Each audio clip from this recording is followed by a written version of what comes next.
We no longer walk the same path, Su Chen. I am now a disciple of the Heavenly Wave sect.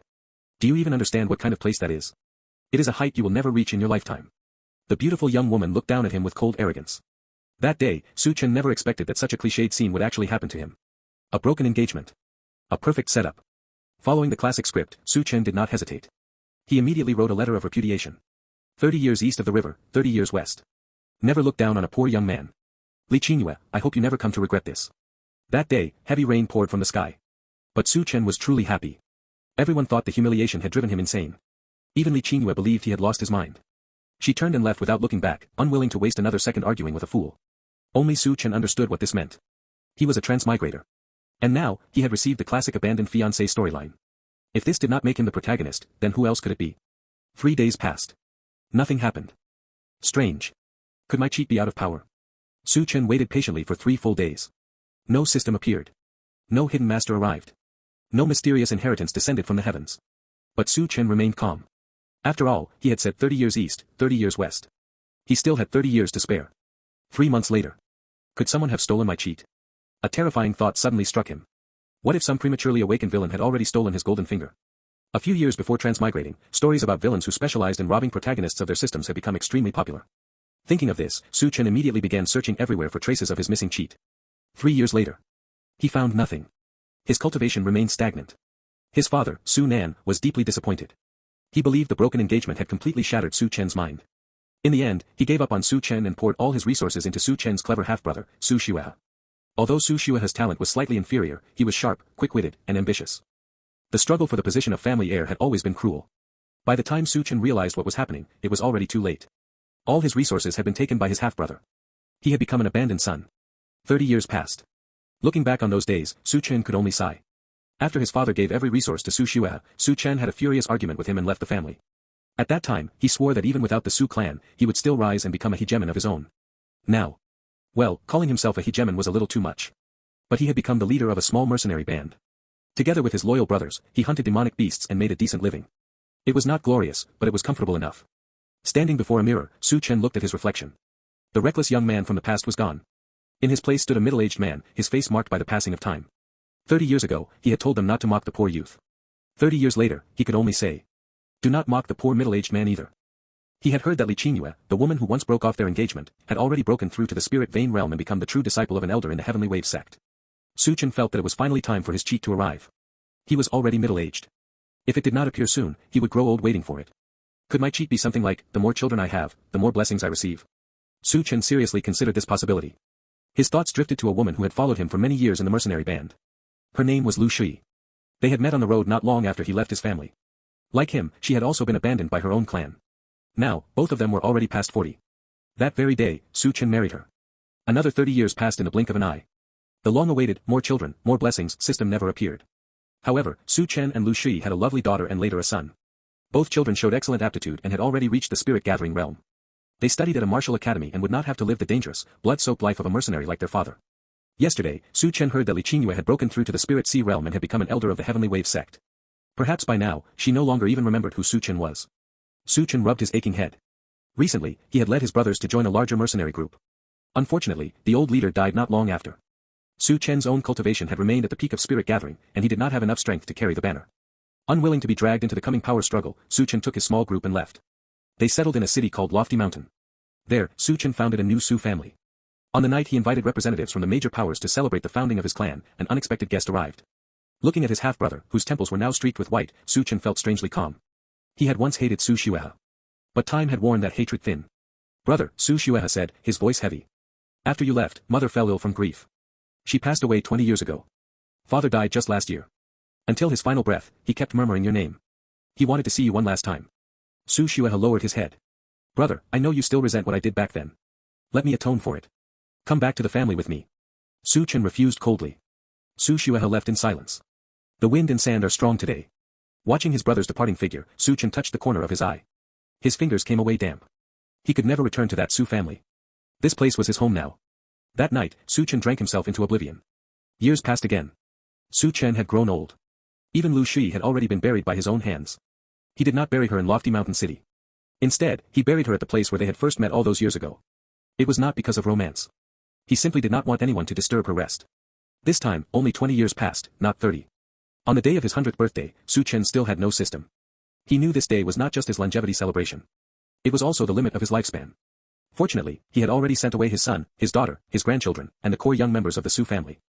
Outside the door, the sound of blades and swords clashing filled the air. Su Chen picked up the long sword that had gathered dust for decades.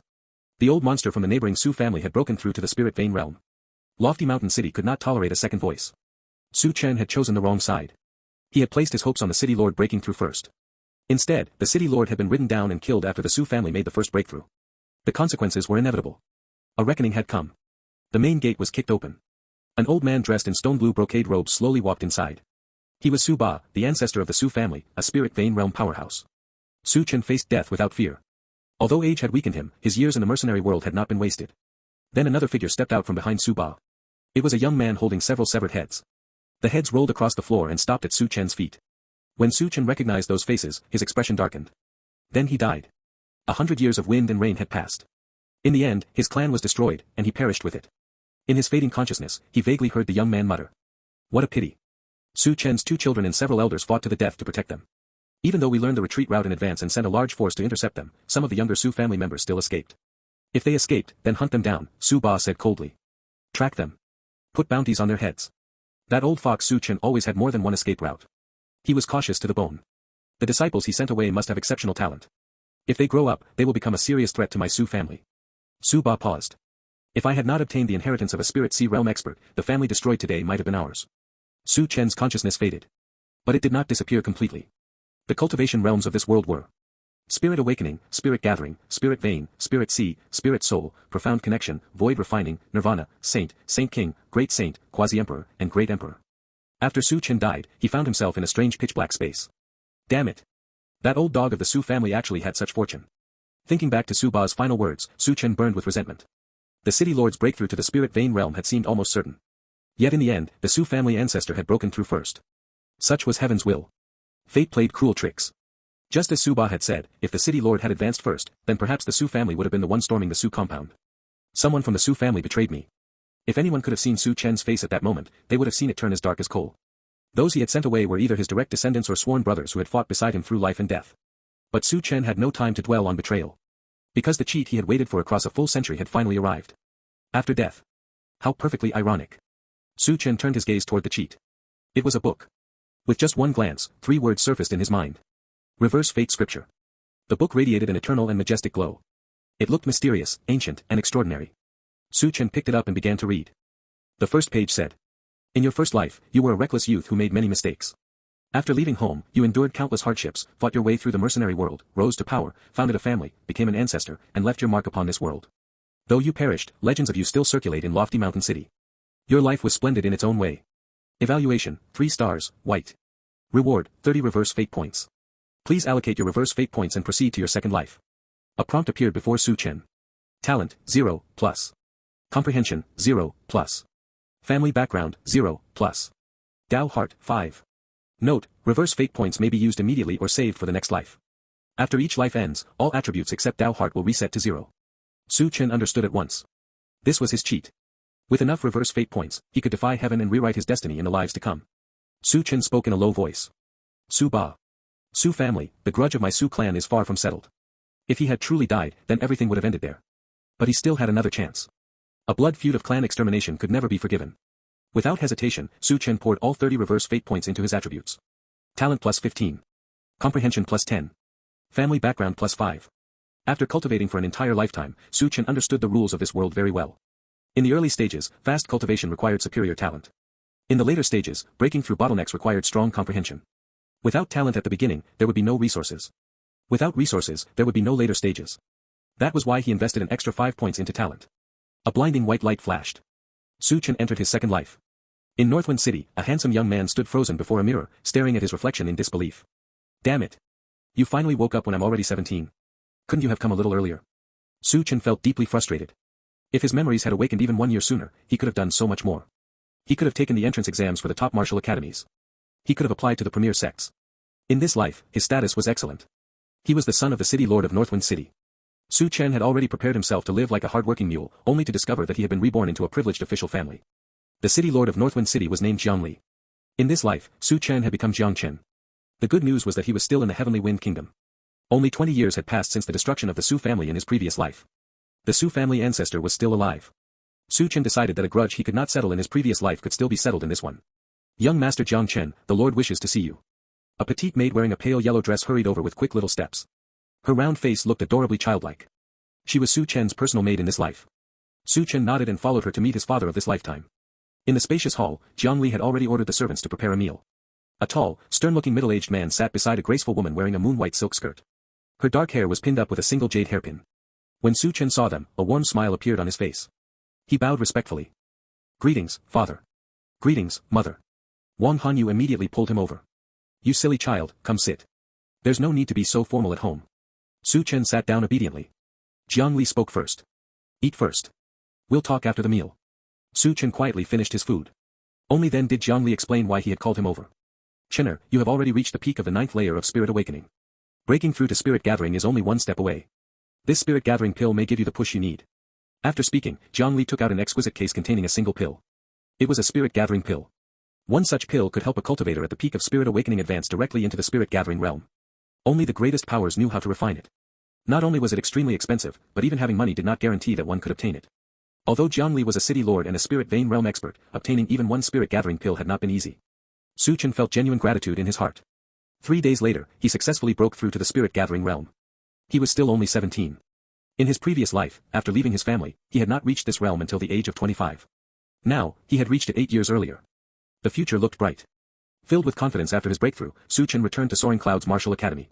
Although Soaring Cloud's Martial Academy could not compare to the 2 Supreme Academies, it still ranked among the top 10 martial academies in the Heavenly Wind Kingdom. His advancement to the spirit gathering realm at 17 caused quite a stir upon his return. In the eyes of most people, a 17-year-old spirit gathering cultivator was already a genius. Even in a place like Soaring Cloud's Martial Academy, where talented students were everywhere, only a small handful could match such an achievement. Su Chen entered the inner courtyard ahead of schedule and chose an elder as his master. The elder he selected was Jiang Xiangyang, a 7th-layer spirit vein expert. He was 4 layers stronger than Su Chen's father, Jiang Li. Jiang Xiangyang was a sloppy old man, but because they shared the same surname, he accepted Su Chen as his disciple and began guiding him. In this way, Su Chen gained another powerful backer. That evening, at the urging of his friends, Su Chen hosted a banquet. It was to celebrate his entry into the inner courtyard and his successful apprenticeship under Elder Jiang Xiangyang. The road had not been easy. At least, that was what Su Chen believed. His friends, however, nearly beat him for bragging. To them, Su Chen's life was simply unfair. A city lord for a father. Spirit gathering at 17. Early admission into the inner courtyard. And now, direct disciple of Elder Jiang Xiangyang. If this was not the life of a winner, then what was? You don't understand. You really don't understand anything.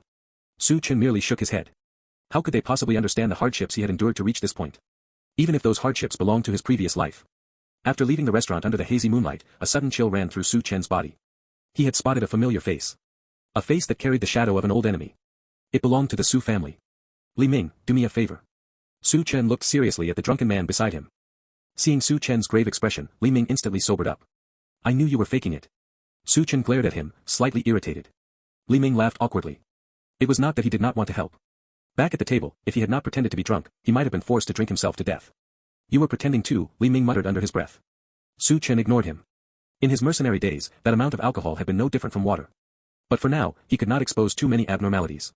Help me investigate someone. Su Chen pointed toward the young man who looked strikingly similar to his old enemy. At that moment, the youth turned around. When his eyes met Su Chen's, he gave a faint smile. Today's story is one you won't want to pause, and if stories like this are how you unwind, you can request the next one I narrate. Your pick, your novel, your audiobook. Try Patreon free for 7 days, then just $3 a month. Links in the description. Now, let's begin. Li Ming was Su Chen's closest drinking buddy and troublemaking friend. The Li family held considerable influence within Soaring Cloud City, so investigating someone posed little difficulty for him. Less than a day later, the information on the youth who bore such an uncanny resemblance to his old enemy lay spread out before Su Chen. For all his usual unreliability, Li Ming came through when it mattered most. As I thought. A cold, vicious smile curled Su Chen's lips, his expression turning savage. His lone wolf instincts from that day had not deceived him. The youth really was the son of his old foe. He was the son of Su Changji, the most outstanding young genius of the Su family 20 years ago, the very one who had stood behind Su Ba that fateful night. His name was Su Sheng. A disciple of Soaring Cloud's Martial Academy, 3 years older than Su Chen, and still stuck at the 9th layer of spirit awakening at the age of 20. He might have been on the verge of a breakthrough. But he would never get the chance now. Su Ba, if I can't kill you, that old turtle, I can at least start carving away your clansmen one by one. Su Chen seethed with hatred. Back when he died, he could have accepted it as a gamble lost, fair enough. The problem was that he had come back to life. The memory of his children's and old comrades' severed heads rolling to his feet, their wide, staring eyes fixed on him, haunted his dreams even now. Until not even an ant from the Su family remained, the hatred in his heart would never be quenched. Moreover, the Su family now possessed the inheritance of a spirit sea realm expert, a tremendous fortune. In the Heavenly Wind Kingdom, a spirit sea realm cultivator already counted as an absolute powerhouse. Even Li Qingyue, the woman who had once annulled their engagement, had only reached that realm after all these years. With such talent, she had indeed shone brightly in the kingdom. No wonder she had felt justified in declaring that they were no longer of the same world. Su Chen still bore the grudge. He had never forgotten. And in truth, they really were no longer of the same path. Li Qingyue had grown old. He was 17 again, in the prime of youth. He would rather die than marry an aging woman. This was no longer a matter of embracing a golden brick.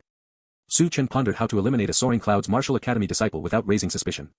Killing a fellow disciple had always been a grave crime within the academy, light punishment meant confinement, severe punishment meant expulsion. He could not afford to act openly. But what if Su Sheng, while on a mission, encountered ruthless bandits who happened to harbor a deep grudge against the Su family? And what if those bandits killed him? A perfectly plausible scenario. The academy would never mobilize on behalf of one disciple. Now that the Su family had obtained a spirit sea realm inheritance, they would prefer to keep a low profile rather than draw attention by making a fuss over Su Sheng's death. 3 months later, Su Sheng accepted a high-reward mission. Who are you?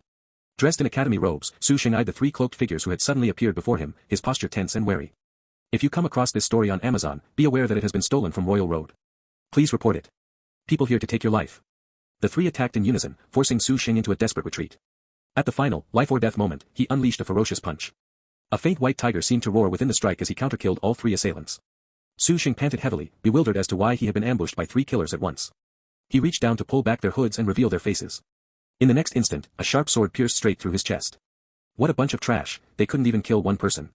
Good thing I stayed cautious and followed quietly. The previous night, Su Chen had deliberately gotten everyone drunk, pouring liquor until they passed out. Then he slipped away unnoticed. He sprinkled a few drops of corpse-dissolving liquid over the bodies, erasing all traces, and left. A group of desperate killers, who would suspect him? Even if Su Sheng's death was eventually discovered, it would mean nothing. In this life, he was Jiang Chen. What did any of this have to do with Su Chen? Su Chen returned to Soaring Cloud City in secret. By the time people noticed him again, he was lying in bed, fast asleep. 1 month later, Su Sheng's death was finally uncovered.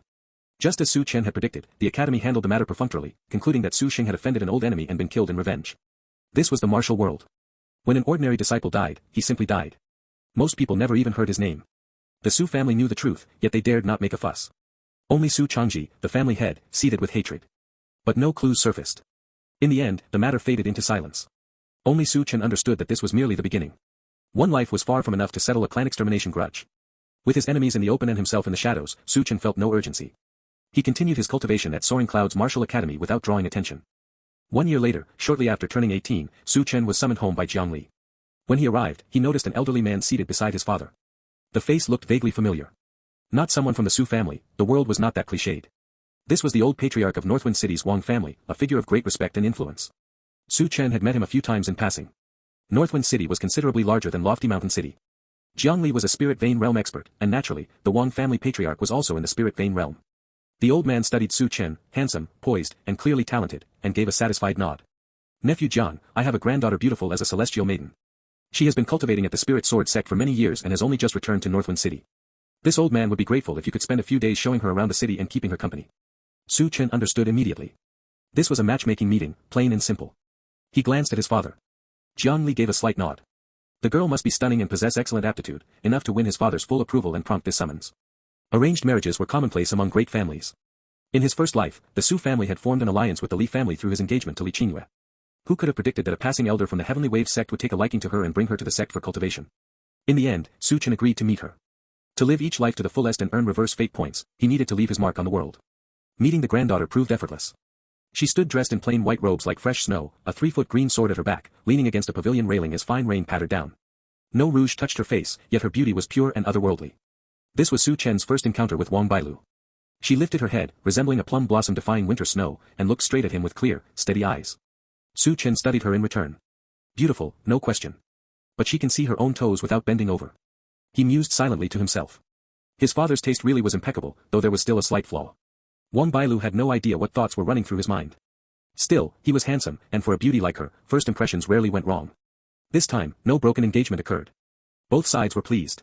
Su Chen escorted Wang Bailu around Northwind City. For 3 straight days, the two were inseparable. On the fourth day, they parted, agreeing to meet again at the Heavenly Wind Kingdom's Decennial Youth Grand Competition. Su Chen returned to Soaring Cloud's martial academy. His troublemaking friend Li Ming watched him with open curiosity, sensing that something about his best friend had changed. Su Chen, of course, said nothing. We're different now. I have a family background. You're still a single dog. Su Chen cultivated at Soaring Cloud's martial academy with relentless determination. Nearly 2.5 years had passed since he awakened his memories in this life. He had advanced from the 9th layer of spirit awakening all the way to the 6th layer of spirit gathering. He was now 19. Such rapid progress stunned the entire academy. After deliberation, the Council of Elders decided to groom Su Chen as a spirit sea-level seed candidate. Everyone regarded him as a prodigy. Only Su Chen knew the truth. His swift cultivation stemmed from two advantages. First, he had already walked this exact path once in his previous life. Second, this time, he possessed far superior talent, comprehension, and resources. That was why he progressed so quickly. Still, he remained a false seed candidate at best. Yet Su Chen had no intention of correcting anyone. Free benefits were benefits. He treated the academy's investment as exactly that. The Su family remained quiet. No news had surfaced about the Su family he had founded in his previous life either. Su Chen no longer paid those matters any attention. His focus now rested on the Heavenly Wind Kingdom's Decennial Youth Grand Competition. The academy placed great hopes on him, expecting a strong placement. Accompanied by several elders and a group of the academy's most promising talents, Su Chen set out for the royal capital. His troublemaking friend Li Ming joined the journey as well. Jiang Chen, are you confident about this competition? I suddenly feel so much pressure. Even Soaring Cloud's martial academy alone has this many geniuses. Li Ming gazed up at the starry sky, a trace of bewilderment in his eyes. Over the past 2 years, Li Ming had also broken through to the spirit gathering realm and now stood at the 1st layer. Meanwhile, his good brother Su Chen had reached the 6th layer, and was a year younger. Li Ming had once thought Su Chen was already exceptional. Yet every young disciple from the academy sent to the grand competition was at least his equal. The weakest among them was still at the 5th layer of spirit gathering. Geniuses in this world are as numerous as the stars, Su Chen said, lifting his eyes to the vast sky. In any era, there is only one moon. All the other stars are destined to be overshadowed by its brilliance. Li Ming stared at his suddenly unfamiliar friend, his chest tightening with emotion. So you want to become the moon? Su Chen shook his head. I'm just the smallest, most insignificant star. But if I could hear the Tao in the morning, I would be content to die in the evening. If I can one day witness that moon, if I can behold the true chosen ones of the martial path, even if my own light is eclipsed, I would accept it willingly. Li Ming froze. Was this really the same guy he spent every day messing around with? The sudden shift to such lofty words left him thoroughly unsettled. Su Chen continued earnestly. I'm only telling you this, don't fear failure. There are always people in this world better than us. If you encounter this story on Amazon, note that it's taken without permission from the author. Report it. Li Ming nodded, the knot in his heart loosening. If even his good brother wasn't afraid of failing, what did he have to fear? Su Chen left one thought unspoken. Sooner or later, I, Su Chen, will become that brightest, singular moon. If one life wasn't enough, then 2. 3. Eventually, in some life, he would rise to become the figure everyone looked up to. After Su Chen and Li Ming returned to their rooms to rest, neither noticed the middle-aged man who stepped out from the shadows. If I could hear the Tao in the morning, I would be content to die in the evening. Many old monsters lack the open-mindedness of this junior. He murmured to himself, a faint smile touching his lips. After days of travel, the group finally arrived at the Heavenly Wind Royal Capital. The elders of Soaring Cloud's martial academy had already arranged accommodations for everyone. Without pausing to rest, Su Chen hurried off to meet his fiancée. When he returned with Wang Bailu and introduced her to the others from the academy, Li Ming's face darkened to the color of charcoal. They had agreed to stay single together, yet here Su Chen was with a fiancée. Su Chen gave 2 awkward laughs. He was sure Li Ming would understand. Soaring Cloud's martial academy welcomed Wang Bailu warmly, but the Spirit Sword sect regarded Su Chen with clear hostility. Wang Bailu was a renowned beauty within the sect. Though she lacked the widespread fame of the sect's senior sister, one of the Heavenly Wind Kingdom's 10 greatest beauties, she possessed a unique charm that had won her countless admirers. Su Chen's arrival was like poking a hornet's nest. A swarm of disciples immediately surrounded him.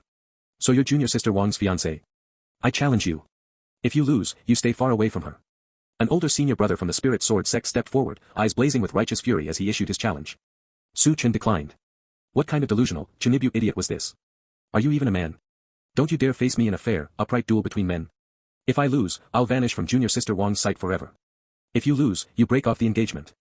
The senior brother pressed relentlessly, his tone aggressive and overbearing, as though dominating Su Chen here would somehow elevate his own standing in Wang Bailu's eyes. I simply think it's unfair to Miss Wang to be treated as a bargaining chip by someone like you, Su Chen replied calmly. If you want to spar, I'll accept. But I will not wager my fiancée. She is not merchandise. She is my future wife. With those words, Su Chen instantly earned the respect of the entire Spirit Sword sect. Wang Bailu's beautiful eyes turned toward the poised young man, sparkling with admiration. The humiliated senior brother, face flushed with shame and rage, lunged at Su Chen in a fit of anger, only to be subdued in a single move. The sight shocked everyone present. In the end, a middle-aged man appeared and led the dazed, life-questioning senior brother away. From start to finish, Su Chen never learned, or cared to learn, his name. They were never on the same level. An elder of the Spirit Sword sect personally apologized to Su Chen and assured him that no one from the sect would trouble him again. The attitude of the entire sect flipped completely. Where they once believed Su Chen unworthy of Wang Bailu, they now feared she might not be worthy of him. They were convinced he would emerge as a dark horse in the grand competition, destined to achieve outstanding results. Once his name spread, countless noble daughters would throw themselves at him. Wang Bailu noticed the shift as well. Her fiancé was outstanding, perhaps too outstanding. If he became famous, would he one day send her a letter of repudiation? So, in the days leading up to the martial grand competition, she stayed by Su Chen's side at every moment. Only when the event officially began, with geniuses from every major sect gathering in force, did she finally grant him some freedom. Su Chen felt like his dark horse momentum was about to collapse. He had become a worn-out horse instead. Still, though exhausted, he endured. In his previous life, he had fought on the edge of death for decades, his combat experience far surpassed that of these green youngsters fresh from the cradle. Along the way, he truly emerged as the dark horse of the grand competition, drawing the attention of countless powers. Zhang Yuan, your Soaring Clouds Martial Academy has picked up quite the talent. Several sect elders gathered together, openly expressing their envy toward Soaring Clouds' representative. At 19, Su Chen stood at the 6th layer of spirit gathering. More astonishingly, he had defeated one of the top 10 favorites in an upset victory. Nangong Meng of the Heavenly Wave sect, 21 years old, peak 9th layer of spirit gathering, and the disciple most prized by elderly Qingyue. Su Chen, merely at the 6th layer, had fought with fearless ferocity and unrelenting spirit, pressuring Nangong Meng until the latter chose to concede. His name spread across the kingdom overnight. They gave him a new title, the Madman of Martial Dao. At that moment, the dark horse of the Heavenly Wind Kingdom, Su Chen, lay motionless on the bed. Pain, excruciating pain everywhere. Su Chen felt as though his body had been shattered and barely held together. Every inch of skin burned as if sliced open by countless knives. 1,000 cuts, 10,000 slashes. Wang Bailu, Li Ming, and the familiar faces of Soaring Clouds Martial Academy surrounded him, all watching with tense concern. Wang Bailu leaned against the windowsill, clutching Su Chen's hand tightly. Tiny tears rolled from her eyes one after another, soaking the bedding. Truly, women were made of water. Despite the agony, Su Chen forced a reassuring smile. I'm fine now. I'm awake. No one believed him. His face remained deathly pale, and their expressions showed deep doubt. He quickly changed the subject. In my final match against Nangong Meng of the Heavenly Wave sect, who won? The moment he mentioned it, everyone erupted into excited chatter. Of course you won, junior brother Jiang. A pretty senior sister gazed at him with shining eyes. Su Chen felt something soft and cool press against his hand, warm yet refreshing. Wang Bailu had rested her cheek there, quietly staking her claim. The gesture made him both amused and exasperated. Even the sharp pain from his wounds eased a little. Now the entire capital is buzzing with tales of you, junior brother Jiang. Nangong Meng was a top 3 favorite, yet she lost to you and missed the top 10 entirely. A senior brother chimed in, his tone filled with genuine admiration. Junior brother Jiang's martial spirit is truly worthy of respect. That's what the martial path should be, charging forward without fear of death. It sets the blood ablaze. Another senior brother nodded fervently, already completely won over by Su Chen. In reality, Su Chen was inwardly screaming from the pain. Martial spirit. As long as he didn't die, that was enough. The real reason he had fought so desperately was simple, Nangong Meng was the disciple Li Qingyue prized above all others. The memory of Li Qingyue arrogantly annulling their engagement in his previous life still burned in his mind. He couldn't touch Li Qingyue herself, but surely he could defeat her most cherished disciple. This had been a battle of vindication. Su Chen had told himself he could not lose. In the end, only one thought had echoed in his mind, defeat Nangong Meng. And so he had won. In a pure contest of skill, he could never have matched her. But in terms of raw combat experience forged on the edge of death, Nangong Meng stood no chance. Jiang Chen, you're absolutely insane. Nangong Meng, the dream fairy, one of the 10 greatest beauties of the younger generation, actually cried and surrendered to you. Li Ming stared at him in open awe, practically shouting in excitement. Watching his best friend rise to fame filled Li Ming with pride and exhilaration. Support the creativity of authors by visiting Royal Road for this novel and more. Wealth and honor, share them together. Glory and disgrace, bear them as one. Su Chen, however, sank into deep recollection. A giant question mark formed in his mind. Did that really happen? For a true prodigy to be beaten to tears seemed utterly absurd. As the one who had fought her, how could he not remember Nangong Meng crying? He spoke slowly. When did this happen? Nangong Meng is a martial prodigy. She wouldn't cry just from losing, would she? Li Ming swore solemnly. It's the talk of every street and alley right now. Storytellers are spinning epic tales about how you made the dream fairy weep. Now, a bunch of young elites from various powers are banding together to come find trouble with you. If your injuries haven't healed yet, I'd suggest laying low for a while. A stampede of special plans thundered through Su Chen's mind. If he ever found out who started this rumor, he would string them up and give them a thorough whipping. It wasn't that he minded the idea of making Nangong Meng cry. The problem was that he hadn't done it, and yet he had somehow earned himself an enormous pile of trouble for free. What a sin. At that moment, a middle-aged man strode into the room. Seeing that Su Chen had awakened, he laughed heartily and slapped him on the shoulder. Jiang Chen, well done. Our Soaring Clouds Martial Academy has finally produced a top 10 finisher in this grand competition. The elder's face glowed with delight. But when he bent down to look closer, Su Chen lay motionless on the bed once more, barely able to twitch. A faint voice drifted up. Elder Mu, could you please be a little gentler? Su Chen fainted again. The entire room turned to stare silently at Elder Mu. Elder Mu gave an awkward laugh and, with visible pain, produced a third-grade pill and fed it to Su Chen. There was no choice. Soaring Cloud's Martial Academy had gone 5 consecutive grand competitions without a single top 10 placement. Now that Su Chen had finally appeared, if he ended up crippled because of this, the old fogies back at the academy would surely skin him alive. Elder Mu thought to himself how wonderful it would have been if he had simply stayed away today. A third-grade pill, worth over 100,000 gold coins. Su Chen eventually woke once more and tasted the effects of a third-grade pill for the first time. It felt nothing short of divine. The royal capital's rewards proved quite generous: 3 days of cultivation in the spirit pool, 1 azure spirit vein fruit, and a choice of a profound-grade lower-tier weapon. Su Chen selected a long spear. 1 inch longer meant 1 inch stronger. 3 days later, his cultivation advanced another step, crossing into the 8th layer of spirit gathering. As he left the spirit pool, Su Chen caught sight of a familiar figure. A slender form was perfectly outlined by purple robes. Her face was cold as frost-covered snow, with a few stray strands of hair falling across her forehead, lending her an ethereal, dreamlike quality. She was the kind of beauty countless men dreamed of day and night. If only her gaze hadn't carried murderous intent. Su Chen inwardly groaned. The newcomer was none other than Nangong Meng, the one he had defeated. "Jiang Chen, I challenge you." Nangong Meng burned with unwillingness. Every street and alley rang with tales of how the madman from Soaring Cloud's Martial Academy had beaten her to tears, forcing her to concede and leave the stage in disgrace. She accepted the loss itself, she refused to stoop to arguing with a lunatic. But she had not cried. Nangong Meng intended to prove it. She would defeat Su Chen and wash away the humiliation. Su Chen simply stepped aside. His cultivation had now reached the 8th layer of spirit gathering. Defeating Nangong Meng would not be difficult. But he had no desire to fight. Seeing herself ignored, Nangong Meng nearly exploded with rage. "Jiang Chen, are you even a man?" Su Chen turned back to look at her furious expression, tilting his head in genuine confusion. "Whether I'm a man or not, what does that have to do with accepting your challenge?" He truly failed to grasp the logic of these young girls. Nangong Meng's anger boiled over. She decided to take matters into her own hands. Gripping her sword, she charged straight at him. "She looks so cold and aloof, yet she's actually a hot-tempered tigress," Su Chen muttered under his breath. The words reached her ears perfectly. He raised his long spear. The tip gleamed with chilling light. The spear point stopped precisely against her forehead, piercing that delicate skin with a single drop of crimson blood. It lent her an unexpectedly poignant, tragic beauty. Su Chen withdrew the spear and waved his hand dismissively. "Little girl, wait until you step into the spirit vein realm before you come challenge me again." With that, he turned and walked away without a backward glance. Nangong Meng stood frozen for a long time. Apart from the blood on her forehead, tears welled up in her eyes and fell in steady drops. "Bastard! Jiang Chen, you bastard!" That day, the royal capital shook once more. Rumors spread like wildfire. The dream fairy had been toyed with and abandoned by Jiang Chen, heartbroken and weeping for an entire day. The younger generation of the Heavenly Wind Kingdom roared in outrage, vowing to make the man who had bullied the dream fairy pay dearly. Time flowed eastward like water. In the blink of an eye, 3 years passed. Su Chen was now 22. Whenever he recalled the scene from the grand martial competition, his head throbbed with pain. He still had no idea which bastard had spread the rumors, twisting them more and more outrageously. What began as, "he beat Nangong Meng to tears on the arena," had somehow evolved into, "he toyed with her heart and then abandoned her."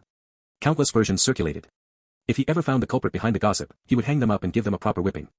Plenty of Nangong Meng's admirers had come looking for trouble over the years, but those were minor annoyances. After all, he was still a seed-level talent of Soaring Cloud's Martial Academy.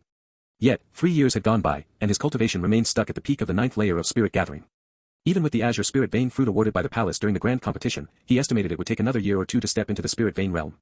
Meanwhile, every other top 10 prodigy from that same generation had already broken through to spirit vein, except him. In the end, his talent simply could not compare to theirs. Even Nangong Meng, whom he had once defeated so easily, had reportedly entered the spirit vein realm several months earlier, and with a blue-grade spirit vein at that. Blue-grade spirit veins were exceedingly rare in the Heavenly Wind Kingdom. For some reason, Su Chen suddenly thought of Nangong Meng, not out of longing, but because of the words he had spoken 3 years ago. Back then, it had been nothing more than casual bravado, a line that felt fitting in the moment. Surely. Nangong Meng had not taken it seriously. Su Chen pondered the matter because tomorrow marked the end of his long courtship with Wang Bailu. Tomorrow was their wedding day. He could not afford any mishaps. He turned to head back to the residence.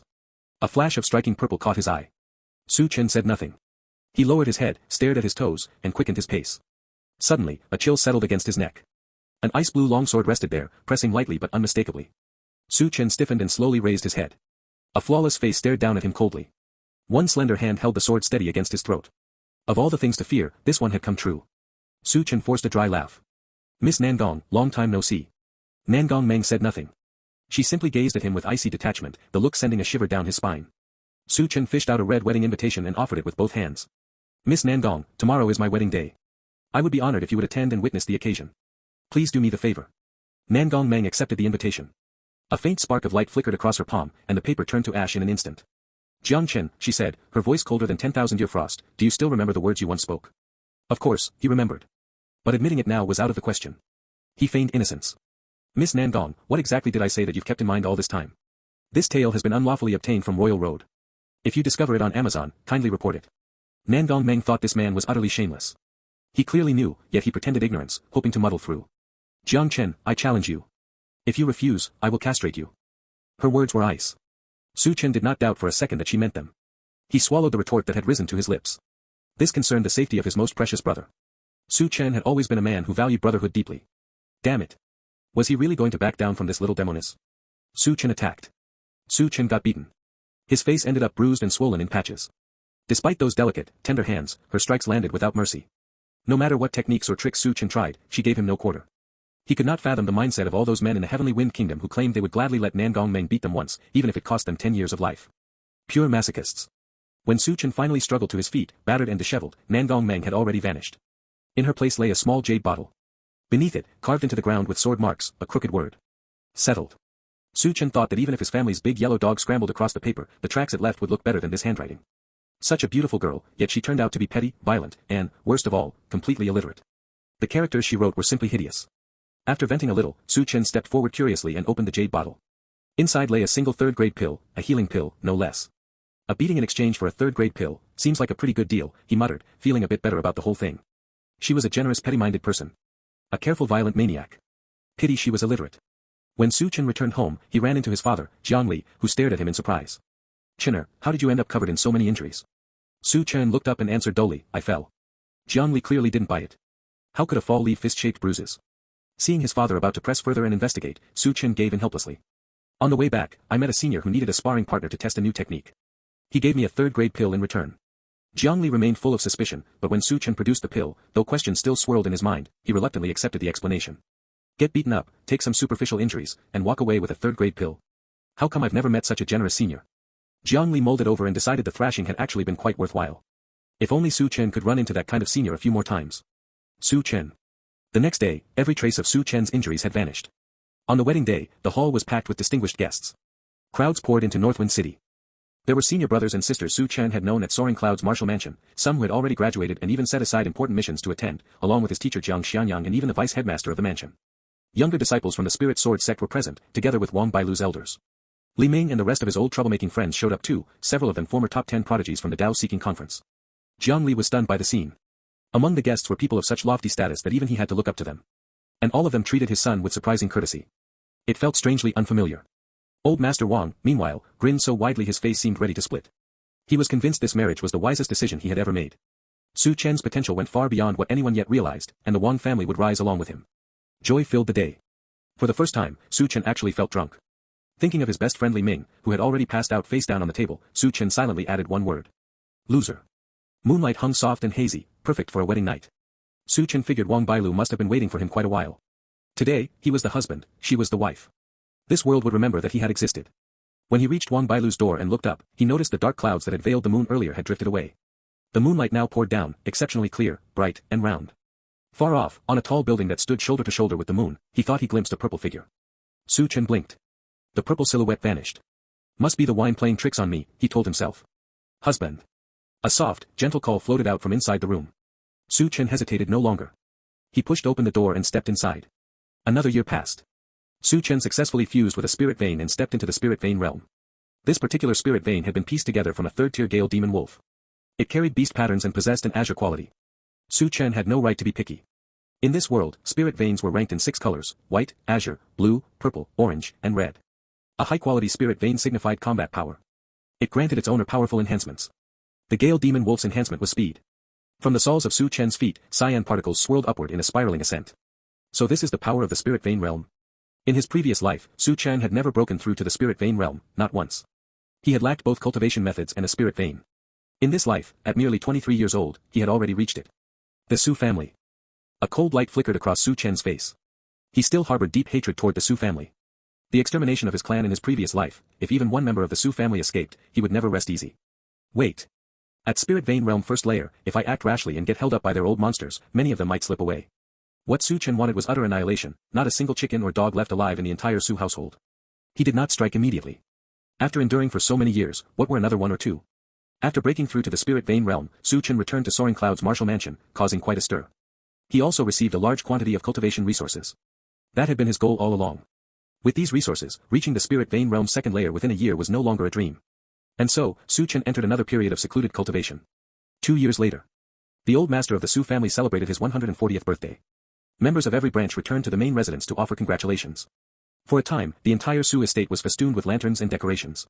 But no one noticed that, beneath the cover of night, in a shadowed corner, a figure wearing a ghostly mask and shrouded entirely in black robes stared coldly toward the Su compound.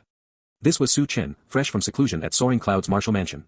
The time had finally come to settle old scores with the Su family. He would seize this once-in-a-lifetime opportunity to wipe them out in one stroke. Su Chen moved with terrifying speed. Each step summoned cyan streams of air that propelled him forward, his figure flickering like teleportation, reappearing dozens of meters away in an instant. Behind him came faint tremors. A group of fully armed martial artists followed closely, entering the Su estate in his wake. Leading them was an old man with narrowed eyes, silver-streaked hair, a hunched back, and a somewhat plump frame. Inside the Su family courtyard, Su Chen unleashed the full might of the spirit vein realm and carved a bloody path inward. Many Su clansmen fell beneath his blade, finally alerting the household. A large number of martial artists quickly gathered. Who are you? Why do you attack our Su family? This narrative has been unlawfully taken from Royal Road. If you see it on Amazon, please report it. The speaker was a middle-aged man of the Su clan. Though his appearance had changed with age, Su Chen still recognized him at once, Su Changyuan, the youngest son of Su Ba. In his previous life, he had met the man once. Su Chen walked slowly, then vanished from sight. By the time the Su martial artists reacted, he already stood directly before Su Changyuan. Terror filled Su Changyuan's eyes. His throat worked as though he meant to speak, but a single sword stroke severed his head. Su Chen held the sword in one hand and lifted Su Changyuan's head by the hair in the other. The direct-line descendants of the Su family wailed in grief and despair. They rallied the martial artists loyal to the clan and charged at Su Chen in a desperate bid for revenge. He casually cut down several of the boldest, and the rest recoiled in terror, stumbling backward. Su Chen did not pursue them further. Killing these people would be a pointless waste of vital energy. He would leave them to the Su family. Yes, Su Chen had located the Su family from his previous life. He had found its current head, his own younger brother from that life, Su Xuehe. After Su Chen's death in the previous life, Su Xuehe had secretly searched out the descendants of Su Chen and a few close friends, hiding them away so thoroughly that the Su family had never managed to track them down all these years. Su Xuehe bore an irreconcilable hatred toward the Su family. He had once seized Su Chen's position as heir within the Su clan, all for the sake of his own martial path. The martial Dao demanded competition. Yet Su Chen had been his blood brother, his only remaining family after their parents and stepmother passed away. When the Su family slaughtered him and wiped out the entire clan, how could Su Xuehe not hate them with every fiber of his being? The moment Su Chen discovered that his own descendants had been secretly taken in and protected by Su Xuehe, a storm of complicated emotions surged through his heart. Still, he felt genuine relief. Compared to himself, Su Xuehe was far better suited to lead a family. For that reason, Su Chen concealed his true identity and approached Su Xuehe to form an alliance aimed at annihilating the Su clan. Su Chen's sole demand was one stroke of fortune belonging to the Su family. Everything else, resources, treasures, lands, could go to Su Xuehe. It served as compensation to the clan he had failed to protect in his previous life. When Su Chen revealed his cultivation at Spirit Vein Realm 3rd Layer, Su Xuehe agreed to cooperate without hesitation. The Su family had only one realistic choice. Their greatest hidden asset was an ancient elder at Spirit Vein Realm 1st Layer, already teetering on the edge of death. They desperately needed a new powerhouse to anchor the clan. No matter how one looked at it, cooperating with Su Chen was the wisest path. Thus, while Su Chen pressed deeper into the Su family's inner compound, Su Xuehe led a large force of Su clansmen in through another entrance. Without a word of warning, they unleashed indiscriminate slaughter. New grudges and old, only the complete extermination of the clan could settle the debt. Su Chen carved his way straight to the inner courtyard. By now, every member of the Su household realized disaster had descended, panic spread like wildfire. Along the route, he killed several more direct descendants of the Su line. If a face bore even the slightest resemblance, he struck without pause. When he could no longer carry all the severed heads in his hands, he strung them from his belt. He looked exactly like an Ashura who had crawled out of hell. Suddenly, Su Chen halted. Among the fleeing crowd, he spotted a familiar figure trying to slip away unnoticed. So it's you. Murderous hatred exploded in Su Chen's eyes. The man sensed the gaze and jerked his head up. When he met those blazing, furious eyes, his whole body shuddered violently. All around him, Su clansmen, young disciples and elders alike, fell beneath Su Chen's blade in sprays of blood and severed limbs. The sword art was brutal, merciless, and utterly familiar. Lin Yifei knew that technique better than anyone. In all the world, only one person could wield it with such terrifying mastery. He had not even noticed when the disciples and elders beside him were cut down. By the time he realized he stood alone, the demonic figure that seemed to have climbed straight out of the underworld fixed its gaze upon him. Lin Yifei could bear no more. His legs gave way, and he dropped to his knees. Cold sweat poured down his aged face. So alike, impossibly alike. Lin Yifei kept his head bowed, not daring to look up. His throat worked several times before a trembling voice emerged. You, just who are you? He was absolutely certain the man he had once feared more than anything had died long ago, dead beyond any doubt. Su Chen's eyes were ice. Merely a vengeful ghost collecting a debt for an old friend. The sword flashed. Lin Yifei's head tumbled to the ground, rolling once before coming to rest. A pair of wide, incredulous eyes stared up at Su Chen. Su Chen did not bother asking why Lin Yifei had betrayed him. There was no need. The price of betrayal was death, for him and for every last one of his descendants. Su Xuehe would handle the rest. Right then, a heartrending wail of grief rose from deeper within the inner courtyard. Su Chen looked up and saw a face he recognized all too well. Su Changji, the current head of the Su family. He no longer resembled the youthful figure from Su Chen's final memory. Now a middle-aged man, he had risen to become the patriarch. Su Changji staggered forward. His gaze fell upon the familiar severed heads dangling from the intruder's hands and belt. His mind reeled as though the heavens and earth had begun to spin. His lips trembled. He clenched his teeth so hard his gums bled. Blood vessels burst in his eyes. Su Chen watched the scene unfold with calm detachment. It seems I didn't kill the wrong people after all. Su Changji snapped his head up. His face twisted into something demonic. A guttural roar tore from his throat. Kill. I'll kill you. He charged. Su Chen caught him by the throat in an instant. Without a trace of mercy, he slammed a palm into Su Changji's dantian and shattered his cultivation. Against a mere chi-gathering realm cultivator, a spirit vein realm expert struck as easily as crushing a chick. Of course, peerless geniuses were the exception, and Su Changji was no such prodigy. Rather than kill him immediately, Su Chen dragged the broken man deeper into the compound until he found the one he sought. Su Ba. The old monster had sensed the chaos and emerged from seclusion in haste. What greeted him was a black-robed stranger hauling his most prized son by the neck. Heads, his descendants' heads, hung from the intruder's belt and hands. Among them were the great-grandson and great-granddaughter he had doted on most. All dead. What grudge does your excellency bear my Su family that you would slaughter even the youngest children? Su Ba cried out in anguish. White-haired sending off the black-haired, there was no greater pain in this world. Where is the spirit sea inheritance? Su Chen asked coldly, eyes never leaving the old man. Tell me, and perhaps I'll spare this one's life. Perhaps I'll leave your Su family a single spark of incense. He remained wary. He never underestimated any opponent. Su Ba surged forward, intent on fighting to the death. Su Chen sensed the intention. With a stomp, he unleashed the full pressure of Spirit Vein Realm third layer. Despair washed over Su Ba. Advanced in years, his vitality had long since begun to decline. The stranger before him possessed superior cultivation. Even a suicidal clash might fail to wound him seriously. After a long internal struggle, Su Ba looked at his unconscious son, still clinging to the thinnest thread of life, and tears streamed down his wrinkled face. He had made his choice. Will your excellency swear an oath? Su Ba asked hoarsely. If this old man hands over the Spirit Sea inheritance, you must honor your word. He did not ask how the intruder knew of the inheritance. Such questions were meaningless now. If the Su family had no such treasure, they would have invented one on the spot, for the sake of preserving their final ember. Support the creativity of authors by visiting the original site for this novel and more. Su Chen nodded. I came only for the Spirit Sea inheritance. Once I have it, leaving your family a spark of survival is no great matter. Should I break this promise, may my martial path halt here forever. Satisfied, Su Ba retreated into his chamber and returned with a beast hide inscribed with strange, ancient runes, along with the Su family's painstaking translations over the years. Watching the old man's desperate effort, Su Chen was briefly reminded of the years of scheming and counter-scheming between them. For a fleeting moment he almost considered sparing him. Of course, that was impossible. He accepted the beast hide with one hand. Then, just as Su Ba reached to take back his son, Su Chen's sword flashed. Su Changji's head tumbled free. It rolled across the ground in lazy circles while blood fountained from the stump. You. Su Ba's voice failed him. Pain lanced through his heart like 1,000 blades. A familiar yet utterly frigid voice sounded beside his ear. Do you still remember the Su family? When you massacred them, did you ever spare a thought for the elderly or the young? Today, someone has simply come to collect the debt. Su Ba's eyes widened in shock.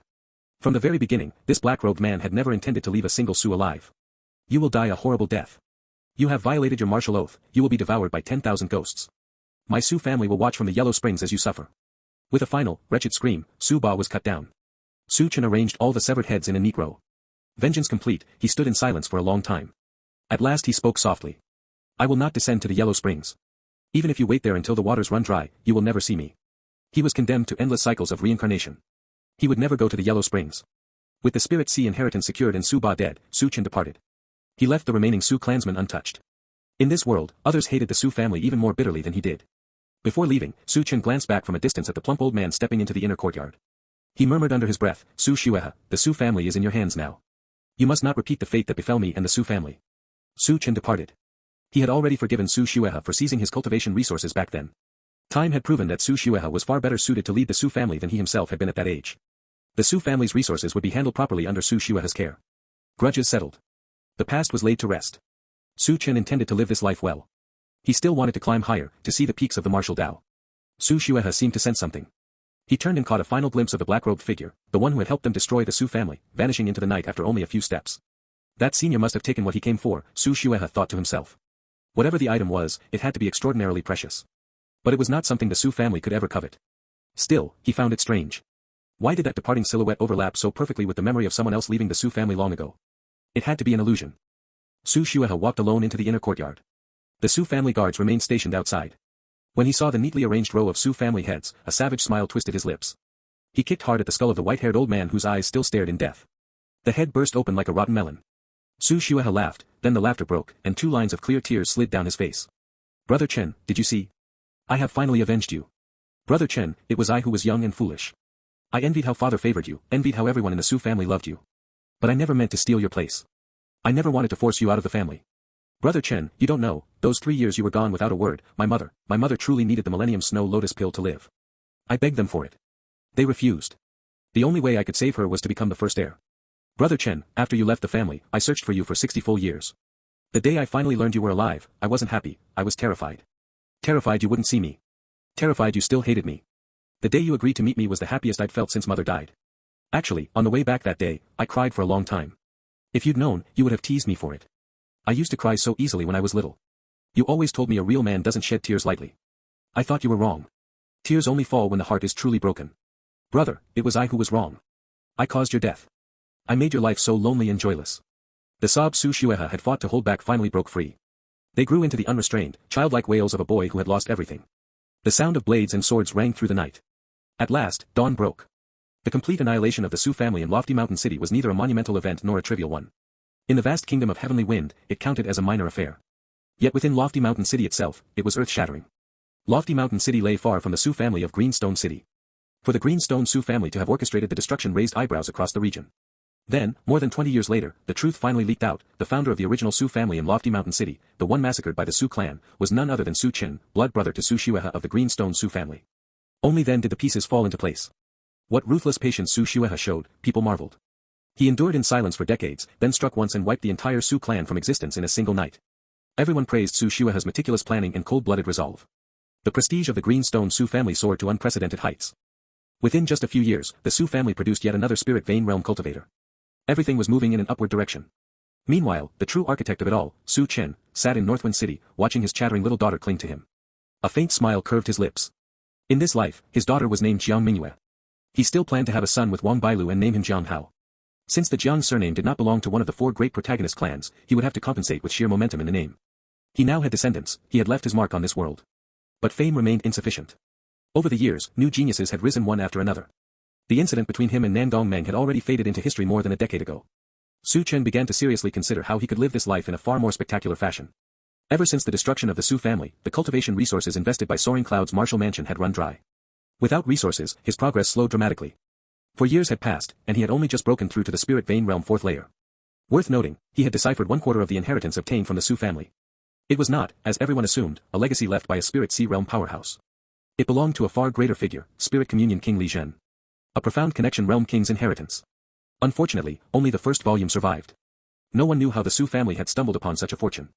Had they been granted even a few more years to fully unlock it, Su Chen's revenge in this life would have been impossible. Even with only 1/3 of the inheritance, the Su family would have risen to dominate their region. What caution the Su family showed. What foresight Su Ba possessed. What secrecy Su Changji maintained. Su Chen finally understood why, after the death of Su Changji's most cherished son Su Xingxi, the Su family had conducted no loud investigation and issued no public outcry. They had simply buried the matter. This colossal secret, if not for a reincarnated man like himself, would truly have allowed the Su family to ascend. Now the secret belonged to Su Chen alone. He only dared to decipher the Spirit Communion King's inheritance in secret, under the pretext of closed-door cultivation. He never breathed a word of it. The moment he emerged, he buried any trace. If you spot this tale on Amazon, know that it has been stolen. Report the violation. Should word ever spread that he held a profound connection realm inheritance, the Jiang family of this life would likely suffer a fate no better than the Su families. At the dinner table, little Jiang Mingyue gnawed happily on a chicken leg, babbling all the while. Jiang's father and mother helped look after the child. Wang Bailu gazed across the table at her husband, whose thoughts seemed far away, and spoke softly. Husband, have you been troubled by something lately? After 12 years together, how could she fail to notice that something had been weighing heavily on him these past few days? Su Chen let out a quiet sigh. War has broken out in the south again. The Azure Wave Kingdom has launched an invasion against the Heavenly Wind Kingdom and has already captured several cities in succession. Jiang's father and mother exchanged surprised glances. Since when did their son-in-law start paying attention to national affairs? Wang Bailu gave a gentle laugh. Husband must be tempted by the royal family's offer of resources for those who render distinguished service, right? Su Chen still had the backing of Soaring Cloud's Martial Mansion, but a Martial Mansion could not nurture a single individual indefinitely. In a few more years, without fresh cultivation resources, this genius facade of his would begin to crack. Su Chen nodded. This time they are also granting noble titles to those who achieve outstanding military merit. I want to enlist. Chaos breeds heroes. Su Chen sought not only cultivation resources but also the chance to forge a resounding reputation, to etch an even deeper mark into this world and secure better cultivation conditions for the Jiang family of this life. Wang Bailu's voice was firm and decisive. If that is what husband wishes to do, then go and do it. Su Chen was genuinely surprised. He had fully expected Wang Bailu to try to stop him. Sensing the astonishment in his gaze, Wang Bailu smiled. Husband, did you really think I would stand in your way? She gave a playful grin, wrapped her arms around his, tilted her head up, and spoke softly. Have you forgotten that I, Wang Bailu, come from the Spirit Sword sect? I am not a burden to you. I am your virtuous helpmate. The madman Jiang Chen should not remain buried forever in a small place like Northwind City. 1,000 emotions surged through Su Chen. He felt deeply moved. In the end, he resolved to enlist. For cultivation resources. For the Jiang family to have a higher starting point on the path of martial Dao. And for the next life, to accumulate even more points. Once the decision was made, he encountered quite a few familiar faces. Most notably, Li Ming, whom he had not seen in years. Since the wedding, a full 7 years had passed without them meeting. Li Ming had taken over management of the Li family and carried a noticeably rounder frame. Su Chen had to confirm his identity several times, which left Li Ming sulking and pouring out a stream of grievances. Li Ming had his own troubles. Among his generation in the Li family, his talent was mediocre at best.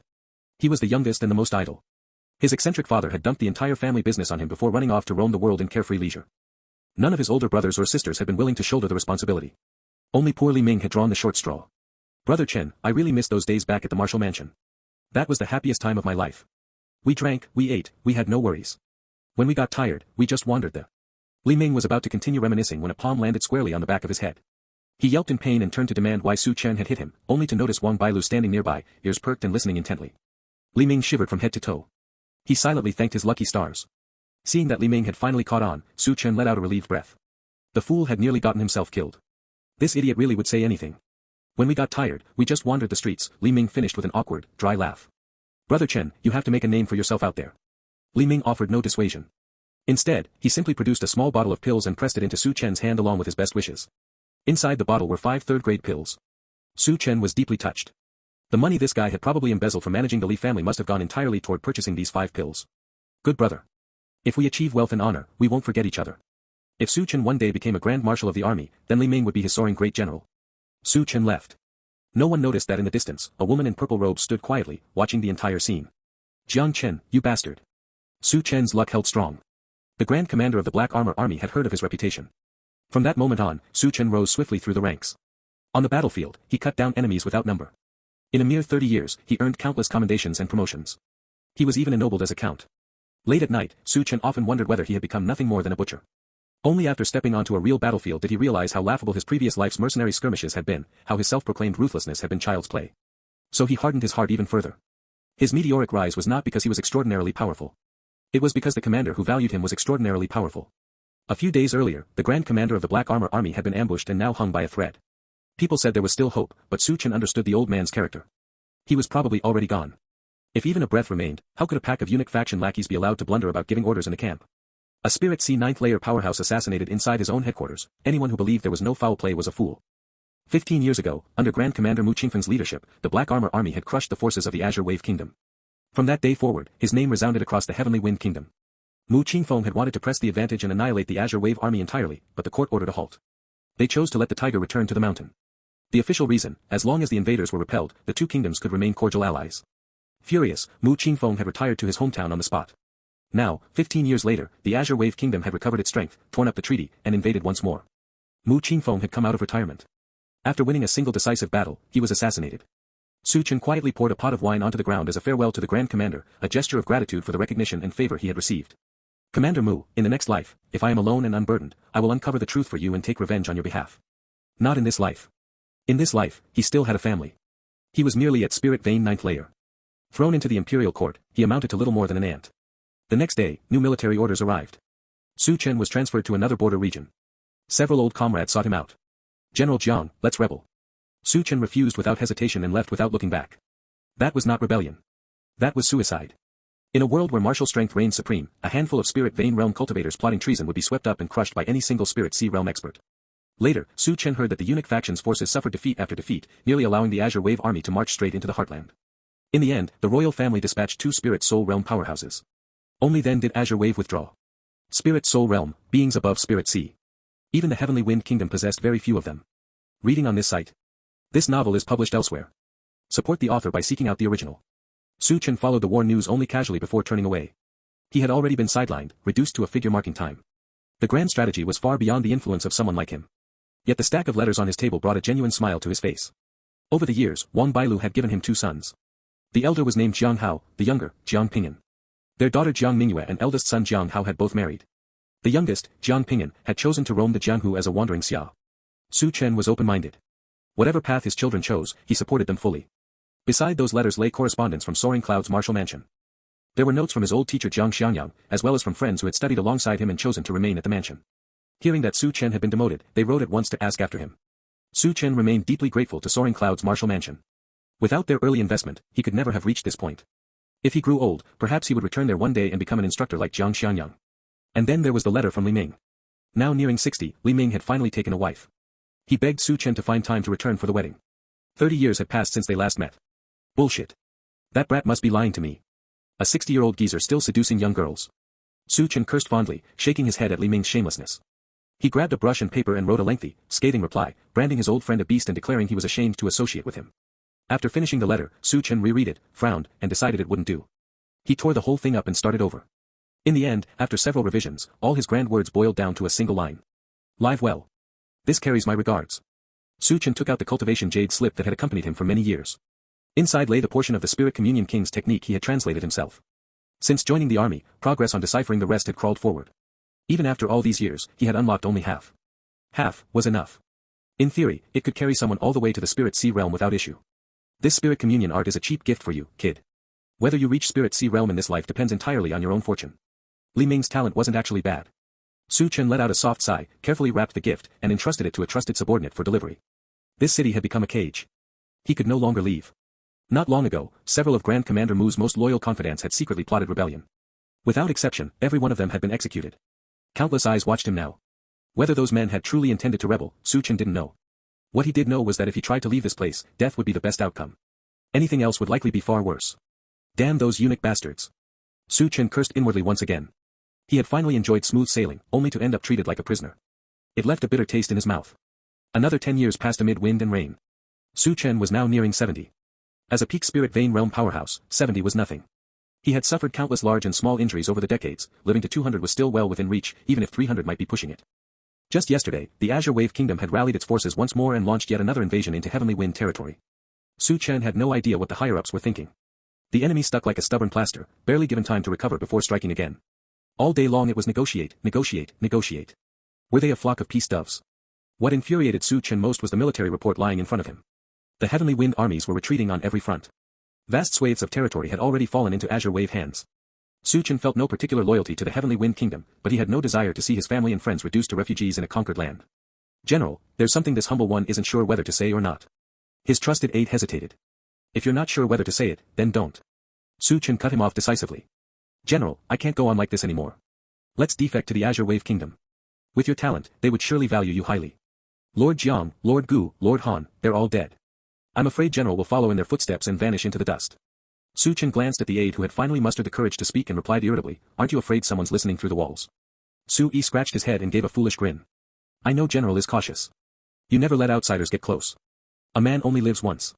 If he doesn't carve out some grand achievement, live boldly and brilliantly, what's the point of walking this earth at all? Su Yi's eyes burned with conviction. He knew full well that his general held no deep sense of loyalty to any nation. Su Chen calmed himself. He thought to himself that this kid truly deserved to be his confidant. He had read Su Chen's long-buried desire to rebel with perfect clarity. Enough. Go back and rest for now. His tone remained even. Su Yi's face lit up with joy. The general hadn't flown into a rage. That must mean he agreed. The instant Su Yi turned to leave, a metallic ring sounded behind him. The next moment, he knew nothing more. Su Chen stared expressionlessly at the headless corpse of his once trusted aide. He mocked himself inwardly for growing old and soft, actually worrying whether he could instantly take down a mere spirit vein 6th layer cultivator. He had chosen a stealthy strike to avoid any commotion. What Su Yi said was true. Su Chen had wanted to rebel for a long time. But he could not. In the Heavenly Wind Kingdom, he had a wife, children, parents, teachers, and friends. The moment he rebelled, everyone close to him would die. So many lives, even if he defected to Azure Wave, he could never bring them all along.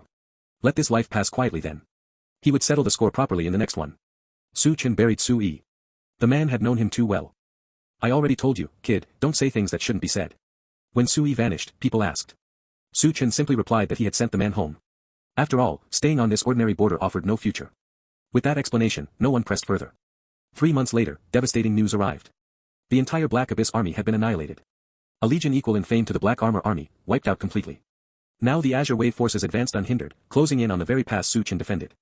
What the hell is this nonsense? A million-strong army gone in 3 months. Su Chen felt like he was having a stroke. Truly heaven-defying incompetence. Pig teammates. Worst of all were the orders from above, reinforcements were being mobilized. They only needed Su Chen to hold for 1 month. Hold his ass. The only Spirit Sea realm present was an elderly, declining one. After him, the strongest was Su Chen himself at Spirit Vein 9th layer. That very night, Su Chen entered seclusion to break through to the Spirit Sea realm. The Spirit Communion Art contained a secret method that could force a short-term breakthrough to Spirit Sea, though it would drastically shorten his lifespan. Originally, given another 20 years, he could have advanced naturally and steadily. No need for such extremes. Now it no longer mattered. Death was certain either way. Better to reach the Spirit Sea realm and take a few more heads with him. Not long after Su Chen secluded himself, an Azure Wave detachment assaulted the pass. They held for 10 days. Then, the old Spirit Sea realm city lord was beaten to death in open combat. Grief settled over the defenders. The old miser had pocketed their cultivation resources for years, skimming shamelessly. Everyone had wished him dead.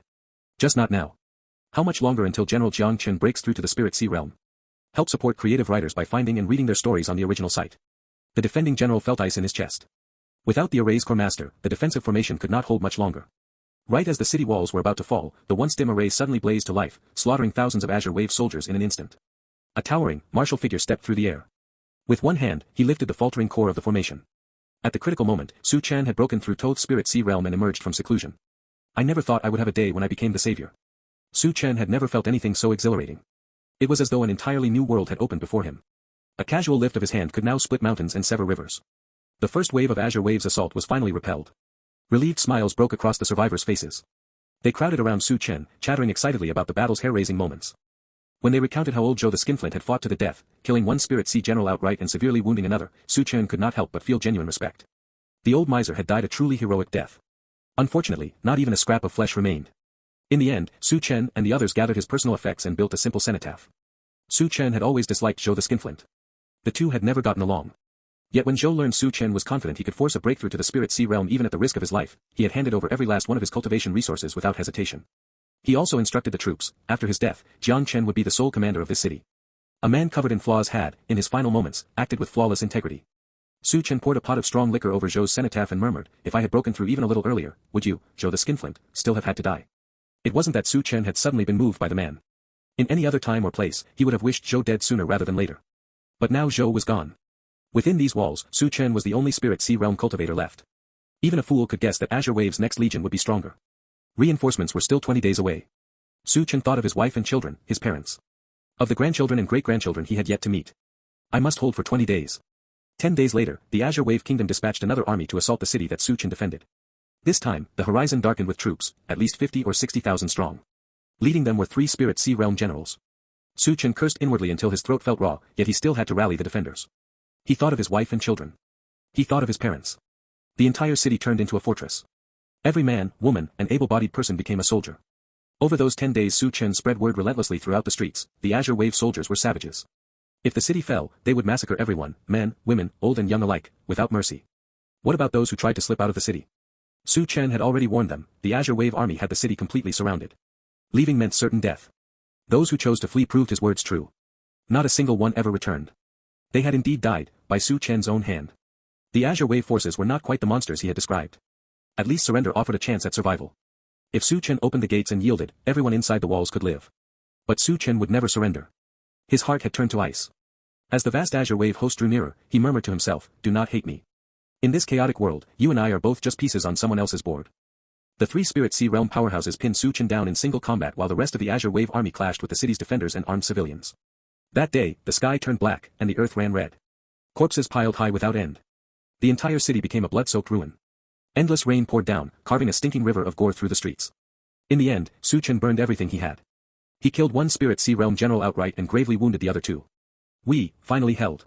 Watching the Azure Wave forces withdraw before they were even half retreated, Su Chen forced a weak, trembling smile onto his lips. Then he collapsed. He remained unconscious for 5 full days. When he awoke, only 5 days remained until reinforcements arrived. Though the survivors numbered fewer than 1 in 10, their spirits burned high with hope. The Azure Wave army did not press the attack immediately. 5 days. Just 5 more days, and they could hold until help came. Late that night, the survivors gathered together, dreaming aloud of the peaceful life they would lead once the war ended. Su Chen stood alone before a cracked mirror, staring at the face covered in scars. In his memories, he had always been gentle and modest, refined and scholarly, strikingly handsome. He touched the ruined skin with trembling fingers and wondered whether Wang Bailu would still recognize him. Whether she would turn away in disgust. No matter what, he wanted to live. He wanted to go home and see her again. Everyone knows how difficult it is for a wanderer far from home to return. Su Chen deeply agreed. 5 days passed. Not only did no reinforcements arrive, not even a single messenger pigeon bearing news. Damn those filthy bastards. Su Chen didn't need to guess. Some idiot at court must be sabotaging everything. The Azure Wave army had the city completely encircled. It wouldn't be long before they launched their final, all-out assault. Su Chen gave a bitter, mirthless laugh. He knew this life was probably coming to an end. The next settlement should yield far more reverse fate points, right? This life had been far more brilliant than the last. At this moment, his heart grew strangely calm. He was just an ordinary man. One among the countless masses. Su Chen looked at the wounded soldiers still standing. My brothers, are you willing to fight to the death with me? The remaining men gazed at their general with grief in their eyes. General. I want to go home. I haven't been back in 10 years. The burly man who had fought on the battlefield without so much as a whimper, even when his arm was severed, now lowered his head and let out a beast-like roar. Su Chen's eyes dimmed. By his own count, he hadn't returned home in 20 years. Though his family visited him every year. Brother Jiang, do you really think those bastards at court will send anyone to save us? Song Feng stared intently at Su Chen's face, searching for any trace of reassurance. Su Chen answered calmly, they will. They definitely will. If we survive this battle, our names will resound across the heavenly wind kingdom. Our descendants will inherit endless glory. Our families will receive the finest treatment. Song Feng bared his teeth in a grin. Then I'll trust you, Brother Jiang. If I die and you live, please take my body back home. I can't return alive, let my corpse at least return. That would be falling leaves returning to their roots. Su Chen filled a bowl with wine and passed it over with a smile. And if I should fall, I ask the rest of you to carry my body home as well. 20 years away, I miss home too. Everyone filled their bowls in turn and drained them in one gulp. Unauthorized tale usage. If you spot this story on Amazon, report the violation. The next morning, at first light, 10 Spirit Sea Realm powerhouses descended with their army. Su Chen stood atop the city wall, long spear in hand, gaze steady and serene. Behind him, every remaining soldier had already embraced death. No words passed between the sides. The final battle erupted. It could hardly be called a battle. It was a slaughter. Su Chen was not a child of destiny, at least not in this life. Against 10 Spirit Sea Realm experts who fought without honor, even with the city's array lending power, he quickly faltered. His body became a mass of torn flesh and blood. He could clearly feel his life force draining away. The entire city had fallen. Only he remained. Now he too would die. Su Chen's eyelids grew heavier and heavier. His vision blurred. In his previous life, he had died too quickly, he never experienced the slow, agonizing wait for death. This life had at last made up for that regret.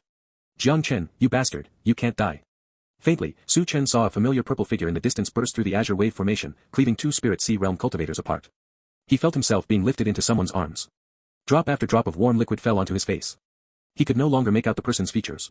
Have the reinforcements finally arrived? The urgent cries beside his ear grew distant. Someone seemed to be wailing uncontrollably. Su Chen lost consciousness.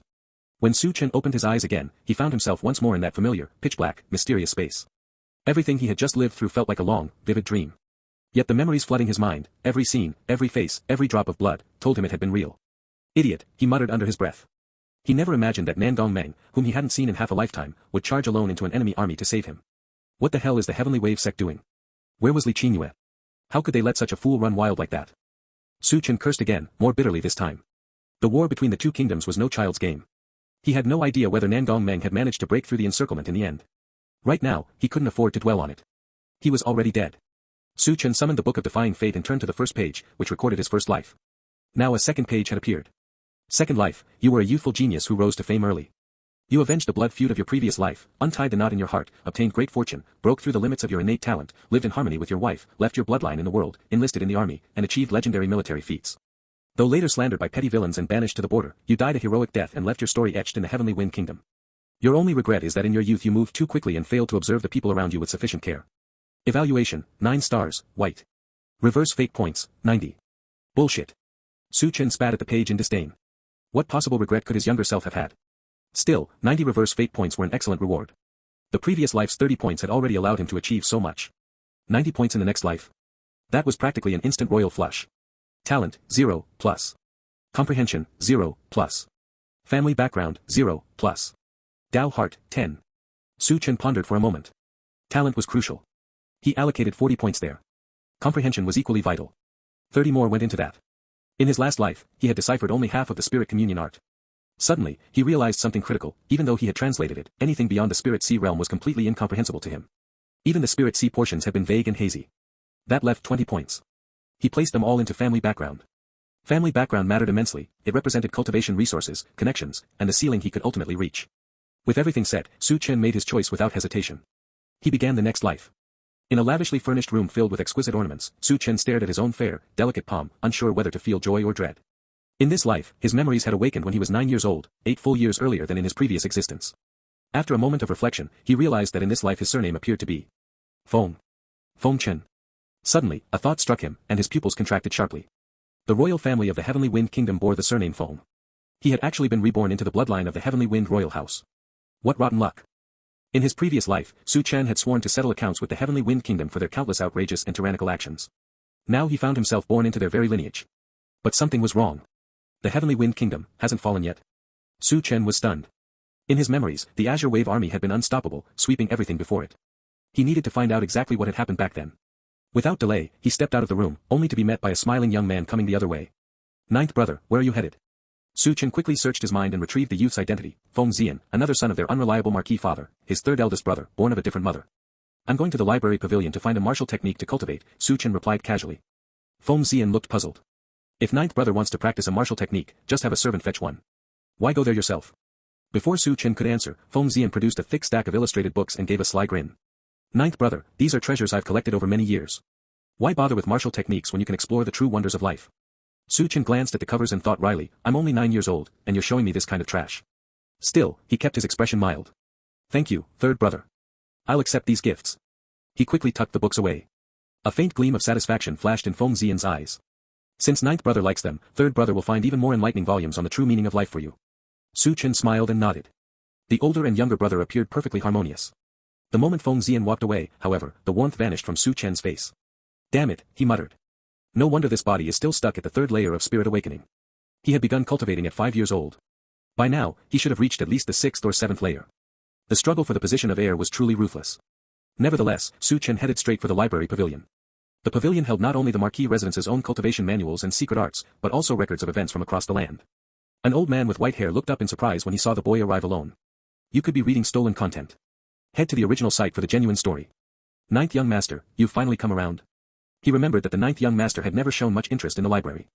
What a pity, considering the boy's natural talent. Chen, on the other hand, was quietly astonished. The old librarian's cultivation had already reached the spirit sea realm. In his previous life, Chen had struggled through countless hardships just to achieve that same boundary, yet here, an ordinary elder of a marquis residence's library had already attained it. When he considered how vital the library was to any great clan, though, the realization made sense. For 3 full days, Chen searched the shelves. In the end, he stood there, utterly baffled. Could he really have been so useless in his previous life that not even the marquis residence's library contained a single record of those events? Does ninth young master require this old man's assistance? Seeing Chen return empty-handed day after day, clearly dejected, the white-haired elder approached of his own accord to offer help. Chen hesitated. He had no desire to let anyone know he was searching for information about Jiang Chen, it would only invite unnecessary trouble. Yet the lack of any news from his previous life gnawed at him, leaving his chest unbearably tight.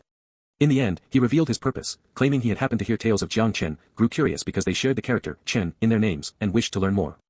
The old man burst into hearty laughter, waving a dismissive hand. Ninth young master, that Jiang Chen merely shares one character with you. How could he possibly compare to someone of your caliber? Chen had no patience for flattery. He only wanted to know what had happened after his death in the previous life. The elder went on without pause. That Jiang Chen disregarded military orders and lost the border fortress, allowing the Azure Wave Army to pour straight through our defenses. If Marshal Yu had not acted decisively and seized the moment to annihilate their main force, the Heavenly Wind Kingdom might well have fallen. Alas for Heaven's favored daughter of the Heavenly Wave sect, Nangong Meng. She charged into the enemy ranks in a reckless bid to interfere, nearly ruining Marshal Yu's plan. In the end, she perished alongside Jiang Chen beneath the encirclement of the Azure Wave Army. The old man continued to ramble on. Chen suddenly felt ice flood through his veins. The elder's words grew distant and muffled, all he could hear was a relentless buzzing inside his skull. He had disregarded military orders. Yu Xingde had wiped out the enemy and become a hero. Nangong Meng was dead. How could she be dead? Hadn't the reinforcements arrived? It felt as though an invisible hand had clamped around his heart and was crushing it without mercy. The agony was unbearable, even his head throbbed as though it would split open. Ninth young master. Are you all right? Noticing the sweat beading across the boy's pale face, the elder called out in alarm. The sound snapped Chen back to himself. So that's what happened, he murmured. A dark, chilling smile spread across his face, ghastly to behold. The old man found the expression odd, but then he recalled the household's general opinion of the ninth young master and relaxed. The boy had always been eccentric, blessed with excellent cultivation talent yet refusing to train properly, forever dabbling in strange and useless pursuits. What became of Jiang Chen's family in the end? Chen asked, his voice perfectly level. At this, the elder's tone turned venomous. That Jiang Chen nearly brought ruin upon the rule of our Feng clan. How could his majesty possibly spare them? Rest assured, ninth young master, they received exactly the punishment they deserved. Anyone who dares threaten the stability of the Feng dynasty meets no good end. Thank you for clearing up my doubts, elder, Su Chen said calmly. Then he turned and left the library pavilion without another word. Back in his room, Su Chen stood silently before the mirror, studying the reflection of his present self. Deep revulsion filled his eyes. Yet his lips twisted into a bitter, mirthless smile. A lifetime of caution and vigilance, undone by 3 careless sentences in the court records. Yu Zhengde, what a ruthless heart you have. The reinforcements were fake from the beginning. The entire thing was your trap. In his previous life, Su Chen had once met Yu Zhengde in the company of Lin Qingfeng. Lin Qingfeng's assessment had been blunt, heartless, unscrupulous, consumed by greed and ambition. Su Chen had considered many possibilities. He had even considered that it had all been a trap and no reinforcements had ever existed. None of that mattered to him now. What truly burned was this: Yu Zhengde had not only used Su Chen and an entire border city as bait, he had also stolen Su Chen's military merits, branded him a disobedient traitor who had nearly doomed the Heavenly Wind Kingdom, and then stepped forward as the hero who turned the tide, reaping untold rewards in the process. In the end, a lifetime of deeds had been reduced to a few damning lines in the history books. Feng clan. Yu Zhengde. In the mirror, the reflected figure seemed to stir like a demon slowly awakening from a long slumber. Ever since that day, Feng Xian had noticed a profound change in his ninth brother. The boy still greeted him with the same bright smile every time, yet whenever Feng Xian stood near him, an inexplicable chill settled over his body. It was as though invisible walls had closed in, trapping him in helpless dread. From that very day onward, the ninth young master displayed a talent that stunned the entire marquis residence. In just 1 month, he advanced from the 3rd layer of spirit awakening to the 9th layer, an ascent so rapid it seemed almost unnatural. Even the long-silent ancestral figure of the residence, the Marquis of Pacifying the Seas, was roused from seclusion. He personally took the boy under his wing for direct guidance. Feng Xian sighed to himself. I only wanted ninth brother to enjoy a carefree childhood. I can't think of anywhere I might have offended him. After careful reflection, he found nothing and finally relaxed. Inside a resplendent palace hall, Su Chen stood beside an old man clad in purple robes. The elder's hair was snow-white, his appearance frail with age, yet the vital energy coursing through him surged like an endless, raging river. Merely sitting there, he seemed to occupy the very center of heaven and earth, radiating overwhelming divine might. This was the Marquis of Pacifying the Seas, one of the 10 strongest figures in the Heavenly Wind Kingdom. A powerhouse at the 6th layer of the Spirit Soul Realm. Spirit Soul Realm, so this is what a Spirit Soul expert feels like. A Marquis-level figure, practically no different from an immortal. If I had faced someone at this level in my previous life, a single glare would have killed me. Su Chen's heart trembled. This was the closest he had ever come to a Spirit Soul cultivator. He had heard that upon reaching the Spirit Soul Realm, one cultivated the power of the Divine Soul, an existence fundamentally distinct from anything below it. Time and again, when the Heavenly Wind Kingdom teetered on the brink of collapse, it was these Spirit Soul powerhouses who turned the tide. Not bad at all. This level of aptitude has appeared only once before in the entire recorded history of our Heavenly Wind Kingdom. A delighted smile spread across the Marquis of Pacifying the Sea's face. He had heard rumors that the current useless family head had produced a 9th son with astonishing talent, but he had paid it little mind. Then, 2 months earlier, word reached him that the boy had suddenly awakened, leaping from the 3rd layer of spirit awakening to the 9th in a single month. Regret gnawed at the old Marquis. He should have brought the child to his side much sooner. This boy was clearly a blessing upon his own bloodline. For precious years of such talent had been squandered. Had those years not been wasted, the child might already have shattered every cultivation record in the kingdom. Thank you for the praise, Grandfather Jinghai, Su Chen said. His small frame tilted upward, large eyes sparkling and innocent. The sight made the old Marquis fondness grow even deeper. But Grandfather Jinghai, Su Chen continued, curiosity shining in his gaze, who was the #1 genius recorded in the Heavenly Wind Kingdom's history. The genuine version of this novel can be found on another site. Support the author by reading it there. He was genuinely interested. In this life, his cultivation talent held every promise of breaking through to the Spirit Soul Realm. Yet even so, compared to the true monsters chronicled in the kingdom's annals, he paled in comparison. Take the man before him, the Marquis of Pacifying the Seas, already at the 6th layer of Spirit Soul. Su Chen doubted he could reach that height even if he cultivated until his dying breath. His current speed stemmed from 2 advantages, the experience of walking the path twice in his previous life, and the burning spirit secret art recorded in the Spirit Communion King's manual, a technique that burned away lifespan in exchange for explosive short-term progress. In his former life, breaking through to the Spirit Sea should have granted him 300 years of life. After using the burning spirit secret art, that lifespan shrank to only 200. The drawbacks were severe, it devoured potential and lifespan alike, but Su Chen no longer cared. In this life, he harbored only one thought: every single member of the Feng clan must die. With such overwhelming advantages, and at such a terrible cost, his cultivation speed was undoubtedly unparalleled. At least within the Heavenly Wind Kingdom, he believed no one could match it. Yet now he had just heard that someone else had once been even more monstrous. The Marquis of Pacifying the Seas narrowed his eyes and chuckled.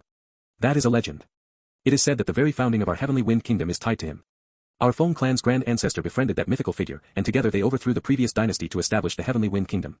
Even the grand ancestor once admitted that his own cultivation fell far short of that man's. He said that standing before him was like a fish in a pond gazing up at the boundless sky. Su Chen's eyes flickered. A kingdom's founding ancestor was undoubtedly a legendary figure, yet he had spoken of himself in such humble terms. Is that lord still in seclusion somewhere within our Heavenly Wind Kingdom? Su Chen asked curiously. The old Marquis shook his head. After helping the Grand Ancestor establish the kingdom, that mythical figure set out alone into the wider world. No word of him has been heard since. Su Chen blinked, a surge of delight rising in his heart. A being of that caliber was no longer in the Heavenly Wind Kingdom. Heaven itself was aiding him. On his face, though, he let his expression droop as though deeply disappointed. The Marquis of Pacifying the Seas laughed and scolded him fondly. You little rascal, don't tell me you're actually scheming to challenge that myth. Are you saying this old man's cultivation isn't enough to guide you anymore? Su Chen hurriedly shook his head. Grandfather Jinghai ranks as the #1 powerhouse in the Heavenly Wind Kingdom in Chen'er's heart, the kingdom's pillar, the greatest man alive, and the foremost warrior of our Feng clan. The old Marquis grinned so widely his mouth nearly reached his ears. Still as smooth-tongued as ever. I'm nowhere near as grand as you make me out to be. Seizing the moment, Su Chen pressed gently. Then who exactly was that mythical man who helped the Grand Ancestor found the kingdom? In an excellent mood, the Marquis of Pacifying the Seas shared the secret with him. That mythical figure, his name was Li Shenhua. He was the divinely favored one of the Li family. 5 years passed in the blink of an eye. Under the Marquis of Pacifying the Seas' personal tutelage, Su Chen's cultivation soared. He soon reached the first layer of Spirit Vein.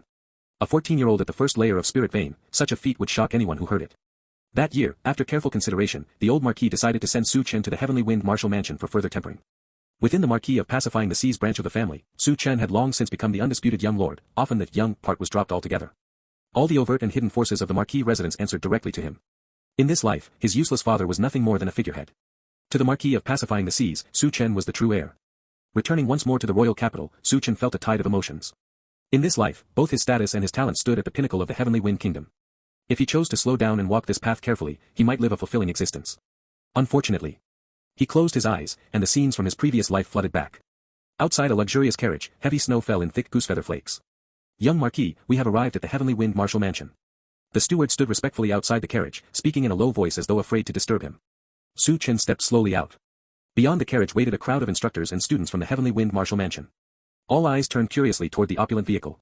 There he was, the #1 genius of the Heavenly Wind Kingdom. From that day onward, Su Chen began his studies at the Heavenly Wind Martial Mansion. As the foremost martial institution in the Heavenly Wind Kingdom, its heritage spoke for itself. Its founder, like the Marquis of Pacifying the Seas, ranked among the kingdom's 10 greatest powerhouses. Every student here was exceptional without exception, all carried the blood of the kingdom's most exalted noble houses. Young Marquis, young Master Feng Hongyu has sent an invitation requesting your presence at his banquet. A refined and gentle-looking young woman stood at Su Chen's side, speaking with quiet respect as she presented the card. Su Chen glanced at the invitation in her hand. Even the distinctive metallic embossing on its surface was worth a fortune. In his mind rose the details of Feng Hongyu's background, a genius of the main branch who had broken through to the first layer of Spirit Vein at only 17 years old. Su Chen accepted the invitation without comment. The woman said nothing further. She had been personally assigned by the Marquis of Pacifying the Seas to attend to Su Chen 3 years earlier and had long since come to understand his temperament. She suspected the young Marquis had developed an interest in the gathering. Once she withdrew, Su Chen toyed idly with the invitation and let out a soft sigh. His grandfather, the Marquis of Pacifying the Seas, truly doted on him. Several Spirit Sea Realm experts shadowed him day and night for protection. It was done out of genuine care. Yet it also meant Su Chen could not slip away to revisit the places of his previous life or retrieve the Spirit Communion Manual buried in the earth. For the time being, those things remained out of reach. Fortunately, the translated version of the Spirit Communion technique he had memorized in his former life was sufficient to carry him all the way to the Spirit Sea Realm in this one. Su Chen set the invitation aside. He had no particular interest in Feng Hongyu himself, nor was he simply going for the spectacle. He intended to use the occasion to assess the kingdom's most outstanding younger generation, to see whether any of them posed a real threat to his plans, or whether some might be worth recruiting once his great undertaking began. And, incidentally, to determine whether any old acquaintances had left behind sons. 5 days later. Inside an opulent residence, throngs of young elites had gathered. Any one of them, if set loose in the outside world, would have caused a sensation. The blood of the kingdom's most honored lineages flowed through their veins. A magnificent carriage drawn by 9 winged horses drew to a halt before the gates, drawing countless admiring glances. Each steed was strikingly beautiful, their silver coats gleaming like masterwork sculptures. More astonishing still, every single one possessed the strength of the Spirit Vein realm, a rare and exotic breed of spirit beast. It's the young Marquis of the Marquis of Pacifying the Seas. Murmurs rippled through the crowd. They were all geniuses. Yet the youth inside that carriage surpassed them in both talent and nobility of blood. At that moment, within the grand hall of the residence, mist drifted lazily through the air, and rosy clouds seemed to glow from within, creating the illusion of an immortal paradise on earth. 20 figures sat scattered among the seats, conversing with easy warmth and laughter. This story has been unlawfully obtained without the author's consent. Report any appearances on Amazon. Young Marquis of the Marquis of Pacifying the Seas has arrived. At the servant's announcement, every head in the hall turned in unison toward the entrance. A youth with cool, indifferent features and an air of innate nobility stepped slowly into the palace. His gaze swept the room once. Su Chen spotted several descendants of his old enemies without betraying any emotion. He moved to the seat of honor and sat down calmly. Feng Hongyu's face lit up the moment he saw him. Cousin, my royal father speaks of you every day, painting you as some celestial being descended to earth. Now that I see you in person, his praise doesn't do you justice. No wonder you occupy his thoughts so constantly. Feng Hongyu was the 43rd son of the current Heavenly Wind King and one of his father's favorites. By addressing Su Chen as cousin, he deliberately sought to close the distance between them. Su Chen lifted his eyes briefly. I am grateful for His Majesty's and your Highness's regard. The words were polite, yet his face remained utterly expressionless, cold as a block of ice. Feng Hongyu paid the chill no mind. Geniuses were entitled to a measure of arrogance, especially one whom even the old monsters of the main branch praised without reservation. He was confident he could eventually win the boy over and bring him into his fold. The banquet proceeded with flowing wine and lively conversation. Su Chen made the acquaintance of many young heirs from the kingdom's great houses, each descended from ancestors whose martial achievements rang through history. Among them was one he thought of day and night, the object of his deepest hatred.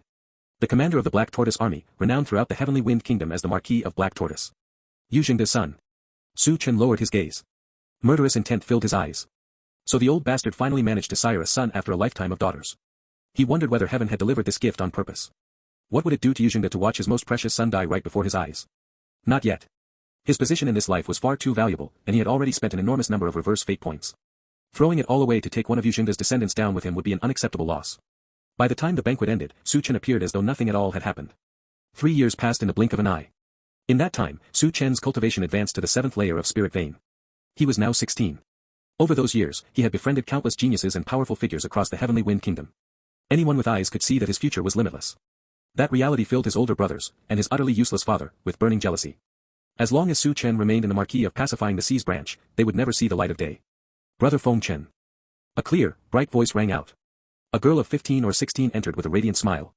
Even at her young age, her beauty already had the power to topple cities and ruin kingdoms. Princess Huayan, hailed as the foremost beauty of her generation in the Heavenly Wind Kingdom. She was the daughter the current king cherished above all others. And in this life, she was Su Chen's fiancée.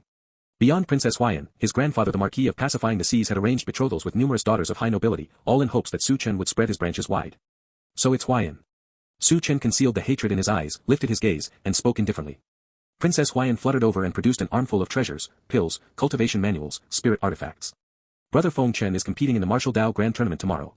These will surely be useful to you. She pushed the pile toward him. Her large, watery eyes curved into playful crescents, full of lively charm. If outsiders saw the kingdom's #1 beauty behaving this way toward a man, countless young elites would have their hearts shattered on the spot. Su Chen's expression flickered with genuine surprise when he saw the items. Among them were priceless treasures, including several 4th-grade pills. It looked as though she had raided half the royal treasury. He gently pushed everything back toward her. Even without these things, I would still be the foremost genius of the Heavenly Wind Kingdom. If your royal father discovers you've taken so many valuables from the palace at once, the consequences could be severe. Princess Huayan shook her head vigorously. Father loves me too much. He would never punish me. She pushed the items back toward him again, cheeks puffed out like an adorable, stubborn kitten. Brother Feng Chen, these are gifts. You have to accept them. Su Chen sighed helplessly and finally took them. Princess Huayan beamed with joy. Yet a faint pang of guilt stirred in Su Chen's heart. To scheme against such a young girl like this. If she ever learned the truth, she would surely hate me to the bone. Before him, the smile never left Princess Huayan's face. She shone like moonlight trapped in endless darkness. The next day marked the Heavenly Wind Kingdom's Martial Dao Grand Tournament. Geniuses from every sect had gathered, making this one of the most talent-rich editions in nearly a century. Unfortunately for them, a monster had appeared this time. Even those who had reached the 3rd layer of Spirit Vein stood no chance. The gulf between the 3rd layer and the 7th layer of Spirit Vein was simply too vast. Su Chen did not even need to move his body. With a single strike, he sent his opponent flying in defeat. He then entered the spirit pool for cultivation and advanced once more, breaking through to the 8th layer of Spirit Vein. His path in this life proceeded without the slightest hindrance. Su Chen spent another year cultivating at the Heavenly Wind Martial Mansion, finally reaching the 9th layer of Spirit Vein before graduating. He became the youngest graduate in the history of the Heavenly Wind Martial Mansion. After leaving the mansion, Su Chen did not return directly to the Marquis of Pacifying the Seas residence.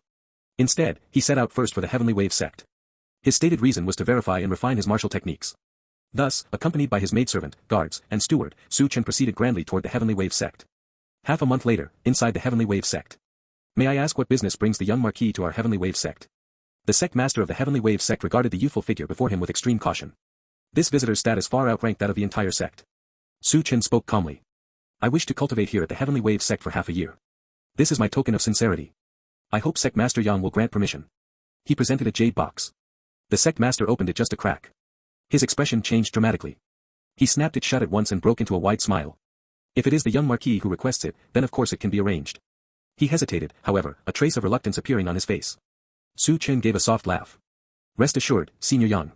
I have no intention of coveting your sect's core techniques, nor will I enter any restricted areas. At those words, the sect master's smile returned in full force, and he readily agreed. Once inside the Heavenly Wave sect, Su Chen's claim of verifying martial techniques was nothing more than an excuse. What he truly wanted was to see an old acquaintance. A month later, his guards finally relaxed their vigilance.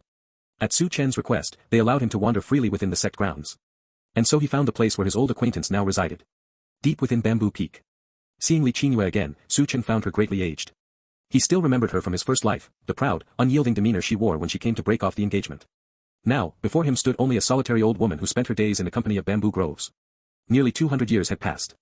Even many of the events from his previous life had begun to blur in Su Chen's memory. Young Marquis, do you know this old woman?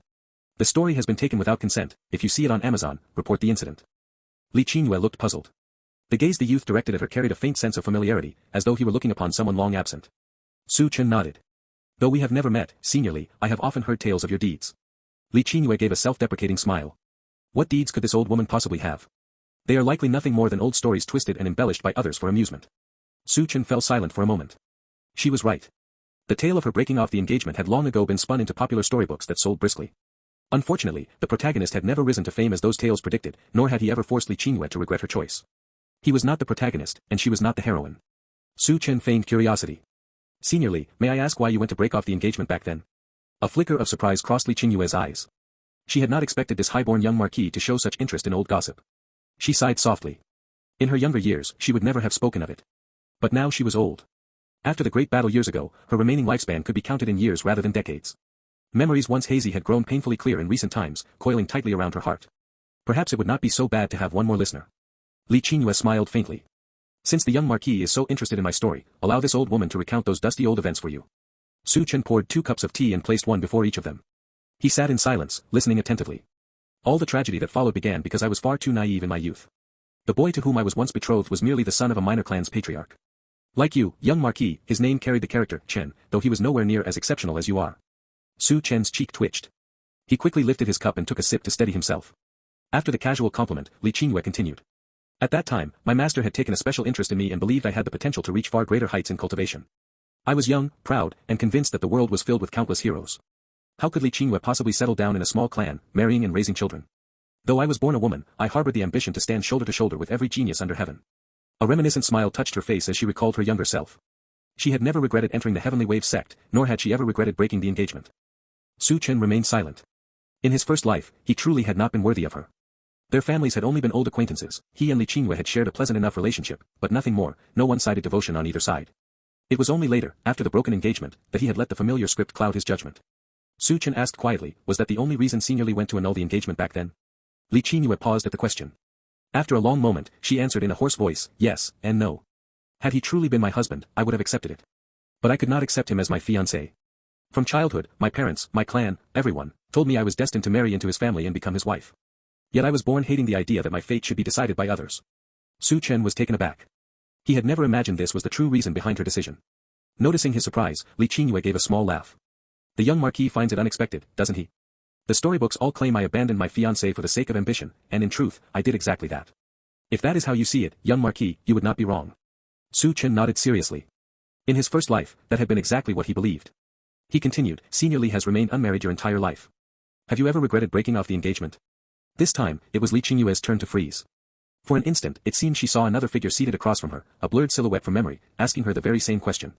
A long silence passed before she returned to the present. The face before her was unfamiliar, not the one from her recollections. Regret, perhaps. There have been moments when I wondered whether, had I not broken the engagement, my life might have taken a different path. The road of cultivation is lonely beyond measure. I have met many geniuses along the way, yet none ever stirred the same feeling I once had. Had I not ended it, would he still have been hunted down and killed by his enemies? Would his entire clan have been exterminated?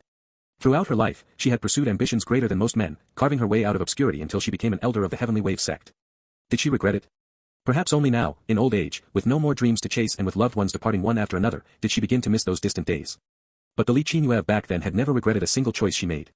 A storm of emotions churned inside Su Chen. He had imagined countless times what it would be like to meet Li Qingyue again. He had never pictured this. Out of pity for an old woman on her last legs, Su Chen will let you off the hook this once. The thought flickered through his mind. Old scores, rights and wrongs, he no longer had the energy to untangle them. All he knew was that one more name would soon vanish from the list of people he once knew. Young Marquis, do you have any other questions? Li Qingyue slowly drained the last of her tea and looked at the youth who had fallen into a daze. Su Chen stood up. Thank you, seniorly, for clearing my doubts. You've changed the impression I had of you. Li Qingyue smiled gently. The world's opinion belongs to the world. I only ever wanted to live as myself. Why should I care what others think? Su Chen said nothing in reply. He simply bowed and turned to leave, pausing long enough to speak one last sentence. As a gesture of gratitude, I swear on the honor of the Marquis of Pacifying the Sea's residence, I will bring Nangong Meng's remains back to the Heavenly Wave sect for you, senior. Li Qingyue's pupils widened. Then she laughed softly. She offered no thanks. She only called after him as he walked away. Young Marquis.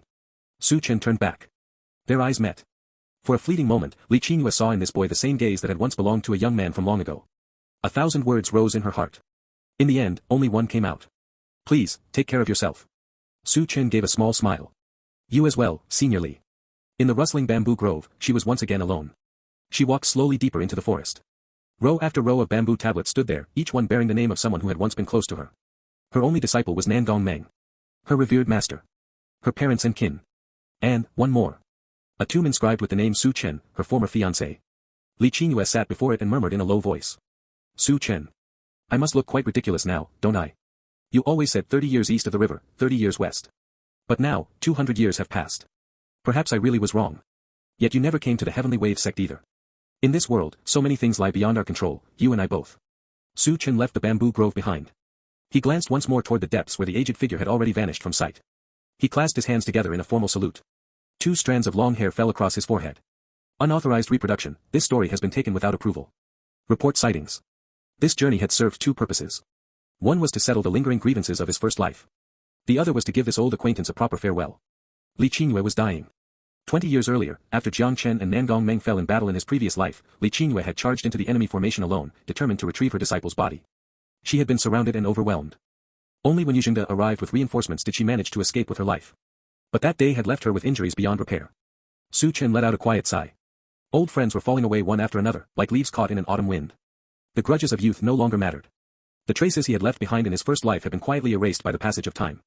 7 days later, word spread that Li Qingyue had passed away. The Heavenly Wave sect mourned briefly, then never spoke her name again. Su Chen felt a weight lift from his heart. Something subtle shifted in his state of mind. The bottleneck at the Spirit Sea realm, which had refused to budge until now, finally showed signs of loosening. He sensed the faint stirrings of an opportunity for a breakthrough. Rather than leave, he decided to remain at the Heavenly Wave sect and seize this fleeting chance to see whether he could cross into the Spirit Sea realm. What was meant to be a half-year stay stretched into a full year. By the end of it, Su Chen was 18. The youngest Spirit Sea realm cultivator in the history of the Heavenly Wind Kingdom had been born. In his previous life, reaching this stage had taken him 70 years. In this life, it had taken only 18. Strictly speaking, not even a full 18. None of that mattered anymore. Having broken through to Spirit Sea, the path ahead would be one he must forge alone. Fortunately, in this life, he had the guidance of the Marquis of Pacifying the Seas, one of the 10 strongest figures in the Heavenly Wind Kingdom. He would no longer have to grope blindly through the dark as he had in his earlier lives. After breaking through to the Spirit Sea realm at the Heavenly Wave sect, Su Chen paid his final respects at Li Qingyue's grave. Then he left the sect and set out for the Marquis of Pacifying the Seas residence. But on the road back, disaster struck. An ambush awaited him. 15 Spirit Sea realm experts moved in. Every one of them was cloaked and masked, their faces hidden, yet the air around them crackled with murderous intent. How bold. Who are you? You dare target the young Marquis? Aren't you afraid the Marquis of Pacifying the Seas will hold your families accountable? The steward shielded Su Chen with his body. The 8 Spirit Sea realm guards formed a tight defensive line in front of him. They stared warily at the black-clad figure surrounding them. 15 against 8, the odds were nearly double. The enemy held the clear advantage. Heh. Since we came to kill the young Marquis, of course, we're not afraid. One of the black-cloaked men spoke with smug confidence, as though everything was already decided. Before he could finish, the leader cut him off sharply. Enough talk. Strike now and keep the young Marquis here. We can't afford delays. In an instant, all 15 attackers surged forward. The steward intercepted 4 of them at once. He shouted over his shoulder without turning. Young Marquis, run. I'll hold them off. Su Chen did not hesitate. He unleashed his full Spirit Sea realm aura, killed one black-cloaked man with a single strike, and shot away toward the Marquis residence without looking back. Damn it. How did he break through to Spirit Sea so quickly? One of the attackers froze in shock. In that split second of hesitation, Su Chen's guards and steward threw their lives on the line to pin down a force twice their size. Young Marquis, forgive Feng Ding for being unable to serve you any longer. Please, live well. A deafening explosion shook the earth like a dragon thrashing beneath the ground. Su Chen felt the tremor and knew the steward had used his own life to buy him precious time. He did not slow down for even a heartbeat. He flew toward the Marquis residence at full speed. If he died here in this life, he would die spitting blood in frustration. Far behind him, amid the collapsing landscape, 3 battered figures crawled out of the rubble. Of the 15 Spirit Sea realm attackers, only 3 remained alive. Ignoring their grievous wounds, they hurriedly pulled fresh black robes over themselves to conceal their identities once more. Chase him. We cannot let him reach the Marquis residence. The three gritted their teeth, forced every last drop of strength from their bodies, and pursued Su Chen with desperate speed. They absolutely could not allow him to return alive. They absolutely could not. Because this was their one and only chance to kill Su Chen. Su Chen was pursued relentlessly. After 4 full days and nights of desperate evasion and misdirection, he finally crossed into the territory controlled by the Marquis of Pacifying the Sea's residents. Grandfather. Save me, it's Feng Chen. Su Chen shouted toward the distant estate with all the strength left in his lungs. In an instant, several terrifying gazes swept out from within the Marquis residence. Everyone belonged to a spirit soul realm powerhouse. Su Chen's heart jolted. The depth of the Marquis of Pacifying the Sea's hidden strength was truly frightening. At that moment, an earth-shaking roar thundered across the sky. How dare you lay a hand on Chen? This old man will scour heaven and earth, turn the entire heavenly wind kingdom upside down. I will make every last one of you villains pay in blood. A colossal spirit soul manifestation appeared, its single raised hand blotting out the heavens. The three pursuers who had been closing in saw the sight and their faces drained of all color. It was over. The old Marquis of Pacifying the Seas had come himself. In almost the same breath, their eyes turned resolute. They ignited the vital energy within their bodies and chose self-destruction without hesitation. They would rather die than allow the Marquis to trace even the faintest clue back to their origins. But fate was cruel. 2 of them detonated at the exact same instant. The shockwave from their mutual explosions swept over the third man. He died as well, but not cleanly. The Marquis of Pacifying the Seas reached into the fading aftermath and retrieved a shattered jade token. His expression darkened to an extreme. By then, Su Chen, seeing his grandfather arrive, could hold on no longer. His vital energy was completely spent. He lost consciousness mid-flight and tumbled from the sky. Fortunately, the old Marquis reacted swiftly and caught him in his arms. Chen, no matter who dares to harm you, this grandfather swears he will demand justice on your behalf. The Marquis' gaze was ice-cold. If he had arrived even a moment later, this grandson on whom he had pinned all his hopes might have died right before his eyes. Half a month passed before Su Chen finally awoke from his coma. Memories of the life and death chase flooded back. For a moment, he had even wondered whether his secret of reincarnation had somehow been exposed, drawing such a ferocious assassination attempt. 15 Spirit Sea Realm experts. In his previous life, even when surrounded by an entire army, he had never faced so many at once. It seems I've been too high profile in this life. I've made too many forces wary, afraid that I might grow into a monster even more terrifying than the kingdom's grand ancestor. That was the only explanation Su Chen could think of. He still had no idea which powers wanted him dead. But none of that mattered now. The ones who had hunted him were all dead or crippled. Unauthorized use of content. If you find this story on Amazon, report the violation. Suddenly, a possibility dawned on him, and a trace of delight crept into his expression. He had been wondering how best to draw the Marquis of Pacifying the Seas into his revenge. Wasn't this the perfect opportunity? Chen is awake. A concerned voice came from outside the door. It was the Marquis of Pacifying the Seas. To ensure no one tried to harm Su Chen while he lay unconscious inside the residence, the old man had stood guard at his bedside the entire time. Su Chen looked at the tall yet aged figure and tried to rise to bow, but the Marquis quickly stopped him. Left with no choice, Su Chen spoke. Thank you, grandfather, for saving my life. If you hadn't arrived in time, your unworthy grandson would already be dead. At those words, a flash of fury and relief passed through the old man's eyes. Chen, rest easy. As long as this old man is here, no one will ever harm you within the Marquis of Pacifying the Seas residence. I have already begun investigating the forces behind those assassins. No matter who they are, they will pay dearly for what they've done. Su Chen asked quietly, Grandfather, have you found any leads yet? The Marquis' face darkened. He shook his head. No matter how deeply I dig, every trail is being erased by some invisible hand. However, on the body of one of them, I found a secret agent jade token belonging to the Azure Wave Kingdom. Damn it. Su Chen cursed inwardly, damn it, again, the Azure Wave Kingdom. He was not surprised to find Azure Wave Kingdom experts among his pursuers. After all, the two kingdoms had been bitter enemies for generations. But the ones who wanted him dead were definitely not limited to Azure Wave. Su Chen steadied his breathing and spoke. Grandfather, have you considered the possibility that someone deliberately planted clues pointing toward the Azure Wave Kingdom? The Marquis of Pacifying the Seas' eyes flickered. Go on. Su Chen continued evenly. Grandfather, if I am allowed to grow to my full potential, whose position would be most threatened? The old Marquis fixed him with a piercing stare. Su Chen met it without flinching. After a long silence, the Marquis finally spoke. You should understand how serious this matter is. For our Marquis residents, even idle speculation could bring catastrophic disaster. Su Chen replied calmly, your grandson understands perfectly. But Grandfather Feng Ding died protecting me, he was also my family. I cannot swallow this grievance. The Marquis did not rebuke him. He only said quietly, do you have any evidence? Su Chen shook his head. None at all. But within the kingdom, who else possesses the power to orchestrate something on this scale? Grandfather, you already have your suspicions, don't you? Please, Grandfather, seek justice for me. Grandfather Feng Ding cannot have died for nothing. The corners of the Marquis' mouth suddenly curved into a wide grin. This is exactly how a descendant of the Marquis of Pacifying the Seas should be. Rest assured, Chen, Feng Ding's death will not go unanswered. This old man will see justice done. As for those useless fools outside, if they weren't carrying my blood, would have executed them long ago. A pack of spineless good-for-nothings. Open fondness shone in the old man's eyes. This grandson truly lived up to his highest expectations, not only blessed with peerless talent, but sharp-minded, perceptive, and decisive. Su Chen was momentarily stunned by how quickly his grandfather's demeanor had shifted. It seemed the old man had suspected the one in the depths of the palace from the very beginning. Everything just now had been a test. The Marquis of Pacifying the Seas gave a mysterious smile. Are you wondering why this old man has known the true culprit all along yet never gone to demand an accounting? Su Chen nodded. He knew very well how deeply this grandfather doted on him. The Marquis sneered coldly. Even if I stormed the inner palace and confronted the main branch, at most a few insignificant pawns would die. My grandson nearly lost his life. How could the price be so trivial? I want that person to pay in rivers of blood. I want him to understand whether he can bear the consequences of touching my grandson. Su Chen looked at the domineering aura radiating from his grandfather and asked curiously, then how does grandfather plan to proceed? The Marquis' gaze turned distant. Naturally, by making blood flow like rivers. And to make blood flow like rivers, one needs war. This old man intends to force the Heavenly Wind Kingdom and the Azure Wave Kingdom into open conflict. And then. He turned to Su Chen with a smile. Grandson, which legion do you like? Whichever one you choose, this old man will gift it to you. Su Chen's pupils contracted sharply.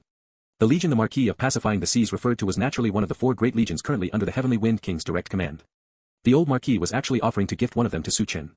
The 4 legions were the Black Armor Army, the Black Abyss Army, the Black Tortoise Army, and the Black Forest Army. In his previous life, although 2 of them had been lost, the king had swiftly reorganized new forces to replace them. Among them, the Black Tortoise Army was commanded by none other than Yujingde. Su Chen did not hesitate for a second. Grandfather, I want the Black Tortoise Army. He had thought it would take decades to make Yujingde pay the price he deserved. He never expected it would happen so soon. The Marquis of Pacifying the Seas nodded. This old man will ensure Yujingde makes the wrong decision at the critical moment. All you need to do, grandson, is seize the opportunity to take command of his troops and place our people from the Marquis residence within the Black Tortoise Army. Several days later, the Marquis of Pacifying the Seas summoned a trusted spirit soul realm confidant to guard Su Chen, then set out alone for the royal capital. The entire kingdom was shaken. News of the assassination attempt on the young Marquis of Pacifying the Seas had already spread like wildfire across the land. The old Marquis had erupted in fury, leaving the whole kingdom on edge. Everyone feared even the slightest connection to the incident. For half a month, the Marquis residents had made no visible moves. Now, had they finally uncovered a lead? Not long after the Marquis of Pacifying the Seas entered the capital, a single piece of news exploded outward. The Azure Wave Kingdom had attempted to assassinate the young Marquis of Pacifying the Seas, nearly depriving the Heavenly Wind Kingdom of an unparalleled genius. In response, the king ordered Marshal Yujingde to lead the Black Tortoise Army in a punitive campaign against the Azure Wave Kingdom. No discussion. No negotiation. Everything happened with shocking suddenness. At the Marquis of Black Tortoise's residence. Thanks to his overwhelming military achievements in defending the Heavenly Wind Kingdom last time, Yujingde stood second only to the king himself. He wielded immense authority and basked in the height of glory. After finally having a son, that son had now given him a grandson. Yujingde cradled the fair, chubby little infant in his arms, unable to put him down. He instinctively leaned in closer. His stubble pricked the baby's tender skin, and the child burst into loud wails. The hunched old woman beside him snatched the baby away at once. Look at you old fool, you've made him cry. Yujingde scratched his head sheepishly and gave an embarrassed smile. Report, Marquis. Urgent news. A guard burst in hurriedly, shattering the warm family moment. The smile vanished from Yujingde's face, replaced by a chilling, murderous aura that made hearts tremble. Speak. What happened? The guard spoke quickly. Marquis, His Majesty has ordered the Marshal to lead the Black Tortoise Army in an expedition against the Azure Wave Kingdom. You could be reading stolen content. Head to Royal Road for the genuine story. A trace of surprise crossed Yujingde's face. As the foremost among the 4 Legion Marshals, the king would not deploy him lightly. The guard continued nervously. It is because the young Marquis of Pacifying the Seas was ambushed by agents of the Azure Wave Kingdom. The Marquis of Pacifying the Seas flew into a rage and personally went to the capital. Afterward, His Majesty agreed to his demand and ordered the Marshal to spare no effort in exacting justice for the young Marquis. Yujingde suddenly understood. The recent assassination attempt on the young Marquis had caused an enormous stir. He had wondered who could be so audacious. So it was the Azure Wave Kingdom after all. No wonder it had alarmed the king enough to mobilize him for a full campaign. Though he too held the title of Marquis, his status paled in comparison to the Marquis of Pacifying the Seas.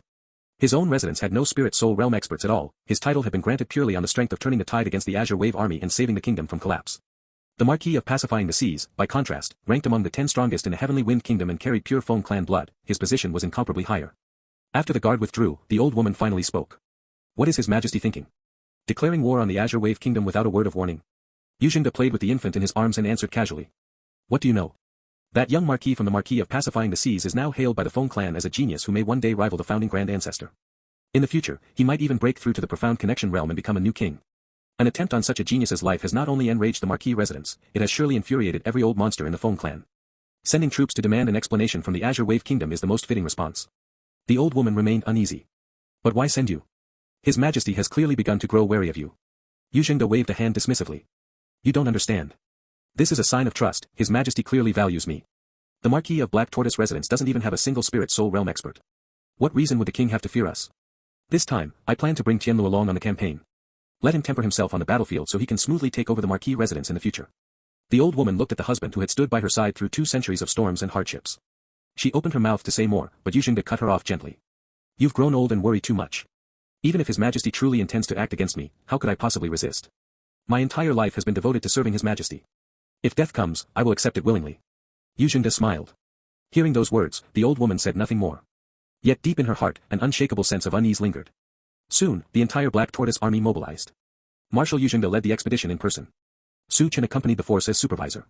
A group of Spirit Sea Realm experts shadowed him at all times. Among them stood a silent old man dressed in plain gray robes, his gaze indifferent yet carrying an oppressive spiritual pressure that made breathing difficult for everyone nearby. A Spirit Soul Realm powerhouse. When Su Chen finally met Yu Jingde face to face, the man greeted him with an ingratiating smile and eagerly introduced his son, the young man named Yu Tianlu. Young Marquis, we have met before, at the 43rd Prince's banquet. Su Chen gave a faint nod, his expression cool and detached, as though none of it mattered to him. The icy response left both father and son momentarily awkward, but it also eased Yu Jingde's mind. It seems the young Marquis is entirely focused on revenge. If I can help him vent his anger and earn a debt of gratitude, the Yu family could easily flourish for another few centuries. The vast army marched steadily toward the Azure Wave Kingdom. Although Yu Jingde had stolen Su Chen's military merits in the previous life and used them to secure his Marquis title, he remained a seasoned commander of the Black Tortoise army. He had fought in countless campaigns large and small, and along the way he made no glaring mistakes. The unprepared Azure Wave Kingdom was caught completely off guard. Su Chen watched everything unfold in silence, quietly calculating how deeply the army had penetrated enemy territory. If he wanted to ruin Yu Jingde completely, body and reputation, he could not afford to rush. 2 months later, devastating news arrived. Yu Jingde nearly blacked out on the spot. His son had been careless and fallen into an Azure Wave ambush. Yu Tianlu had been captured alive. This was his only son, the child he had gained in old age, on whom he had poured every ounce of care and expectation. Yu Jingde wanted to launch an immediate rescue, but the Azure Wave Kingdom delivered their terms: withdraw the Black Tortoise army at once, and they would return Yu Tianlu unharmed to the Heavenly Wind Kingdom. Otherwise, they would only send back a cold corpse. A light rain pattered steadily outside. The sky hung low and gloomy. Yet to Su Chen, the weather had never felt better. Yu Jingde gritted his teeth. The old man's knees buckled, and he dropped heavily before Su Chen in a deep kowtow. Young Marquis, I beg you, save Tianlu. He is my only son. I cannot stand by and watch him die. Yu Jingde understood perfectly. The decision to retreat or press on did not rest with him. It rested entirely with the young man seated before him. Su Chen's fingers tapped rhythmically against the arm of his chair, tap, tap, tap, blending with the steady drip of rain outside the tent. Each beat echoed in Yu Jingde's chest, making his heart rise and fall in time. The faintest trace of a smile curved Su Chen's lips. He spoke softly. I understand how Marquis Black Tortoise feels. Yu Jingde's face lit with desperate hope. Could it be, the young Marquis was willing to order a withdrawal? But the next words plunged him straight into an abyss. Yet I also know that war is no child's game. Countless soldiers of the Heavenly Wind Kingdom have already given their lives. If we retreat so easily now, how could we ever face those who fell? Su Chen's tone remained perfectly calm. How can the outcome of an entire war hinge on the life or death of one man? Marshal Yu, please return to your post. With a casual wave of his hand, Su Chen dismissed the kneeling elder, consigning him to his fate. Without Su Chen's explicit permission, any retreat Yu Jingde ordered would constitute defiance of the king's command. Everything he had built, rank, honor, power, would vanish overnight. A few carefully chosen words from Su Chen would be enough to brand him a traitor who had defected to the Azure Wave Kingdom. Yu Jingde raised his head. He stared at the indifferent youth so close before him and let out a bitter, broken laugh. Young Marquis. I understand. One question burned on his tongue, yet he dared not voice it. He wanted to ask, who was the one who started this war in the first place? But the last shred of reason held his lips sealed. Yu Jingde had no memory of how he left the tent. His mind was a chaotic storm. Cold rain struck his face and shoulders. He could only stand there like a trapped, wounded beast, roaring uselessly into the downpour. He was nothing more than a pawn on someone else's board, moved and discarded at will. Inside the tent, Su Chen sipped his tea leisurely. Behind him, the grey-robed elder snorted with disdain. A force without even a single spirit soul realm expert is destined to remain a disposable piece on the board. When our Feng clan wishes it, he becomes a marquis second only to the king. When our Feng clan wishes otherwise, he is no more than fish on the chopping block. Su Chen gave a soft chuckle. This damned world truly embodied the core truth of every Xianxia realm. Strength reigned supreme. The story has been stolen. If detected on Amazon, report the violation. When the Azure Wave Kingdom saw that the Heavenly Wind forces had no intention of withdrawing, they dragged Yu Tianlu out to the front lines. Father, save me. I don't want to die. Yu Tianlu knelt on a high platform. An executioner stood beside him, the broad blade of a great saber resting against the young man's neck. Terror made his whole body tremble uncontrollably. Yu Jingde, withdraw your army at once, and we will return your precious son to you. Yu Jingde's lips turned pale. Tears streamed down his weathered face. Tianlu, my son, it isn't that your father doesn't want to save you. It's that I cannot. I dare not. A piercing pain shot from his clenched fist straight into his heart. His throat worked again and again. After a long moment, he forced out a single hoarse word. Kill. The vast army pressed forward relentlessly. The Azure Wave generals' faces turned ashen. High on the platform, the executioner received the order. The saber flashed downward. Yu Tianlu's head tumbled free. Yu Jingde's gaze went blank. He stood frozen even as his troops drove the azure wave forces back. Only then did he stumble forward like a man sleepwalking. He knelt beside the headless corpse, lifted the severed head, and placed it carefully, again and again, onto the neck where it no longer belonged. Please accept my condolences, Marshal Yu. Su Chen approached and spoke in a flat, emotionless tone. Yu Jingde snapped back to awareness. He raised his head and met Su Chen's calm gaze. In those deep eyes, he saw something towering over him, high above, looking down. There was mockery in them. Su Chen met the venomous hatred in Yu Jingde's stare without concern. If the marshal lost control and attacked him in rage, it would take no effort at all to crush the man where he stood. But Yu Jingde held back. Su Chen found it faintly disappointing. Still, the game could continue a while longer. There was no need to end it so soon. Back inside his tent, Yu Jingde could restrain himself no longer. A mouthful of blood sprayed from his lips. To watch his own child die before his eyes. A white-haired man sending off a black-haired one. No tragedy in the world could be crueler. He only hoped the campaign would end quickly so he could return home to the Yu family. Unfortunately, Su Chen had not yet had his fill of amusement. There would be no early withdrawal for Yu Jingde. He had become nothing more than a hunting dog, moving only as Su Chen directed. 1 month later, on a certain day, Yu Jingde received a mysterious letter. It came from the Azure Wave Kingdom. Yet the handwriting was painfully familiar. His Majesty. His Majesty intends to use this opportunity to eliminate that young Marquis, Feng Chen. Yu Jingde's eyes widened. He could not be mistaken. The letter had been written by the king himself.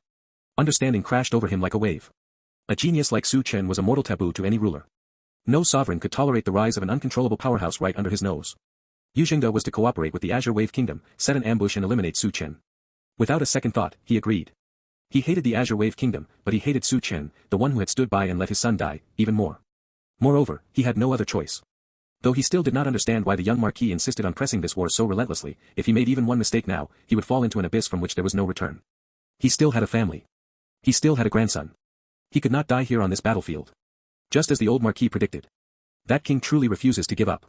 The grey-robed elder following Su Chen let out a cold snort. Under his deliberate attention, every move Yu Jingde made had been laid bare. Su Chen sank into thought. He still won't give up. He had met that fat king before. The man had always smiled at him, warm, amiable. It turned out he was a smiling tiger, hiding a blade behind every grin. In this life, Su Chen would never let that fat bastard live comfortably. Is the king simply this foolish, or is it deliberate? The situation felt increasingly murky to Su Chen. If it was pure stupidity, that was one thing. If it was deliberate, then he would have to reassess just how dangerous that king truly was. Yu Jingde knew nothing of this. Hatred had blinded him completely. As long as there was even the slimmest chance, he would take the gamble. In the end, the army pushed deep into enemy territory. Yu Jingde carelessly reassigned the guards protecting Su Chen. The night was dark, the wind high. A shadowy figure drifted silently into the tent. He was a middle-aged man clad in profound black robes. His hair stood up wildly, white as frost. Vast vital energy surged around him.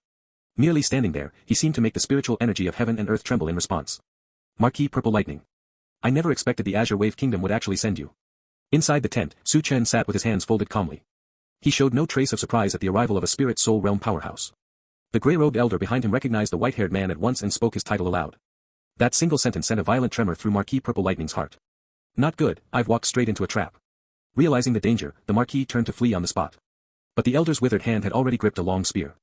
A surge of divine soul power erupted. The midnight darkness was suddenly lit as bright as day. Commanders on the ground below saw the flash and immediately understood something was wrong. They shouted in alarm. Protect the young Marquis. If the young Marquis died here, none of them stationed nearby would escape punishment. It's you, the master of the startling swan spear. You're still alive. One spear, one startling swan. That technique had once dazzled entire eras. It had swept across the surrounding kingdoms unchallenged. 500 years had passed. Most believed the master of the startling swan spear had long since perished. Yet now he stood alive and well before Marquis Purple Lightning. A spirit soul 5th layer powerhouse. Marquis Purple Lightning himself was only at the 3rd layer. How could he dare to fight? He wanted nothing more than to escape as quickly as possible. But how could the master of the startling swan spear allow him to slip away? Damn you, Yu Jingde, you've ruined me. You call this an ordinary spirit soul realm cultivator? A plain, unremarkable old man. Marquis Purple Lightning cursed furiously as he fled. The master of the startling swan spear ranked among the top 10 strongest in the entire Azure Wave Kingdom.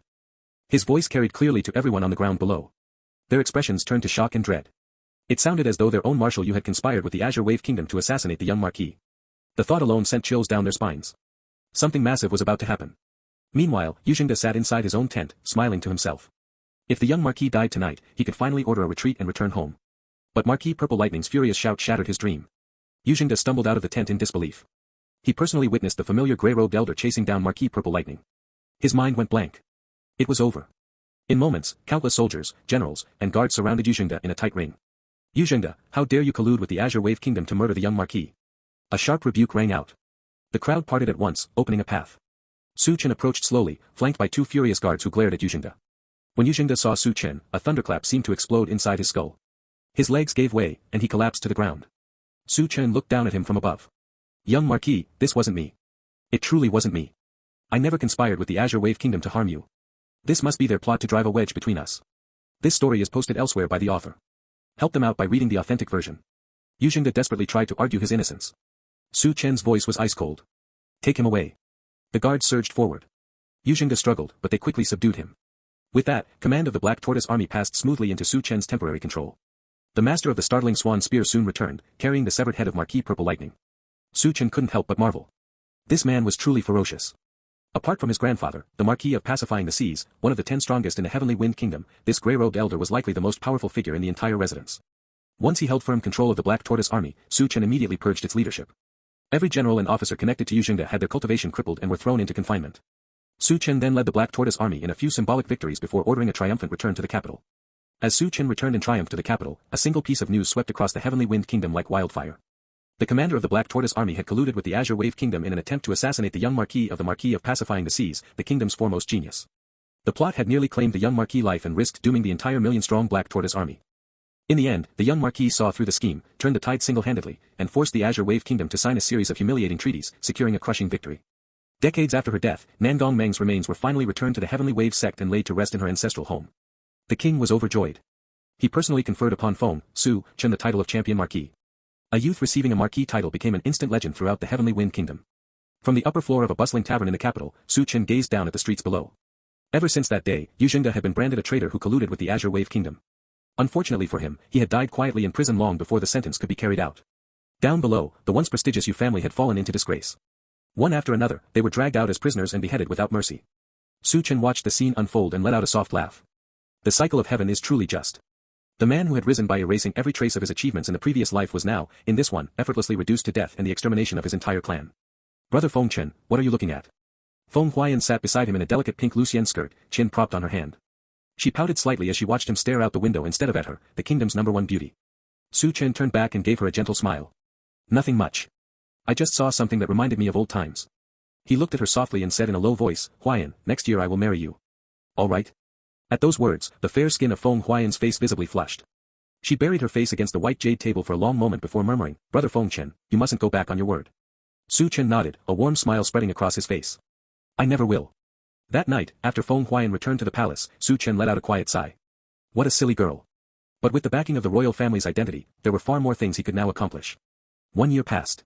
Su Chen's cultivation advanced, albeit slowly, to the second layer of Spirit Sea. In this life, he was now 20 years old. As promised, he married Feng Huayan. The entire Marquis of Pacifying the Seas residence was filled with celebration. The kingdom's foremost beauty had wed. Every drop of wine in the capital's taverns was drained dry that day. Countless young talents mourned in silence. Yet the groom was the Heavenly Wind Kingdom's brightest genius, too dazzling for anyone to resent. After the wedding, Su Chen formally assumed full control of the Marquis of Pacifying the Seas residence. His older brothers, younger siblings, and that useless father of his refused to accept it. In response, Su Chen stripped them of every shred of authority without hesitation. Later, while passing through Northwind City on the road, Su Chen quietly vanished. When he reappeared, he stood once more on the soil of his old home. Dust coated everything. On the hill behind the rear courtyard, several new gravestones had been erected. Traces of wine and offerings still lingered on them. Li Ming. Su Chen thought of his childhood friend from the previous life. After all these years, only he would still remember a man named Jiang Chen. Su Chen did not disturb the offerings. He bowed solemnly, one after another, before the graves of his father Jiang, his mother Jiang, Wang Bailu, and his own children. Rest easy. Soon, I will make the entire Feng clan pay the price. The words were a quiet murmur in his heart. Following the faint imprint he had left behind in his previous life, Su Chen located the spot where the Spirit Communion Manual lay buried. He unearthed it carefully. This was the foundation of his revenge. Inside the Marquis of Pacifying the Seas residence, the old Marquis stared wide-eyed at the manual in his hands. Shock gave way to wild joy, then slowly hardened into grave solemnity. Chenner, this is a genuine king-grade cultivation method.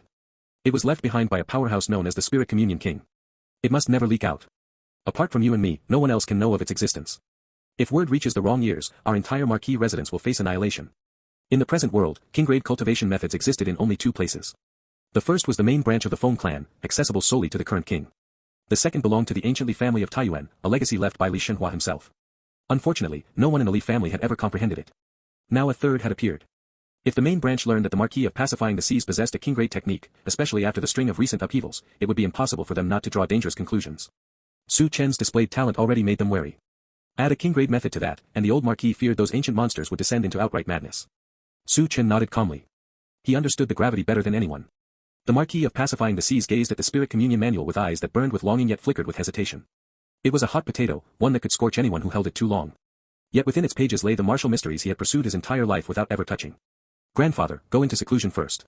Perhaps you will find within the Spirit Communion method the key to taking another step forward. Su Chen smiled gently. The old man's heart swelled with emotion.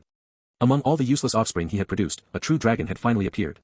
Once the Marquis of Pacifying the Seas entered seclusion, Su Chen's expression returned to perfect calm. Handing the Spirit Communion Manual to his grandfather had been deliberate. After all, the old Marquis was currently his strongest combat asset. If he wished to strike at the main branch, everything depended on whether the Marquis could comprehend the manual and advance further. Each additional step the old man took would increase their chances of crushing the main branch by that much. As for whether the Marquis of Pacifying the Seas would ultimately help him move against the main branch, Su Chen gave a faint smile. Of course, he would. Everyone had desires. Once strength was obtained, those desires would swell without limit. And then, they would act. Even in the worst case, if the main branch somehow learned of the Spirit Communion Manual, they would never allow the Marquis of Pacifying the Seas to keep it. From the moment Su Chen handed over the manual, the two sides had been locked in a fight to the death. And now? I only need the right opportunity. Good father, good brothers, and good king. I'm afraid I'll have to trouble all of you to provide that opportunity. Su Chen murmured with a low laugh. He knew those people would never give up their desire to see him dead. And he could not afford to wait much longer. If another few decades passed, even this heaven-defying genius facade might begin to crack. His lifespan was draining far too quickly, only secret arts allowed him to conceal the truth for now. Stolen from its original source, this story is not meant to be on Amazon, report any sightings. 10 years later. Under Su Chen's steady hand, the Marquis of Pacifying the Seas residence ran with flawless order and discipline. Ever since obtaining the Spirit Communion Manual, the old Marquis had entered seclusion. He emerged only once during those years, long enough to hand Su Chen the complete, unredacted version of the technique before returning to his closed-door cultivation. Feng Huayan nestled quietly in Su Chen's arms like a docile cat, letting him stroke her long hair with gentle fingers. Huayan, Su Chen murmured with a faint smile against her ear, do you want our child to become the most honored person in this kingdom? Feng Huayan shook her head softly. I only want our family to live peacefully and safely like this, just as we are now. Su Chen sighed helplessly. And if your royal father grows wary of me and decides he wants me dead? Feng Huayan's eyes widened. She shook her head vigorously. That's impossible. How could father ever want to kill you? You're his champion Marquis. Su Chen merely smiled and said nothing more. A few days later, Su Chen set out from the Marquis residence with Feng Huayan, their child, and a company of guards. The flowers in Hundred Blossoms Valley were in full bloom. Feng Huayan had mentioned it wistfully more than once, so Su Chen decided to take her to see them. After they left, a dark shadow lingered within the Marquis residence, staring after Su Chen's departing figure with naked jealousy. That old man is hiding something earth-shattering, I'm sure of it. A filthy bastard thinks he can steal my Marquis title. This time the net is cast wide, let's see how you survive. The figure in the shadows sneered coldly as Su Chen's procession disappeared into the distance. On the road to Hundred Blossoms Valley, an ambush struck. This time, nearly 20 Spirit Sea Realm experts moved against them. Every single one radiated an aura far stronger than the assassins who had targeted him over a decade earlier. Even more terrifying, a figure loomed among them whose presence felt like an endless abyss. A Spirit Soul Realm powerhouse. The heavens themselves seemed to shudder. One after another, Su Chen's guards fell, cut down without mercy. Su Chen himself suffered grievous wounds, yet he shielded Feng Huayan and their child with his dying strength. Who are you? Why are you attacking my husband? Feng Huayan stared at her blood-soaked husband. Su Chen's earlier words echoed in her mind.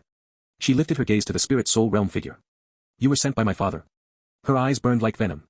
She spread her arms wide, placing herself between Su Chen and the attacker. Princess. The black-robed Spirit Soul expert spoke involuntarily, then realized his mistake. His voice trembled. Princess Huayan, you should never have asked that question. A cold smile curved Feng Huayan's lips. So I'm supposed to watch my husband die before my eyes, then conveniently faint and miraculously survive? So my child can inherit the Marquis residence in ignorance while it is slowly carved apart piece by piece. In that moment, a faint smile touched Su Chen's bloodied lips. His goal had been achieved. A long spear descended from the sky like a falling mountain. The Spirit Sea Realm expert who had no time to react was instantly reduced to ash. A grey-robed elder stepped out of the void, striding through the air with unmatched pressure rolling off him. Master of the Startling Swan Spear, it's you. The black-robed Spirit Soul expert cried out in shock. Fortunately, the old Marquis was worried for young Master Chen's safety and ordered this old man to follow in secret. I never expected you people to be so utterly deranged, trying to kill Chen again and again, even stooping so low as to murder your own blood. The master of the Startling Swan Spear cast a cold glance toward a figure standing behind the black-robed elder. The moment that gaze landed on him, the figure turned and fled without looking back. But the elder merely raised his hand. A spear shadow flashed. It pierced straight through the fleeing black-robed man. The sight left everyone breathless. The master of the startling swan spear had broken through again. Kill him. No matter what, Chen must die today. The black-robed attackers threw everything they had into one final desperate assault. But in the end, they were all intercepted. Not a single one survived. The final victor stood amid the carnage. Chen. Upon returning to the Marquis of Pacifying the Sea's residence, Chen fell into a deep coma from his severe injuries. Feng Huayan never left his side. When Chen finally awoke, she leaned close and whispered softly, "Husband, I want our child to become the most honored person in this kingdom." She had made her choice. She chose her husband and her child. Joy surged in Chen's heart. He knew the moment was almost ripe. The Marquis of Pacifying the Seas came to visit him as well. Seeing his most cherished grandson-in-law nearly assassinated once again, if he had not taken extra precautions, he might have been looking at a corpse. Damn it all.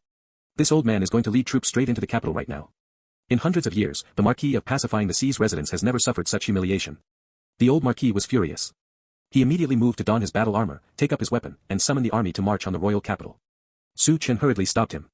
Over the past decade of cultivating the spirit communion method, the Marquis had advanced from the 7th layer of spirit soul to the 8th. Yet the reason the main branch remained the main branch was simple: it sheltered an old monster at the peak of the 9th layer of spirit soul. Grandfather, you absolutely cannot act rashly in this matter. If the Marquis stormed the capital and made even one misstep, he would be surrounded and overwhelmed. The old man laughed. This old man was only angry seeing my grandson-in-law nearly killed again. It doesn't mean I've lost all reason. So he had come first to comfort Chen. He continued, "Chenner, do you have any thoughts on how to proceed?" Chen's expression grew solemn. "Grandfather, after this incident, I have been thinking, will there be a third attempt? A fourth? A fifth?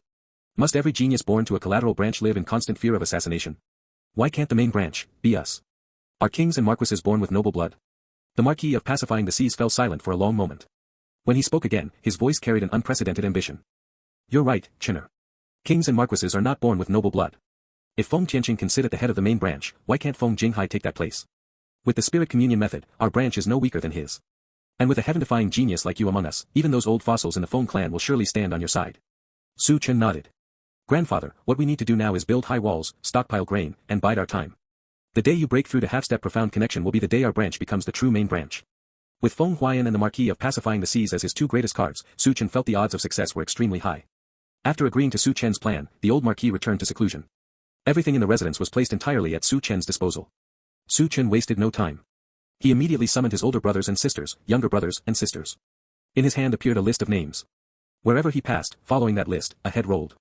Feng Zian had never witnessed a day so terrifying. The youth before him seemed like an ice-cold demon. There was not the slightest trace of mercy in his eyes. One familiar head after another tumbled to the ground with dull thuds. Enjoying this book? Seek out the original to ensure the author gets credit. Chen stopped in front of Feng Zian. He still remembered how this man had once tried to drown him in vulgar distractions and ruin his cultivation. Sensing the murderous intent in Chen's gaze, Feng Zian collapsed to the floor with a thud. A yellow liquid pooled beneath him, dripping steadily. "Chen. Brother Chen.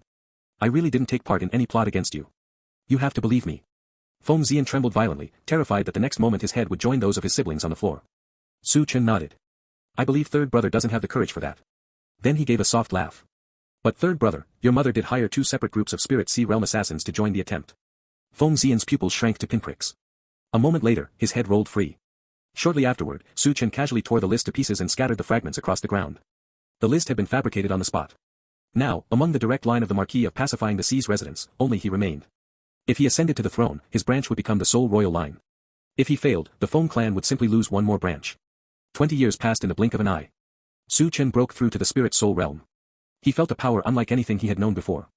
A radius of several thousand meters lay entirely within his grasp. With a single thought, he could reshape mountains and rivers. He knew his efforts had not been in vain. Unfortunately, this body's potential has already been completely burned away. Chen estimated that his remaining lifespan could now be measured in years rather than decades. Without the constant support of precious spiritual medicines over the past 2 decades, his facade would have crumbled long ago. Even after reaching spirit soul, he figured he had no more than 5 or 6 years left at best. In those 20 years, the king had grown increasingly brazen. He began systematically stripping resources from the collateral branches. Martial cultivation materials dwindled year by year, and more collateral descendants fell victim to silent purges. The other Marquis residences suffered the same fate, grievances piled high, yet none dared speak. Chen gazed at the jade slip in his hand. He slowly carved a sentence into its surface: cleanse the sovereign's side. Pacify the kingdom's calamity. He no longer had time to wait for the Marquis of Pacifying the Seas to break through. If he waited any longer, he might not live to see whether his grandfather ever reached half-step profound connection. He would enter the grave first. He would unite the other collateral branches and rebel. Even if he could not destroy the Heavenly Wind Kingdom outright, he would cripple it so badly that the task of finishing it could be left to his next life. With Feng Huayan acting as intermediary, the alliance formed swiftly. In a single stroke, the Heavenly Wind Kingdom plunged into the most brutal civil war in its history. All 8 great marquee houses rose in rebellion at the same moment. More than 20 spirit soul realm powerhouses were drawn into the conflict. 7 of the kingdom's 10 legendary powerhouses, figures who usually remained hidden from the world, stepped onto the battlefield. Rivers ran red. Corpses blanketed the plains. Chen led his army ever higher, sweeping forward without pause. Huayan, he asked quietly as he surveyed the devastation he himself had wrought, holding her hand, how do you think history will remember me? Feng Huayan smiled gently. If you succeed, husband, you will be remembered as the restorer of the dynasty, the ancestor of renewal. If you fail, then Huayan will follow you into the 9 netherworlds. Why should we care how the world judges us? Chen's voice grew heavy. The victor is crowned king, the defeated becomes a bandit. That truth has never changed since ancient times. Feng Huayan turned and draped his great cloak carefully over his shoulders. Her voice was soft. In Huayan's heart, husband will always be king. Hearing those words from his wife of so many years, Chen suddenly felt a strange warmth rise in his chest. He drew her into his arms. In his heart, he whispered, I'm sorry. From the moment he learned of the Jiang family's massacre in his childhood, there had been no path back. Everything he had done in this life, every scheme, every life taken, was to gather more reverse fate points while avenging his previous existence. The instant he chose to burn his lifespan and accelerate his cultivation, he had locked himself onto a road of no return. He was not a genius who could stand shoulder to shoulder with the kingdom's founding ancestor. He was not a monstrous talent comparable to Li Shenhua. He was merely a fraud who had stolen fame by consuming his own life. Whether it had been worth it, he did not know. Right or wrong, he had no interest in judging. He could only throw himself fully into the game and gamble for that half-chance of victory against heaven itself. A mournful horn blast rolled across the capital like thunder, echoing far into the distance. An army of 1,000,000 cultivators stood arrayed before the city walls. The heavenly wind kingdom's defending generals looked upon the sight and felt only despair rise in their hearts. The 8 marquee houses had brought too many powerhouses. Their hidden legion reserves proved no weaker than the king's original 4 great armies. Now only 3 remained. Chen had effortlessly claimed the Black Tortoise army for himself long ago. Inside the royal palace. Your Majesty, urgent report. The Marquis of Pacifying the Seas, the Marquis of Incubus, the Marquis of Mysterious Ice, all 8 great marquises have arrived at the gates with their armies. They intend to. One of the kingdom's highest ministers stood trembling beside the throne. Before he could finish, the heavenly wind king cut him off with a cold laugh. They intend to kill us and take our place, is that it? The king's voice dripped with mockery. We should have staked everything and killed that Brett the moment he showed his face in the capital. If not for those old fossils of the main branch vouching for him, how could we have allowed this disaster to live this long? Cold sweat poured down the minister's face. The king continued speaking to himself, unperturbed. Those main branch relics thought they could groom Feng Chen into another grand ancestor, a guardian for our Feng clan. How could they know the wolf cub only ever wanted to overthrow the main branch, even take our head? At first we only planned to quietly eliminate him. Who could have guessed he would slip through our fingers time and again? But if he thinks he can topple the main branch so easily, he is sorely mistaken. The king's expression remained eerily calm, untouched by the terror of an army at the gates. In that moment, he no longer concealed his cultivation. Half step. Profound connection realm. Amid the vast, surging army. Chen frowned. He sensed an unprecedented, terrifying energy emanating from within the capital. At least peak 9th layer spirit soul, perhaps even stronger. The royal capital had indeed been hiding an old monster. Yet he felt no fear. He turned slightly and cupped his hands toward the elder beside him. The rest will be up to you, grandfather. The Marquis of Pacifying the Seas gave a firm nod. In the next instant, he transformed. His body swelled into a dozens of Zhangtal giant clad in golden armor, majestic, domineering, unstoppable. He executed one of the superior grade spiritual martial techniques recorded in the Spirit Communion Manual. A single fist slammed against the capital's grand protective array. Boom! An earth-shattering explosion rang out. Countless runes shattered and fell like radiant rain. Inside the city, innumerable people burst into clouds of blood mist in an instant. The entire capital was stained crimson. The once impregnable grand array was torn open with a gaping hole. The sight sent a surge of exhilaration through the allied forces of the 8 marquises. To the defenders of the capital, it felt as though the sky itself had collapsed. In the space of a single breath, the array had been broken. The Marquis of Pacifying the Seas had already stepped infinitely close to the profound connection realm. At that moment, a figure cloaked in golden light emerged from within the capital. Support the creativity of authors by visiting Royal Road for this novel and more. You lot think you can replace us? Cleanse the sovereign side, pacify the kingdom's calamity, do you take us for some powerless, incompetent ruler? The hoarse voice carried overwhelming dominance. It rolled outward, shaking every soul in the 8 Marquee alliance. Chen's expression grew grave. The king had hidden his strength far too deeply. Without anyone noticing, he had quietly reached half-step profound connection. Fortunately, the Marquis of Pacifying the Seas had reached the same boundary. Killing intent surged like an ocean, terrifying fluctuation spreading for 10,000 meters. Feng Yu. No matter how well you concealed your cultivation, today this Marquis will demand justice for Chinner. With a furious roar, the Marquis of Pacifying the Seas charged straight toward the Heavenly Wind King. The clash of 2 half-step profound connection realm powerhouses erupted in an instant, capable of destroying heaven and earth. This was power far beyond the reach of ordinary spirit soul cultivators. Profound connection realm, enough to claim kingship. Even at half-step, the 2 fought like sovereigns of heaven and earth. Kill. While the king battled the Marquis, Chen immediately led the army in a charge through the breach. The main branch of the Feng clan also dispatched its strongest experts. The final, decisive war for the fate of the Heavenly Wind Kingdom had begun. Feng Chen, as long as you order a retreat, we swear, never again will anything like this happen. No one will ever move against you in secret. An elder of the main Feng branch still tried to reason with Su Chen. Su Chen only let out a cold laugh. They had already raised the banner of rebellion. Surrender now.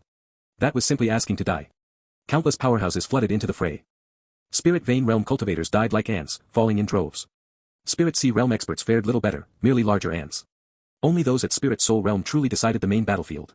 Su Chen clashed directly with one of the main branch's Spirit Soul Realm clan elders. This was the first time he had fought at the Spirit Soul Realm. His opponent was formidable. Su Chen gained no advantage at all. In the end it was only when the master of the startling swan spear found an opening that the elder was finally slain. High above, the duel between the Heavenly Wind King and the Marquis of Pacifying the Seas raged on without pause. Su Chen plunged straight into the ancestral grounds of the Feng main branch, intent on slaughtering every last member of the core lineage. Heads rolled. Blood flowed in rivers. He spared not even the high ministers of the court. He trod across the bones of dukes and marquises that littered the royal streets. After this battle, the order of the Heavenly Wind Kingdom collapsed completely. The other marquises watched and thought Su Chen had gone mad. Yet inwardly they rejoiced.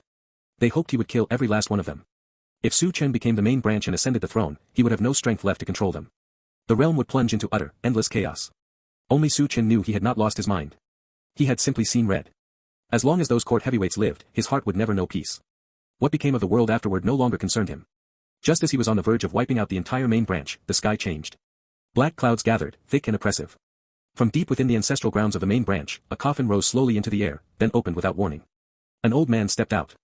His face was pale as paper, eye socket sunken, eyes dull and lifeless, devoid of any spark, as though the flame of life could gutter out at any moment. In an instant, every sound of battle across the battlefield fell silent. Only the old man's faint, labored breathing remained. His skeletal hand reached forward. Su Chen felt a crisis unlike anything he had ever known. Bang! An ancient elder from one of the marquee houses exploded into a mist of blood without warning. Another finger pointed. Another spirit soul realm powerhouse burst apart like fireworks in midair. Su Chen's hair stood on end. Soon, he stood completely alone. Everyone around him was dead. Even the master of the startling swan spear. Profound Connection Realm, this is the Feng clan's founding ancestor, Feng Tianqing. He's still alive. Cold sweat drenched Su Chen's back. Unwillingness and rage filled his heart. He had been so close, just one final step. A Profound Connection Realm cultivator could live at most 800 years. Yet from the founding of the Heavenly Wind Kingdom until now, nearly 1,000 years had passed. This old monster had lived more than a millennium. There was no time left for thought. Seeing the situation turn catastrophic, the Marquis of Pacifying the Seas abandoned his duel with the king and rushed to carry Su Chen away. Chenner, run. Before he could even draw near, the withered old man reached out and gently pinched. The Marquis body twisted grotesquely, then burst apart in an instant. The Heavenly Wind King arrived too late. When he saw the main branch reduced to a field of corpses, his eyes turned scarlet with fury as he glared at Su Chen. What a ruthless heart. We will make you wish for death. As the words fell, Su Chen laboriously raised one arm and raised his middle finger in defiance. A deafening roar shook the heavens. Then all sound ceased. The world fell utterly still. Fuck. Su Chen gasped for breath as he returned to the reverse fate scripture space, unable to hold back a furious curse. The Feng ancestor was still clinging to life. Worse, he was likely one of the strongest cultivators in the Profound Connection realm. Su Chen had come so close, so damn close, to toppling the Wind Kingdom entirely. Just that little bit short. Unwillingness burned in his chest like fire. He didn't know how much time passed before he finally calmed down. In this life, he hadn't destroyed the Heavenly Wind Kingdom outright. But he had slaughtered nearly the entire main branch, wiped out all the Spirit Sea and Spirit Soul realm experts among the 8 great marquises of the Feng clan, and butchered the entire court from top to bottom. The Heavenly Wind Kingdom survived in name only. Su Chen summoned the reverse fate scripture and examined the rewards from this life. The book flipped open to the 3rd page. Third life, you were the foremost genius of the Heavenly Wind Kingdom. Everyone placed their hopes on you, and you lived up to them. Even at the cost of burning your lifespan to cultivate, you chose to plunge the world into chaos for the sake of vengeance from your previous life.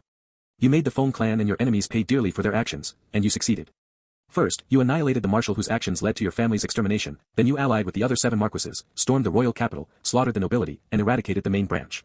Regrettably, you ultimately encountered the Feng ancestor, who clung to his final breath, and your victory slipped away at the last moment. You were a madman, a king, a demon, a hero. Future generations will judge your merits and sins. Evaluation, 2 stars, cyan. Reverse fate points, 200. 200 reverse fate points. In this life, Su Chen had caused the deaths of millions, directly and indirectly, the number probably reached 9 figures. Even the Feng dynasty had been reduced to a hollow shell because of him. If I had successfully replaced the main branch of the Feng clan, the evaluation might have climbed another level. Su Chen's eyes gleamed with longing. A single star's difference at the cyan grade meant a full 100 extra reverse fate points. Unfortunately, that half-dead ancestor had crawled out at the critical moment. The world of cultivation was full of unexpected dangers. Talent, 0, plus. Comprehension, 0, plus. Family background, 0, plus. Gao heart, 15. With 200 reverse fate points this time, if allocated wisely, he might truly break through to the profound connection realm in this life and become a genuine powerhouse, not the false genius of his previous life who relied on burning lifespan. He poured the most points in talent, 90. Comprehension received 70. The remaining 40 points went straight into the background. Fourth life, begin. Dawn light filtered softly through the window. Su Chen opened his eyes to the sight of bed curtains embroidered with gold and silver threads, their intricate patterns gleaming with exquisite craftsmanship. This life's identity is clearly no worse than the last one. Su Chen felt a quiet surge of satisfaction. He glanced at his hands, not those of an infant. Good. The tail has been stolen. If detected on Amazon, report the violation. Memories surfaced. In this life, he was called Chen, the second son of the head of the Great Plainly clan, commonly known as Second Young Master Li. Su Chen froze. The Great Plainly clan, wasn't that the very family left behind by the legendary figure of the Heavenly Wind Kingdom, Li Shenhua? Holy shit. Su Chen recalled that within the Li clan, Li Shenhua had left behind a cultivation technique. Even the Feng ancestor had personally admitted that Li Shenhua far surpassed him in strength. If the Feng ancestor's cultivation already exceeded the profound connection realm, then what unimaginable realm had the even more monstrous Li Shenhua reached? Su Chen didn't know. But he desperately wanted that technique Li Shenhua had left behind. In this life, his memories awakened at age 13. At 13, he had already reached the 9th layer of spirit gathering. Even in his previous life, when he burned lifespan to cultivate, his progress had been no better. From a fake genius to a true one. Su Chen suppressed the excitement in his heart and began searching for news of what had happened to the Heavenly Wind Kingdom after his death in the previous life. And there were indeed significant changes. In his last life, he had nearly wiped out the entire Feng clan, forcing the Feng ancestor to revive with his final sliver of lifespan. No one knew whether the old monster had truly died, but the Li clan believed he most likely had. 30 years had passed since then. The Heavenly Wind Kingdom had not yet collapsed, but it existed in name only. In his previous life, the Heavenly Wind King had suffered grave injuries during his battle with the Marquis of Pacifying the Seas. To shore up the Feng clan's position, he had no choice but to arrange a political marriage. Nowadays, the Heavenly Wind Kingdom was effectively controlled by 4 major factions. The Li faction, headed by the Great Plain Li clan. The Kong faction, led by the Peace Plain Kong clan. The Sect faction, dominated by the Spirit Martial Hall. And the Merchant faction, controlled by the Myriad Treasures Merchant Guild.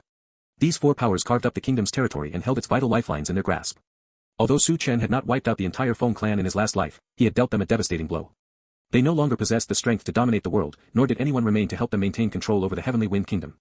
Chaos was brewing. Young Master Li Chen, the clan elders request your presence in the Spirit Vein Hall to select a Spirit Vein. A maid's voice drifted in from outside the door, pulling Su Chen back from his thoughts. The Great Plainly clan's foundation far surpassed that of the estate of the Marquis of Pacifying the Seas. Over the centuries, the Li family had accumulated countless high-quality spirit veins. Rumors persisted that a golden-quality spirit vein left behind by Li Shenhua himself still remained among them. Unfortunately, no one in the Li clan had ever managed to claim it. Even purple-quality spirit veins had gone unclaimed for hundreds of years. In his previous life, the best spirit vein Su Chen had ever possessed was merely blue quality. He arrived at the Spirit Vein Hall. Inside, numerous young boys and girls of the Li clan were already gathered. When they saw Su Chen enter, they quietly stepped aside to make way for him. Su Chen was the greatest genius the Li family had produced in centuries. Only one person regarded him with undisguised contempt and arrogance. A youth dressed in splendid brocade stepped forward to block his path. Li Chen, no matter how outstanding you are, father will never spare you a second glance. Li Wenxuan lifted his chin, smug and triumphant, as though that alone could prove his superiority. Su Chen couldn't be bothered to respond. In this life, though he held the position of second young master of the Li faction, his mother was merely the daughter of a minor sex leader. Without powerful backing, he had been looked down upon and frequently bullied, until his talent began to shine. Only then did his fortunes improve, earning him the favor of the clan elders. That same rise, however, had drawn the enmity of his older and younger brothers. After all, no one enjoyed watching someone they had once trampled underfoot suddenly stand tall and turn the tables. One by one, the youths entered the Spirit Vein Hall and received their spirit veins. When Li Wenxuan emerged, his face glowed with unrestrained delight. I obtained a rare blue-quality spirit vein, Thunderbolt Colt. The crowd erupted in envy. A Thunderbolt Colt was an exceptional spirit vein, capable not only of unleashing astonishing bursts of speed but also of channeling small-scale lightning attacks against enemies. It was undeniably powerful and practical. Li Wenxuan swaggered over to Su Chen's side. Once I break through to the 9th layer of spirit gathering, I'll absorb this spirit vein. Your lead in cultivation is only temporary. I'll catch up to you soon, and then surpass you. Su Chen almost laughed aloud. A mere 2nd layer spirit gathering cultivator dared to provoke him, a 9th layer? He didn't have the heart to shatter Li Wenxuan's daydream. Brushing past without a word, he stepped into the Spirit Vein Hall. Inside the Spirit Vein Hall stood rows of spirit veins that the Li clan had harvested from demonic beasts over generations. The more exceptional one's talent, the stronger the resonance they could provoke. The greater the number of resonances, the higher the chance of obtaining a truly precious spirit vein. Su Chen closed his eyes and focused his senses. Dozens of blue lights flickered past in an instant. He sighed inwardly at the sheer depth of the Li clan's reserves. If he wanted, he could reach out and claim a top-grade blue-quality spirit vein without effort. But in this life, with his current aptitude, how could he settle for merely fusing with a blue-quality one? Unhurried, Su Chen patiently searched. Soon, a strand of purple light appeared before him. Delight surged through him. It was a purple-quality spirit vein, stripped from a demonic beast called the Thousand-Armed Spider. Such creatures had nearly vanished from the heavenly wind kingdom and were extremely rare. The beast was covered in countless dense arms and could spit out steel-tough spider silk laced with deadly poison. If he fused with it, he would become an enhanced version of Spider-Man. Chen did not choose it immediately. He had no desire to turn into a venomous old monster. Suppressing his impatience, he continued searching. Before long, another purple-quality spirit vein emerged. Lava Berserk Ape. This demonic beast had molten rock flowing through its veins, its fur blazing like liquid fire. Another exceedingly rare species, long extinct in the heavenly wind kingdom. Fusion would grant immense physical strength, the ability to manipulate flames, and strong resistance to fire. The drawback was obvious, the fusion would make one's temper explosively volatile. But that minor flaw could be overlooked. Chen spotted several more purple-quality spirit veins, each from incredibly rare demonic beasts. It seems my aptitude still isn't enough to draw out the legendary golden-quality spirit vein. Disappointment flickered through him, though he quickly reminded himself that it was only a legend, no one knew for certain whether it truly existed. After careful consideration, he selected the spirit vein of a demonic beast known as the Frost Moon Ice Phoenix. This ancient creature carried the bloodline of the primordial phoenix. Its entire body was snow-white, feathers sculpted like crystalline ice. Legend said that wherever it passed, frost blanketed the land, and its breath could freeze mountains and rivers in an instant. Absorbing it would grant mastery over extreme ice powers, the ability to summon the ice phoenix's wings for swift flight, and a surge of vigorous life force from the ancient phoenix bloodline, greatly extending lifespan. With his choice made, Chen stepped out of the spirit vein hall. Outside, Li Wenxuan was still loudly showing off his blue-quality spirit vein and taking every opportunity to belittle Chen. Li Chen, what spirit vein did you get? Hurry up and show it already. Li Wenxuan stared at Chen with jealousy, secretly hoping that whatever Chen received would prove inferior to his own. This story has been taken without authorization. Report any sightings. Chen emerged from the hall with an utterly calm expression. That composure only fueled Li Wenxuan's misunderstanding. The elders stationed in the spirit vein hall also turned curious gazes towards Chen. This was the proclaimed greatest genius of the Li clan in 100 years. Even they were eager to see what kind of spirit vein such a prodigy could awaken. Chen opened his palm. A thread of purple light shimmered, and then a pure white ice phoenix materialized. The temperature in the entire hall plummeted. Within moments, frost began to form on every surface. Though the elders had braced themselves, their mouths still fell open in shock. Our Li clan actually possesses a purple-quality spirit vein. They had always believed that the purple-quality spirit vein supposedly left behind by ancestor Li Shenhua when he departed the heavenly wind kingdom was nothing more than a myth. Yet here it was, real. In his heart, Chen mused. The spirit vein hall held not just one purple-quality spirit vein. There were many. Li Shenhua could never have imagined that after his unparalleled emergence, the Li clan would suffer such a dramatic decline. Not a single genius capable of resonating with a purple-quality spirit vein had appeared in all the centuries since. Until Chen arrived in this life. Impossible. This is impossible. Li Wenxuan's mouth fell open. He pointed at Chen and shouted, how could you possibly get a purple-quality spirit vein? Our Li clan doesn't even have one. Chen frowned. One of the nearby clan elders spoke up immediately. Third young master, watch your mouth. This purple spirit vein was left behind by ancestor Shenhua himself. Li Wenxuan refused to back down. Then why does he get a purple one and I don't? You old fogies are clearly playing favorites. Li Chen, that purple-quality spirit vein belongs to me. I order you to hand it over right now. He sounded exactly like a spoiled brat. The faces of several Li clan elders darkened with displeasure. If he weren't the clan leader's son, and if his talent weren't decent, they would have slapped him long ago. Chen laughed. Laughed at Li Wenxuan's sheer stupidity. A mocking smile curved his lips. When Li Wenxuan saw that Chen had no intention of giving up the purple spirit vein, his expression turned savage. He strode forward, reaching out to snatch it by force. Chen caught his wrist with ease and gave a light squeeze. Pain instantly twisted Li Wenxuan's face. Li Chen, let go of me. Aya. Unable to stand the piercing shrieks, Chen flung him aside. Li Wenxuan landed hard on his backside and immediately burst into loud, wailing sobs. Li Chen, you're bullying me. I'm going to tell father. I'll make father punish you. Chen paid him no mind. At that moment, a tall, imposing middle-aged man entered the spirit vein hall, followed by several elders. Seeing him arrive, Chen spoke calmly. Father. The instant Li Wenxuan spotted his greatest backer, his demeanor flipped. He put on a pitiful expression. Father, I want the spirit vein that big brother Li Chen has. You have to make him give it to me. As soon as the words left his mouth, every elder in the hall turned their gazes toward the middle-aged man. Shut up. A crisp slap rang out. The clan leader struck Li Wenxuan across the face. Though he used no spiritual energy, the blow still sent the boy flying. Blood trickled from the corner of Li Wenxuan's mouth. Clutching his swollen cheek, he stared in disbelief at the father who had always doted on him most. Tears welled up again, and he began to wail with grievance. What are you waiting for? Take Wenxuan away. Don't let him embarrass himself further here. The clan leader's voice was icy. Only then did the guards snap out of their daze and hurriedly drag the sobbing boy out. Chen's opinion of this life's father rose a notch. It seemed the man wasn't a fool. He could distinguish right from wrong. A true idiot could never have become the head of the Li clan.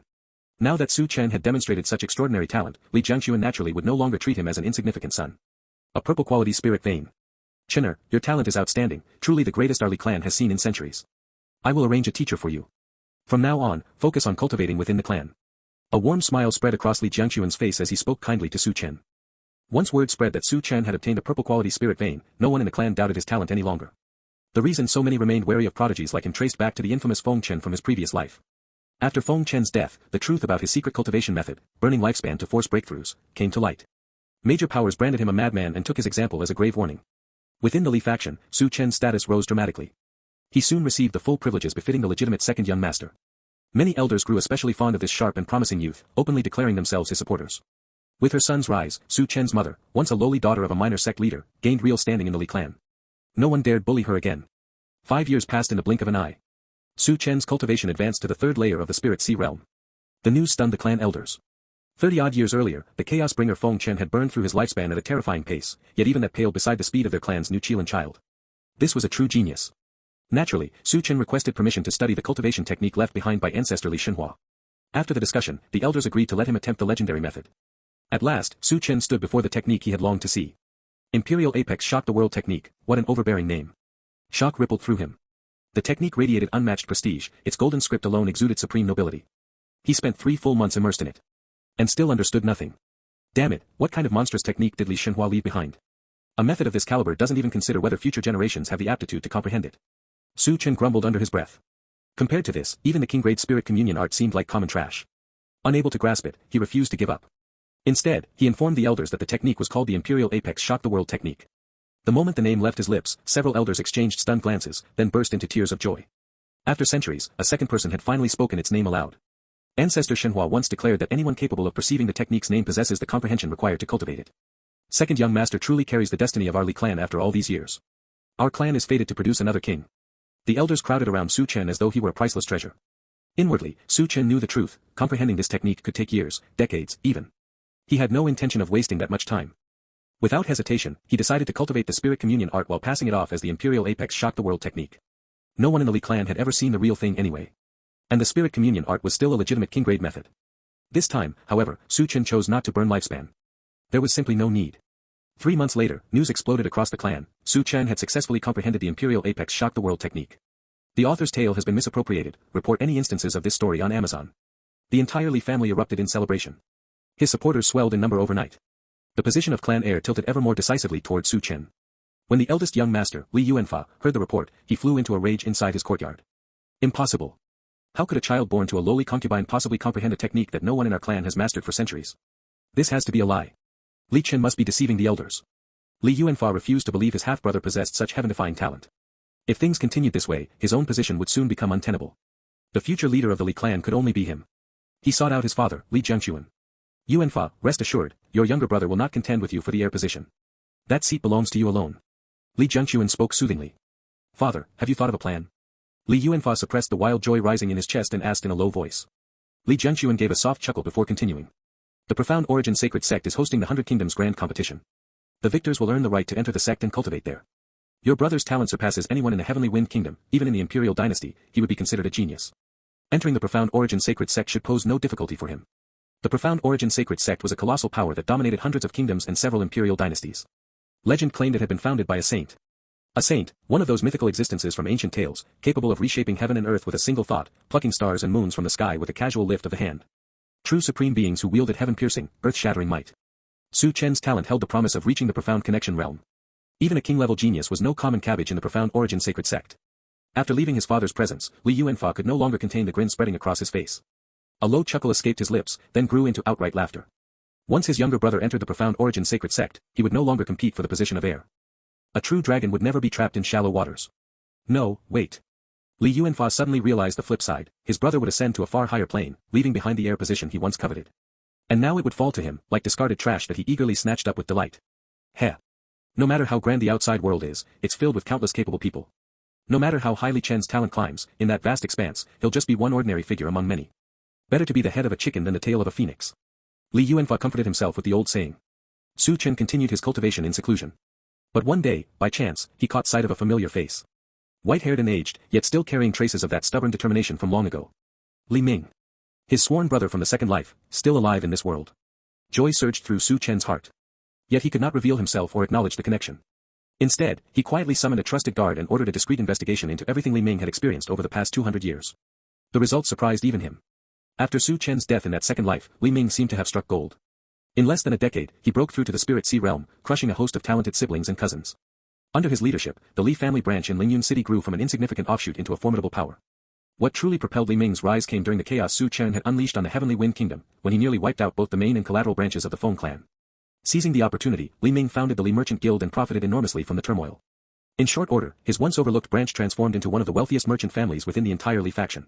Unfortunately, great wealth attracts thieves. Li Ming's most beloved descendant was kidnapped by the infamous 12 heavenly fiends, who demanded 10 million gold coins for the ransom. 10 million gold coins, far beyond what Li Ming could produce. He had no choice but to beg the main branch for help.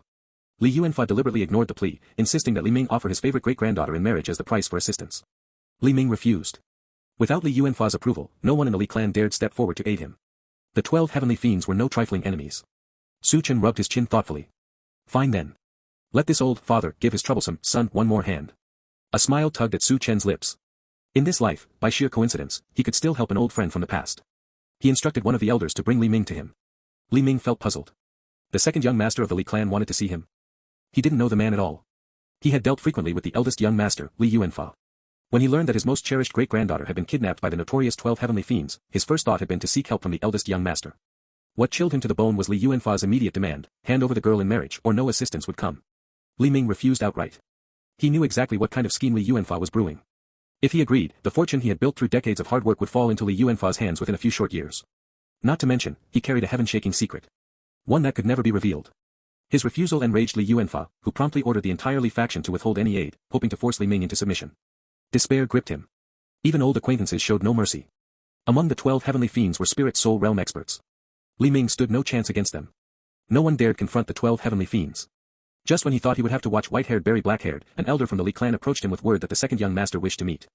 With a heart full of unease, Li Ming followed the elder to Su Chen's cultivation residence. He had long heard rumors about the second young master, the unparalleled prodigy the Li clan had not produced in centuries. Meeting him now, Li Ming found the youth truly extraordinary. High-bridged nose, lips curved in a faint, natural smile, every gesture carried effortless grace, suffused with an indescribable air of nobility and Tao charm. Most striking of all, this boy, roughly the same age as his own great-grandson, possessed a cultivation depth so profound that Li Ming could not see through it. The Li clan's reputation was well deserved. Li Ming stood tense, terrified that this second young master would make the same indecent proposal as Li Yuanfa. Seeing the old man's rigid posture, Su Chen smiled. I can help you deal with the 12 heavenly fiends. Joy and apprehension warred across Li Ming's face. Gathering his courage, he asked, may I know what the second young master requires of me in return? Su Chen gave a soft chuckle, noting how Li Ming's heart seemed lodged in his throat. This old fellow is worried I have designs on his great-granddaughter.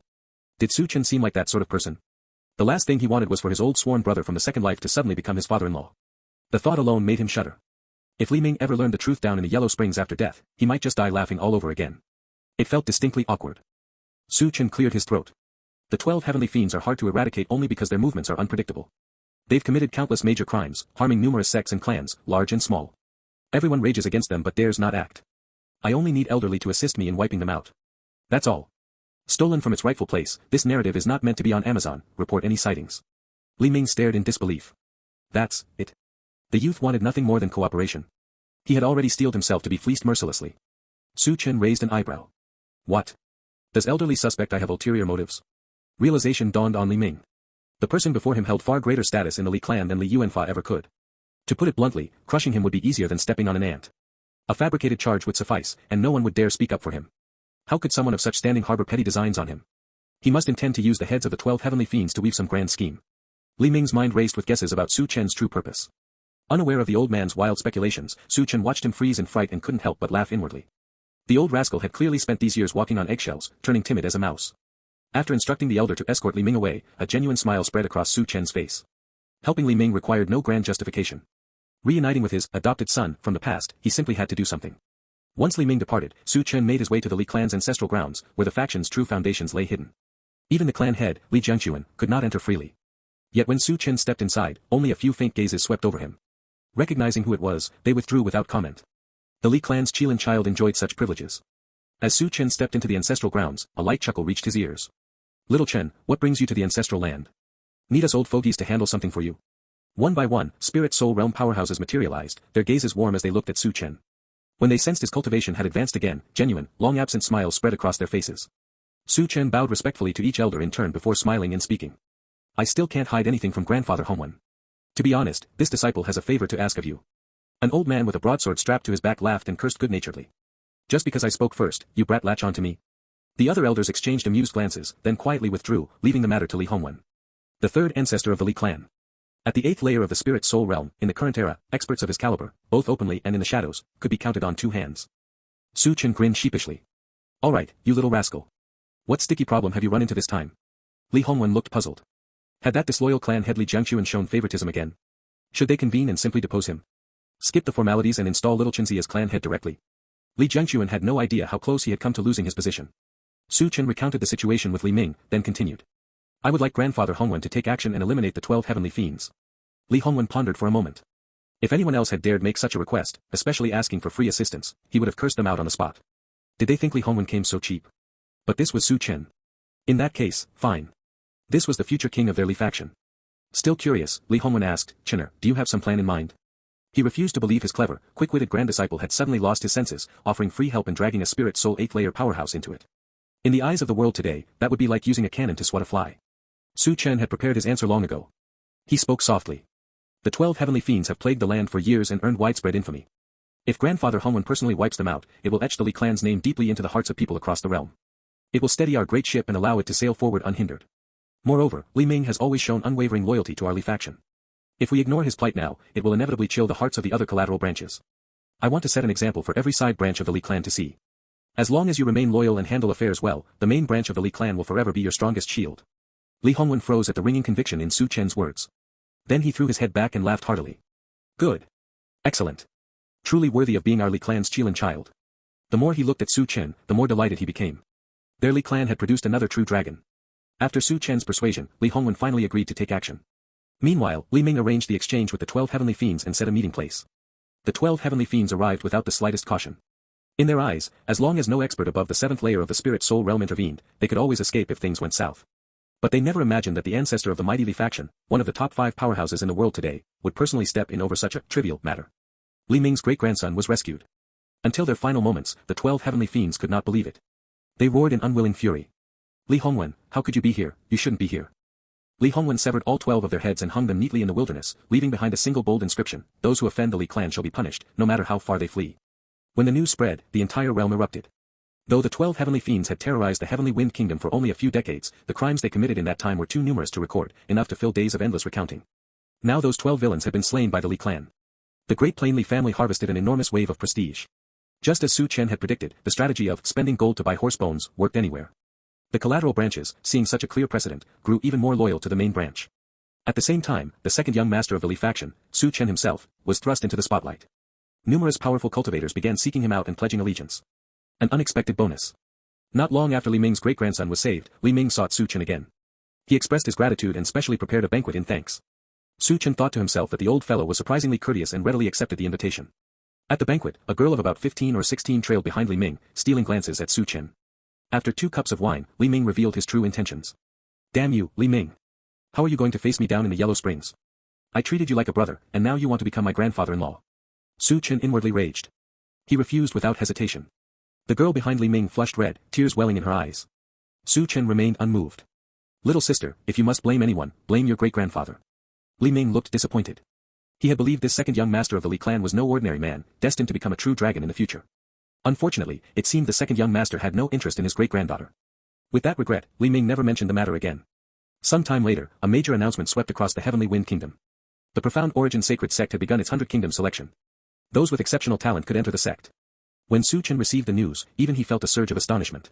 During his third life, amid his quest for vengeance, he had glimpsed a fragment of the vast world through records left by the Feng clan. He learned that the world they inhabited was called the Eastern Wasteland. The tale has been taken without authorization. If you see it on Amazon, report the incident. Su Chen suspected this was not the name of the entire world, but rather the region encompassing the heavenly wind kingdom. The Eastern Wasteland was ruled by sacred lands. Forces that had given birth to Saint Realm experts were known as sacred lands. The Saint Realm, the ultimate dream of countless martial cultivators. The profound origin sacred land was one of the sacred lands dominating the Eastern Wasteland. The heavenly wind kingdom was merely an insignificant nation under its rule. Several of the highest-ranking clan elders turned their gazes toward Su Chen. Su Chen blinked. So, the elders hope I will participate in the 100 Kingdoms trial and see if I can enter the profound origin sacred land? The elders nodded. After a moment's thought, Su Chen nodded in agreement. He, too, wanted to see what the wider world looked like, and what true geniuses were capable of. The heavenly wind kingdom no longer held any challenge for him. Su Chen set out to join the Hundred Kingdoms Grand Competition, with Li Hongwen accompanying him as his guardian. When Li Yuanfa learned that Su Chen was leaving to participate, joy burst across his face. He could barely contain his smile all day. Little brother Chen, at last you're gone. Lately, the elders had been looking at him with increasingly strange expressions. Even his father had begun to favor Su Chen more openly.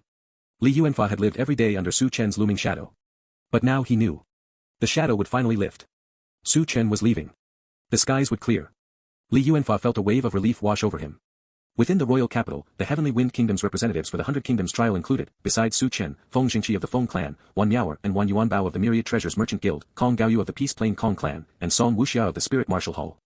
Of course, there were a few others as well, bringing the total to a full team of 10. Without exception, these were the absolute pinnacle of talent in the Heavenly Wind Kingdom. If anyone were to rank the top 10 geniuses, these 10 names would occupy every spot. Su Chen, however, had no interest in them. Not a single one had reached the Spirit Sea realm. The strongest among them stood only at the 7th layer of the Spirit Vein realm. To break through to the 7th layer of Spirit Vein before the age of 20 was indeed monstrous. Yet in front of Su Chen, it meant nothing. His own cultivation had already reached the 4th layer of the Spirit Sea realm. Though their respective factions stood apart and often competed, on this journey to the Hundred Kingdoms trial, they all represented the Heavenly Wind Kingdom. This was the last shred of dignity the kingdom could muster. The Hundred Kingdoms trial required participants to travel to a place called Mysterious Spirit City. Mysterious Spirit City lay an immense distance from the Heavenly Wind Kingdom. Even if a Spirit Soul Realm expert carried them at full speed, the journey would take half a year. Teleportation arrays were something kingdoms simply did not possess. So the trip lasted 6 full months. During that time, Su Chen's cultivation advanced from the 4th layer to the 5th layer of the Spirit Sea realm. Along the way, after countless twists and turns, he encountered many things he had never heard of before. The world was far vaster than he had ever imagined. When they finally arrived at Mysterious Spirit City, its sheer scale overwhelmed even Su Chen. Spirit Soul Realm experts, who seemed untouchable back home, were everywhere here, almost as common as passers-by. And among them drifted a few truly terrifying auras. Those belonged to genuine profound connection realm kings.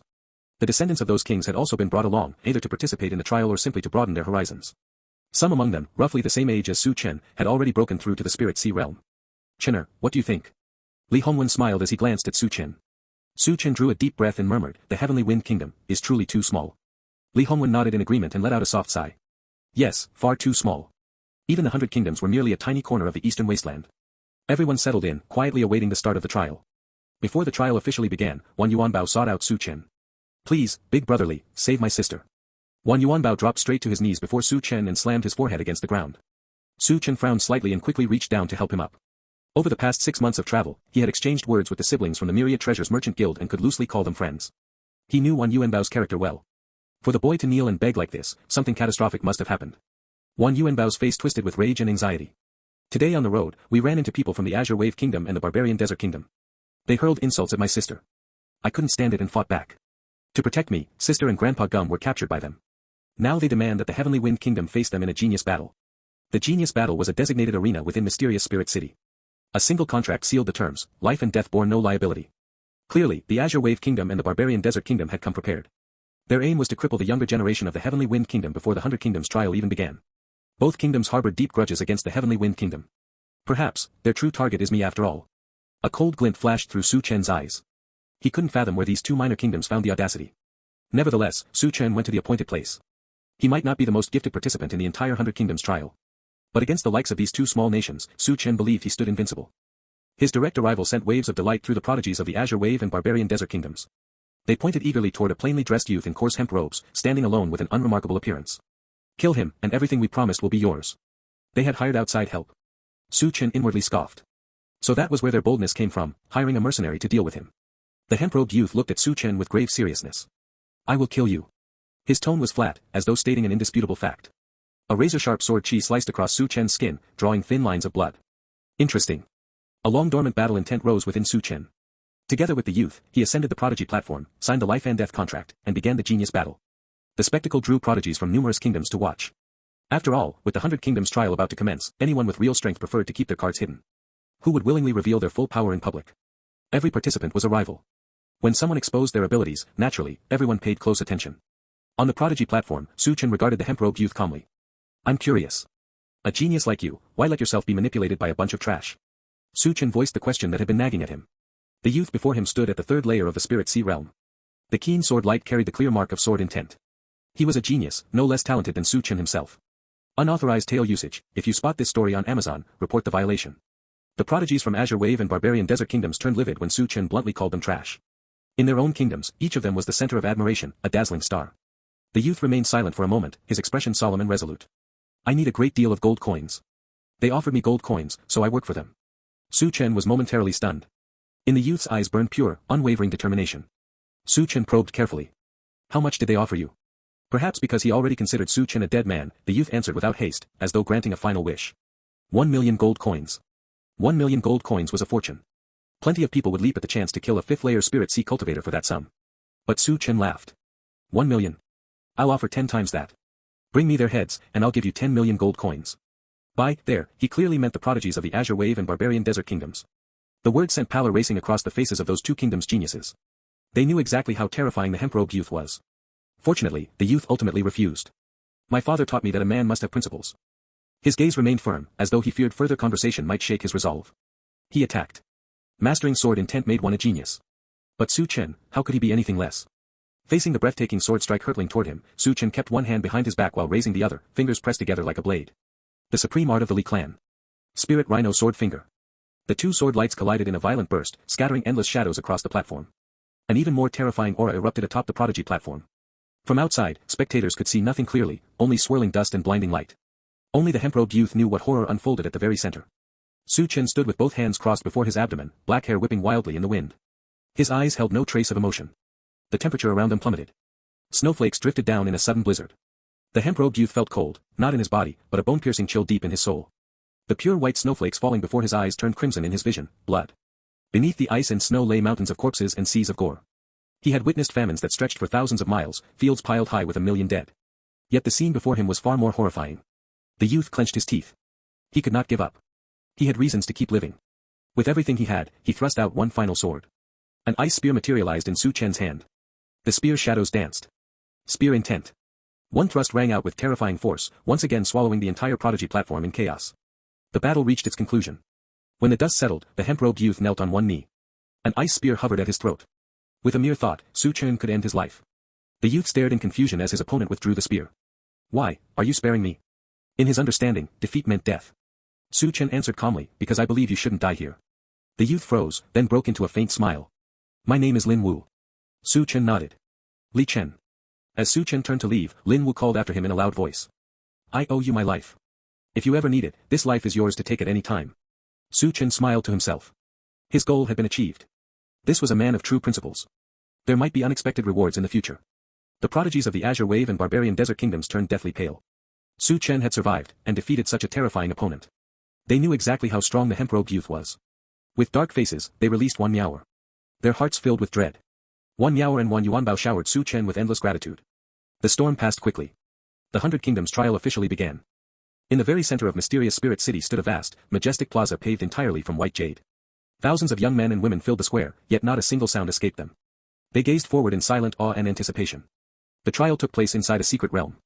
Within that realm lay both opportunities and dangers, demonic beasts and spirit beasts alike. Claiming opportunities earned points. Slaying demonic or spirit beasts earned points. Those with the highest scores would earn entry into the profound origin sacred land. Simple and brutally direct. A brilliant pillar of light erupted from the white jade plaza, piercing straight through the heavens.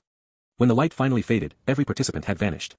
Su Chen opened his eyes to an unfamiliar landscape. He stood atop a towering black mountain, gazing into the distance. The secret realm was enormous. It felt like an entire small world unto itself. Su Chen murmured softly, so this is the power of those above the profound connection realm? Truly terrifying. Utterly inhuman. He began searching for opportunities. The mysterious spirit secret realm served as the profound origin sacred land's method of recruiting disciples, and they spared no expense. Rare treasures, difficult to find in the outside world, lay scattered throughout. Anyone who claimed them gained fortune, whether or not they ultimately entered the sacred land. That was precisely why so many forces beyond the 100 Kingdoms had sent participants. It didn't take long before Su Chen encountered a demonic beast. A massive black-scaled serpent coiled along the high mountain, its scales blending seamlessly with the dark rock. It opened two dark crimson pupils and fixed them on Su Chen. A variant beast no weaker than the 6th or 7th layer of the spirit sea realm. Surprise flickered through Su Chen, followed swiftly by battle intent. They say places guarded by variant beasts often hide rare treasures. Rare treasures, he was very interested. The moment the thought crossed his mind, the terrifying serpent moved. Its dozens of meters long body swayed, hard scales grinding against the mountain stone and carving deep furrows. The serpent lunged like a python, striking, jaws wide to swallow the insignificant human in one bite. A howling gale swept forth, sharp as knives and swords. Su Chen sprouted a pair of ice wings from his back and evaded the strike with ease. The serpent's head smashed into the opposite hill, shattering it into rubble. What terrifying strength! Truly worthy of a variant.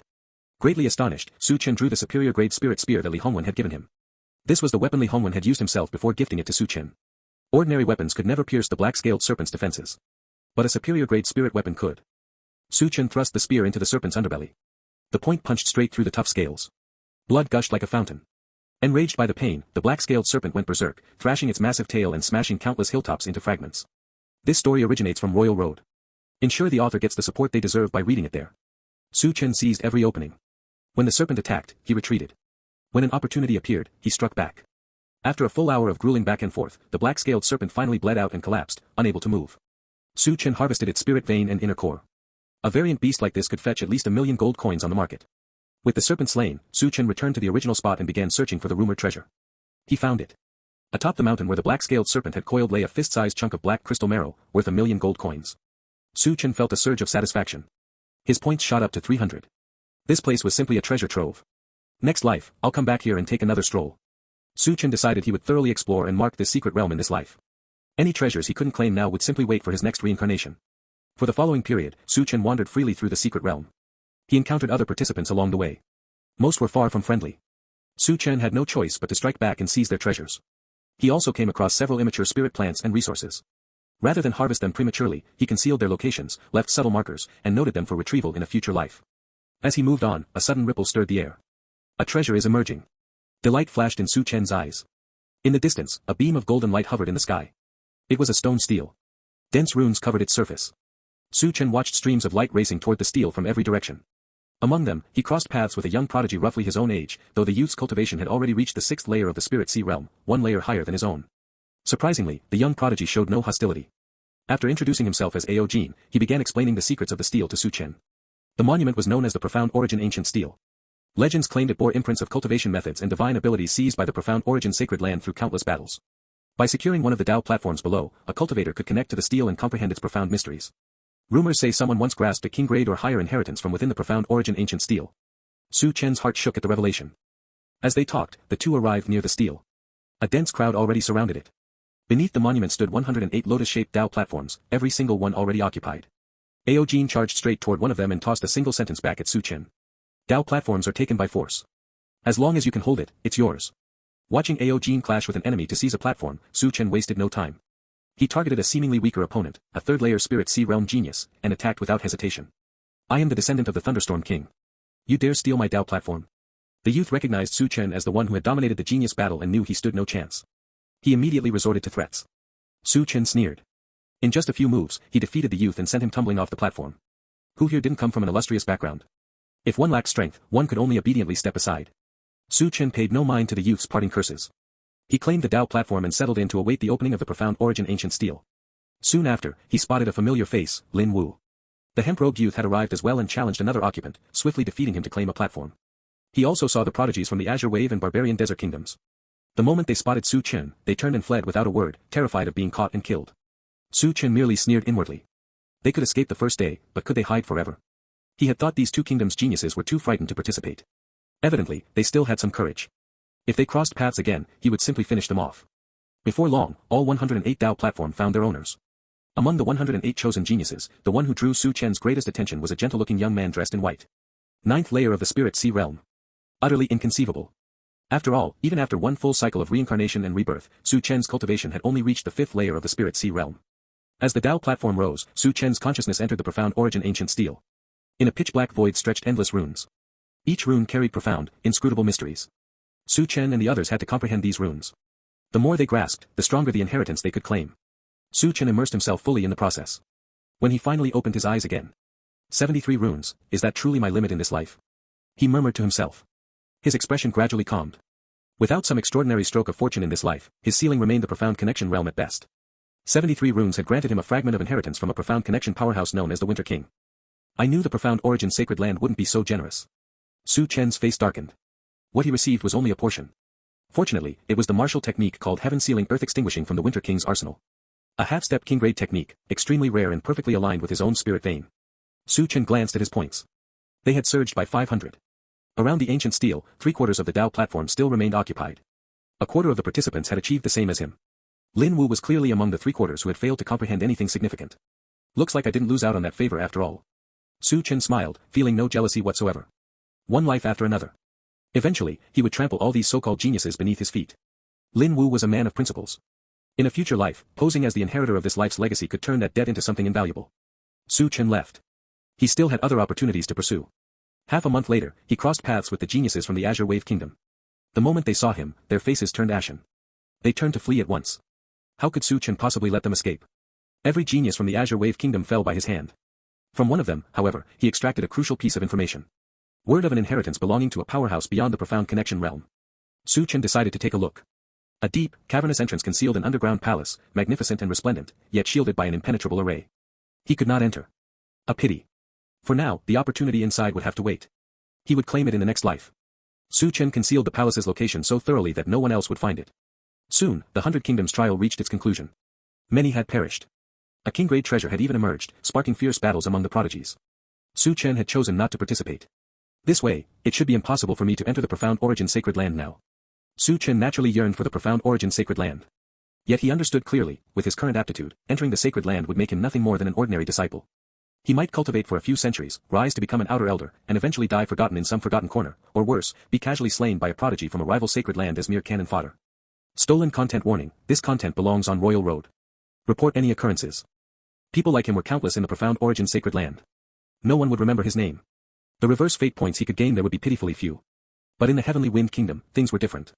If he reached the profound connection realm and became a king, he would stand as a true ancestor of the land. Moreover, all the hidden opportunities within the Li clan still awaited his careful planning. The final results were announced. The top 50 could enter the profound origin sacred land. Su Chen ranked 57th. He had not been accepted. Did I misjudge him? A deep flicker of disappointment passed through Ao Jin's eyes. He had believed Su Chen's strength made entry into the sacred land a certainty and had hoped to form a connection. Now it seemed he had been wrong. This man would ultimately fade into obscurity among mortals. Without entry into the sacred land, no matter how narrow the margin of 7 places, they no longer belonged to the same world. Su Chen remained unaware of Ao Jin's thoughts. His gaze fell on Lin Wu's name. Lin Wu had successfully entered the profound origin sacred land. So had that monstrous 9th-layer spirit sea genius, whose name Su Chen now knew, Lang Chaotian. A rather Chinibu-sounding name. Su Chen paid it no further mind. Li Hongwen felt some disappointment upon learning that Su Chen had missed entry by only 7 places. What he did not know was that Su Chen had orchestrated the outcome deliberately. Lin Wu sought Su Chen out. Believing Su Chen more deserving of the spot, he offered to relinquish his own place. Su Chen waved his hands repeatedly. This is your rightful opportunity, brother Lin. You should go to the sacred land and cultivate properly. He had gone to great lengths to forego entry. Lin Wu immediately grabbed Su Chen's arm. Brother Li, from now on, you are my big brother. As long as it is within my power, I, Lin Wu, will do anything you ask. A trace of guilt flashed in Lin Wu's eyes. He still believed their earlier duel had exposed too much of Su Chen's strength, drawing targeted suppression from other prodigies and costing him a place in the sacred land. Su Chen clasped Lin Wu's hand. The two swore a blood oath on the spot and became sworn brothers. Lin Wu departed, following the elders of the profound origin sacred land toward their distant domain. Su Chen and the surviving members of his group began the journey back to the Heavenly Wind Kingdom. They had arrived as 10. Only 5 returned. The other 5 had perished inside the mysterious spirit's secret realm. Such losses were neither light nor heavy. Compared to the Azure Wave and Barbarian Desert Kingdoms, they had fared far better. Every genius from Azure Wave had died by Su Chen's hand. Not a single one from Mo Barbarian had walked out alive. Half a year later, Su Chen's group finally returned to the Heavenly Wind Kingdom. Heavenly Wind Kingdom, Great Plain Li Clan. Ever since Su Chen's departure, Li Yuanfa had pulled himself together. He threw himself into clan affairs, accomplishing many tasks and earning approving glances from several elders. But all of that shattered in an instant. What? My younger brother has returned. Li Yuanfa listened to his confidant elder's report. His expression flickered between shadow and light. After a long silence, he forced out a strained smile. Is this some kind of joke? He had pinned all his hopes on Su Chen entering the profound origin sacred land, securing his own path to becoming the future clan head. Yet now, with news of Su Chen's return spreading through the kingdom, everything had changed. The elders who had recently begun favoring him fell silent once more. Jealousy gnawed at Li Yuanfa until he nearly went mad. At the same time, a sliver of hope lingered. That hope vanished the moment Su Chen stood before him. Li Yuanfa glared at Su Chen with raw resentment. Su Chen merely gave a faint smile. He paid no attention to Li Yuanfa's hatred. The position of Li clan head belonged to him alone. When the elders learned that Su Chen had missed entry into the profound origin sacred land by only 7 places, a wave of mild disappointment swept through them. Had he entered, the Li clan could have planted roots inside the sacred land itself. The 100 Kingdoms trial had been crowded with countless geniuses. 57th place was already an outstanding achievement. Once they realized this, the elders' regret softened. Though they lamented Su Chen's failure to enter the sacred land, their regard for him deepened even further. Li Yuanfa was once again cast into the cold. Some time later, the president of the Myriad Treasures Merchant Guild personally paid a visit. He proposed a marriage alliance. Wan Miao would wed Su Chen, uniting the two great powers. Marriage alliances were nothing new to Su Chen. He felt no resistance. After all, the Myriad Treasures Merchant Guild was the wealthiest force in the realm. With their full support, he could firmly grasp the vital lifelines of the entire Heavenly Wind Kingdom. Time flew by. Su Chen turned 23. That year, his cultivation broke through to the 9th layer of the Spirit Sea realm, and he began preparing to advance into the Spirit Soul realm. That same year, the Heavenly Wind Kingdom's national fortune vanished. And in that year, chaos engulfed the world. For centuries, the Great Plainly clan had concealed their ambitions. Now their fangs were finally bared. If the Feng clan could rule this land, why can't the Li clan do the same? The clan elders burned with fervor. The Heavenly Wind Kingdom fractured into countless warring factions. One heroic figure after another rose from the turmoil. Under Su Chen's relentless pressure, Li Yuanfa threw himself into training even harder. He took command of his own legion and captured several cities. His military record was impressive. Yet compared to Su Chen, the gap was vast. In his previous life, Su Chen had nearly annihilated the Heavenly Wind Kingdom. Now, leading his generals and powerhouses, he conquered an entire commandery in less than 2 months. Li Jiangquan sighed with emotion. I have a true Qilin child. The future of the Li clan rests with him. Li Yuanfa's hatred toward Su Chen deepened. Even his own father had begun to favor Su Chen. It would not be long before he, the publicly acknowledged eldest young master of the Li faction, was replaced. Li Yuanfa refused to accept it. If I had Li Chen's soldiers and his powerhouses at my side, I would surely outperform him. He refused to concede. He wanted to prove himself superior. Unfortunately, he was no legendary general. Driven by impatience and greed for merit, he advanced recklessly and walked straight into an ambush. His forces suffered devastating losses. The Li faction was profoundly disappointed. In the end, Su Chen cleaned up the mess, earning even greater admiration from the clan. Inside the residence, Li Yuanfa knelt before Li Jiangquan's door. Father, I am the heir. I am the true heir of the Li clan. Please, give your son one more chance. Inside the room, Li Jiangquan's heart ached. This was his most beloved child. The one on whom he had poured the greatest effort. If he had any choice, Li Jiangquan would have passed the position of clan head to Li Yuanfa rather than Su Chen. But this was a world of cultivation. Even as clan head, he could not act freely. The Li faction elders refused to let Li Yuanfa squander any more resources. They would not grant him even a single opportunity. Li Yuanfa left in despair. He understood his father's decision. The position of Li clan heir belongs to me, Li Yuanfa. And it can only belong to me. He had descended into madness. At Su Chen's victory banquet, powerful cultivators gathered, laughing and conversing freely. Wan Miao sat beside Su Chen, watching the scene unfold. In a few more years, the world might very well bear the surname Li. While everyone dreamed of the future, a message was delivered into Su Chen's hands. His expression changed abruptly. The banquet fell silent in an instant. If you spot this tale on Amazon, know that it has been stolen. Report the violation. The Heavenly Wind King had allowed the Azure Wave Kingdom's army to march straight into the kingdom's heartland. Clearly, he intended to drag everyone down with him in mutual destruction. The Azure Wave forces were dangerously close to the Li faction's main stronghold. Su Chen had no choice but to return and halt their advance first. With Su Chen tied down, Li Yuanfa was released from confinement. Along with his younger brother, third young master Li Wenxuan. They resumed the campaign against the Heavenly Wind Kingdom. Only the combined might of the Li faction and the Myriad Treasures Merchant Guild, the strongest military power and the wealthiest organization in the kingdom, made such a rapid conquest possible. Su Chen had clashed with the Azure Wave Kingdom more than once. He knew their bravado was all bark. Once they were truly hurt and frightened, they would flee faster than anyone. This war lasted 2 full years. At 25, Su Chen broke through to the Spirit Soul realm. A 25-year-old Spirit Soul cultivator shocked the world. Leading his 500,000-strong Dawn army, he crushed millions of Azure Wave troops. No matter how many merits Li Yuanfa accumulated, he remained utterly overshadowed by Su Chen, suffocating beneath the weight of his younger brother's shadow. As long as Su Chen lived, Li Yuanfa would never see the light of day. Not long after Su Chen defeated the Azure Wave Kingdom, Li Yuanfa suffered another crushing defeat. Useless fool. Su Chen cursed inwardly. Li Yuanfa possessed real ability. Yet his entire army had been annihilated, every last one of his trusted subordinates killed or crippled. All because of his third brother, Li Wenxuan. Ever since childhood, Su Chen had known Li Wenxuan's mind was dull. He would one day become the kind of teammate who dragged everyone down into the pit. Now, just as expected, it had come to pass. Indulging in wine, women, and song, chasing glory with reckless greed, listening to slanderous tongues. He had thoroughly sabotaged Li Yuanfa.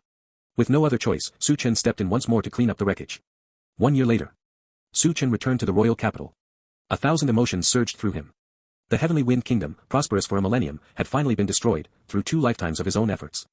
The Heavenly Wind King stood at the half-step profound connection realm. The Li clan's great ancestor was also a half-step profound connection powerhouse. Seeing the Li clan flourish like this, I can die without regret. Before the battle lines, the great ancestor climbed out of his coffin and gave Su Chen a kindly smile. The great ancestor had lived 500 years ago. His lifespan had long since run dry. Su Chen bowed deeply with utmost respect. 1,000 years ago, our Li clan ancestor Li Shenhua joined forces with the Feng clan genius ancestor Feng Tianqing to establish the Heavenly Wind Kingdom. The great ancestor's voice carried across the 10,000 soldiers and echoed into the royal capital. From within the city walls came the Heavenly Wind King's reply, if that is so, why does your Li clan rebel against us? Why betray the Feng clan? This realm has lost faith in your Feng clan. If we allow you to continue your reckless rule, the foundation laid by Ancestor Li Shenhua and Ancestor Wind will be ruined by your hands. Therefore, this world now belongs to the Li clan. Heavenly Wind King, if you open the gates and surrender, for the sake of the friendship between our ancestors, I swear in the name of the Li clan to preserve a single thread of your Feng clan bloodline. The great ancestor attempted to persuade the king to yield. The Heavenly Wind King laughed coldly. Old monster, you speak so nobly, yet the truth is plain. With Ancestor Wind long gone, your Li clan has eyed us covetously for 1,000 years. Ancestor Wind, out of old sentiment, refused to exterminate your clan root and branch. That mercy has now become the greatest calamity for my Feng clan. Today, even if it means death, I will drag you down with me. Even if my entire Feng clan is exterminated, I will tear a bloody chunk from your Li clan.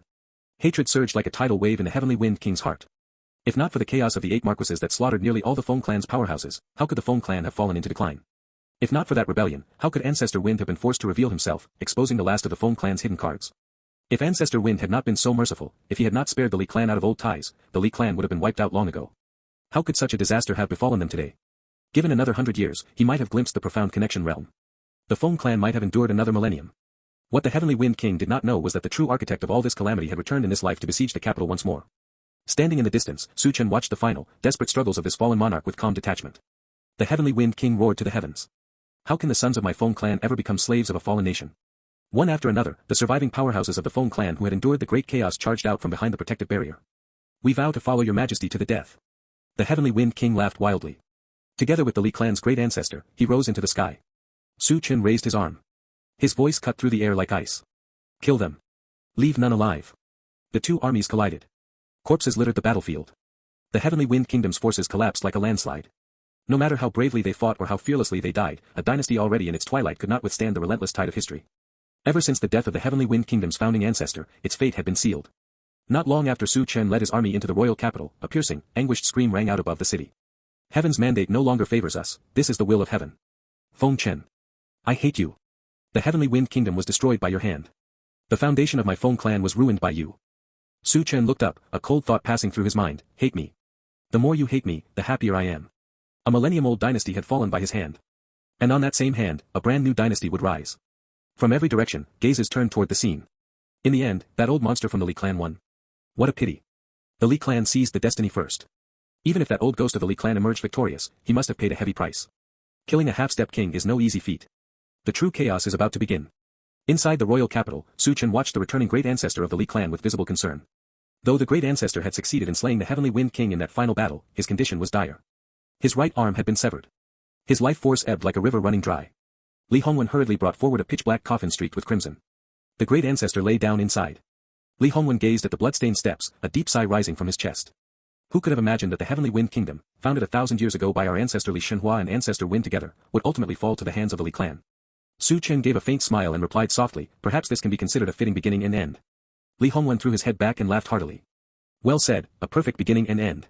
As though struck by a sudden thought, Chen asked with curiosity, Grandfather Hongwen, do you know the whereabouts of our Li clan's founder, ancestor Li Shenhua? Is he still alive? Li Hongwen pondered for a moment before speaking slowly. This is one of the Li clan's deepest secrets. But given your status, Chener, there is no harm in telling you. Chen straightened, listening intently. When ancestor Shenhua left the Heavenly Wind Kingdom, his cultivation had already reached the void refining realm, a level above profound connection, honored as sovereign. Before departing, he left these words, he intended to leave the eastern wasteland, to step beyond the heavenly profound domain, to venture into the outer heavens. He meant to contend, for the throne of emperor. Chen's heart jolted. Holy shit. Was this man perhaps the reincarnation of some supreme being? In any cultivation world, the title of emperor represented the absolute pinnacle. Born in a minor kingdom, Li Shenhua had dared to leave the heavenly profound domain and climb over the corpses of countless prodigies. If you discover this tale on Amazon, be aware that it has been unlawfully taken from Royal Road. Please report it. Chen pressed further. Has ancestor Shenhua's trail ever been seen in the eastern wasteland since then? Li Hongwen shook his head. Ancestor Shenhua once said that as he wandered the world, he would never use his true name, so as not to bring calamity upon his descendants. The Li clan has no knowledge of his whereabouts. We only know that he is certainly still alive. A trace of regret flickered in Li Hongwen's eyes. If ancestor Shenhua were still here, how powerful would the Li clan become? Chen listened patiently.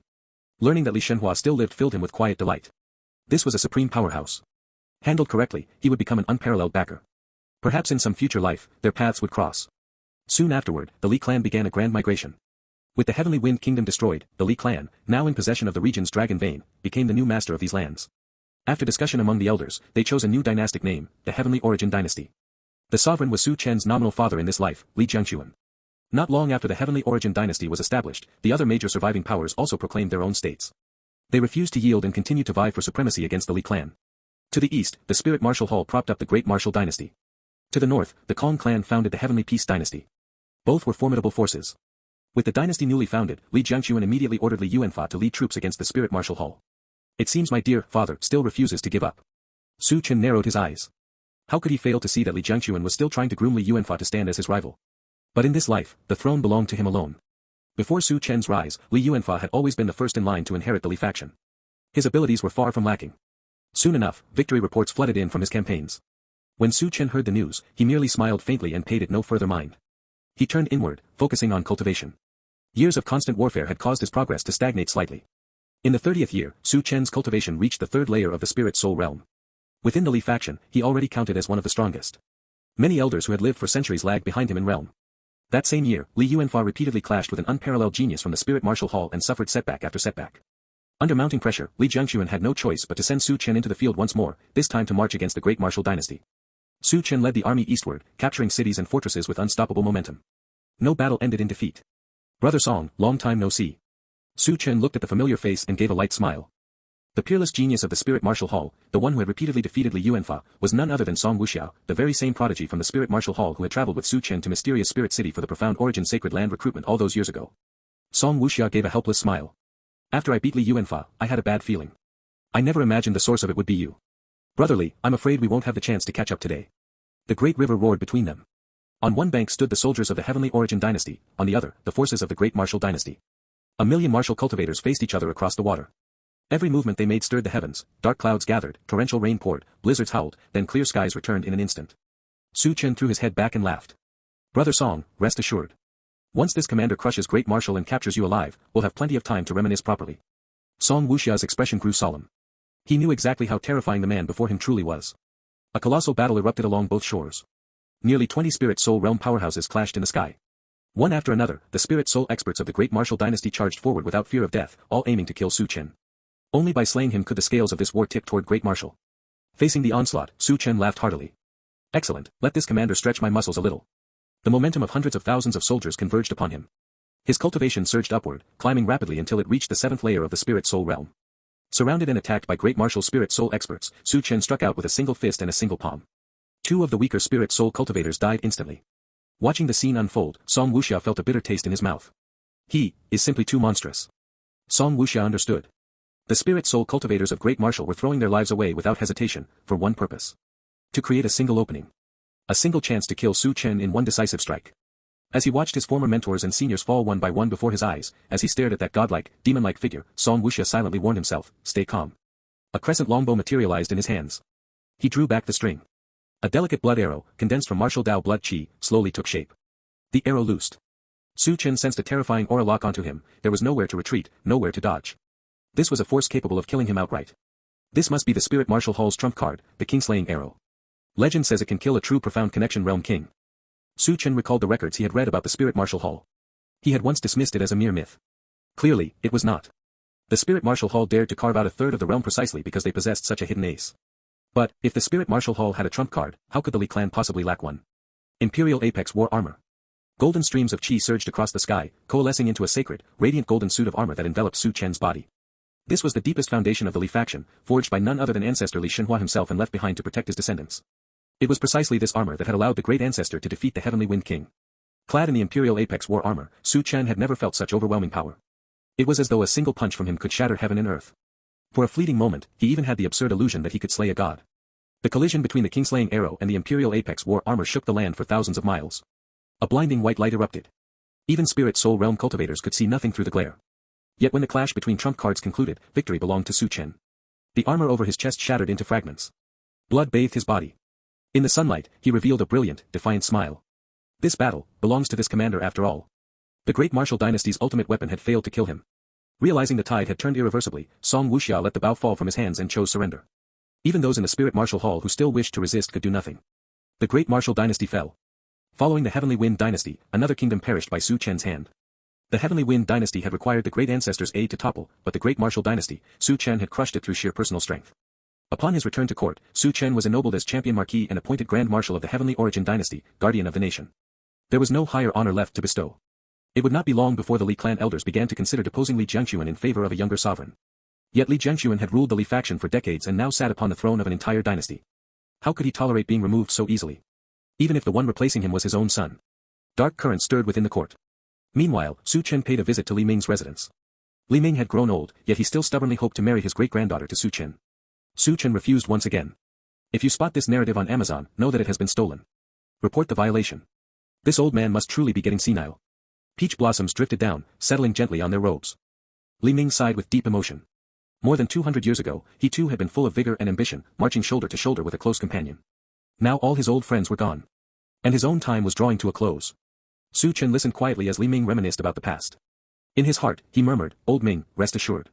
For the sake of those few third-grade pills you gave me back then, as long as I live, your bloodline will remain prosperous forever. But marrying your great-granddaughter to me, that, I truly cannot do." He had no desire to see his good brother suddenly turn into his father-in-law. In the corner, the beautiful woman playing the guzheng lowered her head, a shadow of sorrow crossing her face. Time passed swiftly. In the blink of an eye, 10 years went by. The Heavenly Origin Dynasty swept across the 4 seas and once again unified the realm. Su Chen's cultivation had reached the 5th layer of the Spirit Soul realm. His progress had slowed considerably. Over these 10 years, he had never given up studying the Imperial apex shock the world scripture left behind by Li Xinhua. Yet he still came away empty-handed. The technique demanded far too much comprehension.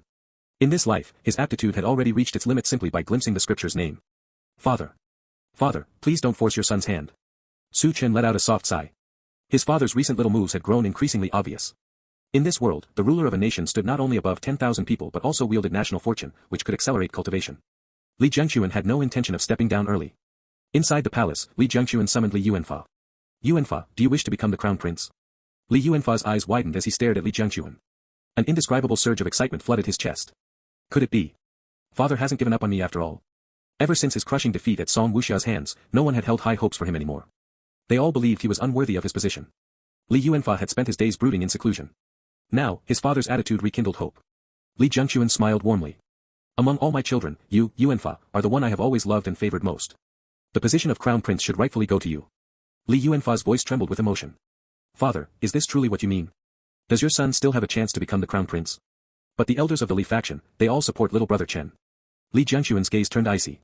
"I am the sovereign of a nation. How dare those old fossils presume to dictate my will? The foundation of the state cannot be overturned by a few casual words from them." Li Yuanfa nodded vigorously, his face twisted with resentment. "Father is the ruler of the realm, your word should be law. For the Li faction elders to try to control the succession is simply outrageous. But, how can father make me crown prince?" Li Yuanfa was puzzled. Though he despised the council of elders, he could not deny their terrifying influence. Not only could he not oppose them, his own father, Li Jiangxuan, had long been little more than a puppet on their strings. A smile spread across Li Jiangxuan's face. The expression sent a chill down Li Yuanfa's spine. "If I am left with only you as my surviving son, what choice would they have?" Li Yuanfa froze. For the first time, he felt his father had become utterly unfamiliar. Madness and raw ambition flickered in those eyes. But the momentary coldness was quickly overtaken by blazing desire for power. If little brother Chen were eliminated, wouldn't the crown prince position fall to him? Li Yuanfa's gaze gradually grew fervent. With Li Jiangxuan's backing, there was a real chance to get rid of Su Chen. After Li Yuanfa departed, Li Jiangxuan watched his son's retreating figure with indifferent eyes. Even a tiger does not devour its own cubs. But he, Li Jiangxuan, was no tiger. He was a king, the king who had clawed his way out from among countless heirs of the Li faction. He too had once been proud and ambitious. If anyone dared use him as a stepping stone, even his own child, Li Jiangxuan would remove that obstacle without the slightest hesitation. With Li Jiangxuan's support, Li Yuanfa staged a comeback. His influence in the court grew rapidly. Several factions that feared the rise of an unrivaled king in the Heavenly Origin Dynasty began secretly intervening in the dynasty's affairs. The skies over the capital seemed to dim. Su Chen merely sneered. Pathetic death throes. From the top of the high tower, the entire capital sprawled beneath Su Chen's gaze. 60 years had passed since the founding of the Heavenly Origin Dynasty. Su Chen's cultivation had reached the 7th layer of the Spirit Soul realm. Apart from Li Hongwen and the gravely wounded great ancestor who still lay in his coffin, Su Chen now stood at the absolute peak of power within the Heavenly Origin Dynasty. "Father. Father, your ambition has grown far too great." Su Chen murmured to himself. 3 months earlier, his mother in this life had passed away. 2 days ago, the Council of Elders had failed in their attempt to impeach Li Jiangxuan. Li Jiangxuan had no desire to remain a puppet emperor. In recent days, many unfamiliar Spirit Soul realm auras had appeared throughout the capital. Su Chen found himself regarding Li Jiangxuan with a measure of respect. The man was ruthless. And Su Chen admired ruthlessness. Li Jiangxuan had treated him well in this life. If possible, Su Chen would not have minded granting him a peaceful retirement. Unfortunately, Li Jiangquan refused to yield, even when the one poised to replace him was his own son. Su Chen had no intention of waiting any longer. As twilight gradually darkened the sky, figures materialized around him. Each one radiated the powerful aura of the spirit soul realm. Kill them. Leave none alive. Su Chen issued the command in an icy tone. Since Li Jiangquan could not make the decision himself, Su Chen would make it for him. Inside Li Yuanfa's residence, Li Yuanfa, now backed by the Shadow God sect, was riding high. Your Highness, it seems the champion marquis has begun to move. The high priest of the Shadow God sect spoke gravely to Li Yuanfa.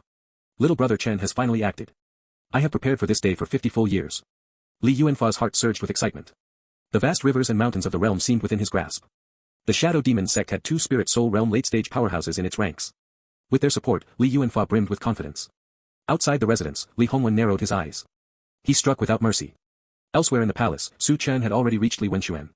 He placed the severed head of Duke Xiao, Li Wenxuan's chief backer, directly in front of him. The sight caused Li Wenxuan to collapse to the ground, scrambling backward in terror. Li Chen, you can't kill me. Su Chen remained unmoved. Second brother, I'm your own little brother, you can't kill me. Li Wenxuan wailed in despair. Tears streamed down his face and into his mouth as he lunged forward, trying to cling desperately to Su Chen in a final attempt to awaken fraternal feelings. But Su Chen searched his memories, from childhood to the present, and could find no reason whatsoever to spare this younger brother. This story has been unlawfully obtained without the author's consent. Report any appearances on Amazon. Su Chen patted Li Wenxuan gently on the head and offered a kind smile. Third brother, rest assured. I'll make sure your passing is painless. How kind-hearted he was. Carrying Li Wenxuan's head, Su Chen moved on to the next target. Soon, within the entire palace, every one of Li Jiangquan's other children had been eliminated. Only Su Chen remained. In the grand hall, a black-robed middle-aged man sat calmly at the center. Terrifying auras all around eyed him warily. When Su Chen appeared, the black-robed man opened his eyes and gave a faint smile. Finished? Su Chen nodded. Finished. The black-robed man was none other than Lin Wu, whom he had not seen in many years. On the throne, Li Jiangquan stared at Su Chen placing the heads of his siblings before him. Even Li Jiangquan could not suppress the bone-chilling cold that crept into his heart at that moment. He burst into loud laughter. Good. Good. Excellent. Truly worthy of being my son, Li Jiangquan's child. To have a son like you, this life has been worth it. This life has been an honor. I hope the Heavenly Origin dynasty will reach unprecedented heights under your rule. The victor takes all. Li Jiangquan knew the game was over. Su Chen successfully took the throne of the Heavenly Origin dynasty from Li Jiangquan's hands. Bathed in the fortune of the nation, Su Chen felt his cultivation speed increase several times over. After presiding over the grand coronation ceremony, Su Chen sat together with Lin Wu, sharing wine and conversation as they delved into the affairs of the Eastern Wasteland. The land we inhabit is called the Heavenly Profound Domain. It is divided into 5 major regions: Eastern Wasteland, Northern Desert, Southern Barbarian Lands, Western Regions, and Central Continent. The Central Continent is the sacred ground for all martial cultivators. Countless sacred lands take root there, including supreme orthodoxies that once gave birth to emperors. The Eastern Wasteland's spiritual chi is noticeably inferior, yet even here several saintly lineages and even a few declining imperial orthodoxies have established themselves. The Profound Origin sacred land is merely one among them. There are at least 10 or more forces of similar caliber scattered across the Eastern Wasteland. As for geniuses, they are as numerous as carp crossing the river, too many to count. Su Chen sighed inwardly. The world was truly vast beyond imagination. In the grand scheme of this realm, the Heavenly Origin dynasty was no different from a speck of dust. The two men drank freely, reminiscing. Beyond learning about the wider world from Lin Wu's mouth, they spoke at length about everything that had happened since parting ways outside mysterious Spirit City. Lin Wu revealed that after entering the Profound Origin sacred land, he had caught the eye of a void-refining realm elder who accepted him as a direct disciple. A void-refining realm cultivator stood on equal footing with the rulers of imperial dynasties. In the mere 70 years since then, Lin Wu had reached the 8th layer of the spirit soul realm, 1 layer higher than Su Chen. He had now been dispatched by the sect as one of the inspectors overseeing the 100 kingdoms. It was an extremely lucrative post. And the Heavenly Origin dynasty under Su Chen's rule was one of those 100 kingdoms. A casual act of mercy all those years ago had yielded such unexpected returns, even Su Chen felt a touch of astonishment. In the 100th year of his reign, under Su Chen's governance, the Heavenly Origin dynasty flourished day by day. In the 143rd year, Su Chen appeared at the residence of Duke Li. Li Ming lay upon his sickbed. He dismissed all attendants. Your Majesty, your humble servant fears he can no longer serve at your side, share tea and discourse with you, drink together, or hunt at your shoulder. Li Ming was dying. He had already lived more than 300 years. His life had finally reached its end. Your Majesty, this old man still has one final wish. I beg you to grant it. Su Chen's curiosity stirred. Could the old fellow have seen through something after all? Clinging to his last breath, Li Ming spoke. Your Majesty, my great-granddaughter has loved you devotedly all these years and remains unmarried. Why not take her as your wife? Su Chen's expression darkened instantly. Beloved subject, on this one matter alone, we will never agree. Li Ming struggled to prop himself up and laughed twice. His breathing grew steadily weaker. Another old friend passed away before his eyes. Countless memories flooded Su Chen's mind, scenes of youthful days spent in fine clothes and spirited horses flashed through his thoughts like a lantern show. In that life, he had been called Jiang Chen, merely the ordinary son of a city lord. And Li Ming had been nothing more than the ordinary son of a Li family patriarch. Old rascal, even on your deathbed you still try to take advantage of me. Su Chen cursed with a laugh. This time, he spoke the thought aloud from the depths of his heart. But Li Ming gave no reply.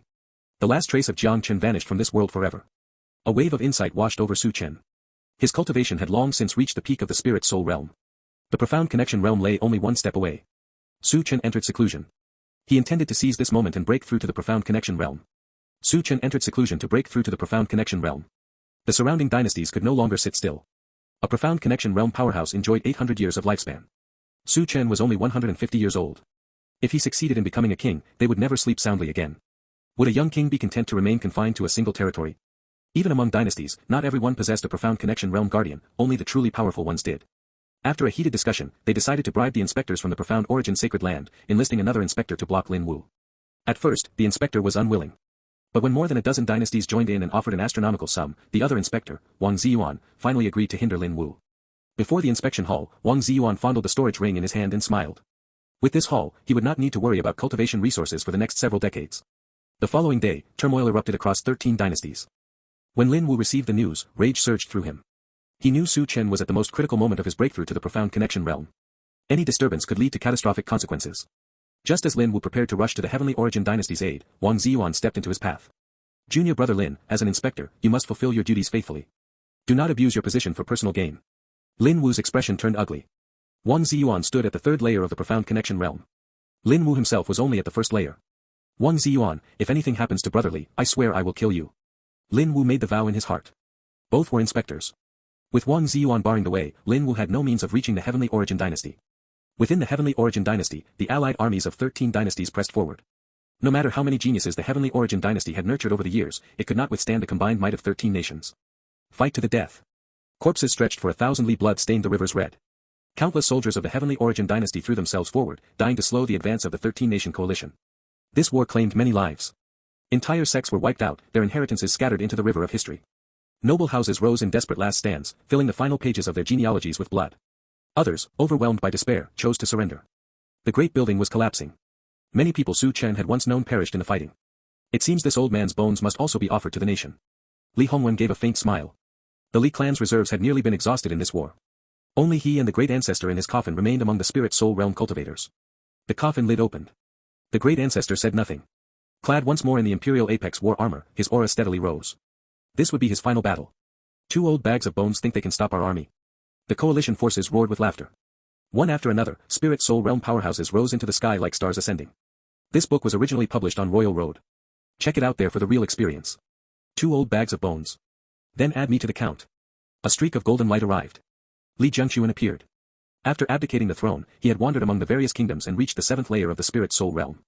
Upon learning that Su Chen was in seclusion breaking through to the profound connection realm, and that 13 dynasties had invaded, he did not hesitate for a moment. He returned to the heavenly origin dynasty at once. No matter what, I am still a man of the Li clan. Li Jiangquan cast one last glance toward the direction of the capital, a contented smile touching his lips. Courting death. The coalition army surged forward. Against them stood the great ancestor, a half-step profound connection powerhouse. Li Hongwen, at the 8th layer of the spirit soul realm. And Li Jiangquan, at the 7th layer of the spirit soul realm. Reinforcements arrived from every direction. Song Wuxia led the powerhouses of the Spirit Absolute Hall in a final, all-or-nothing gamble. Inside the palace, 5 years had passed since Su Chen entered seclusion to break through to the profound connection realm. Fragments of unfamiliar memories began surfacing in his mind. They flashed past like scenes from a lantern show. This spirit communion art is absolutely not the inheritance of a mere profound connection realm powerhouse. Su Chen's expression darkened. He could feel those memories taking root in his consciousness, like a young sapling slowly drawing away his vitality. One day, when that sapling grew strong enough, those foreign memories might completely overwrite his own. When that moment came, would he still be Su Chen, or would he become that spirit communion king? The method was chilling beyond words.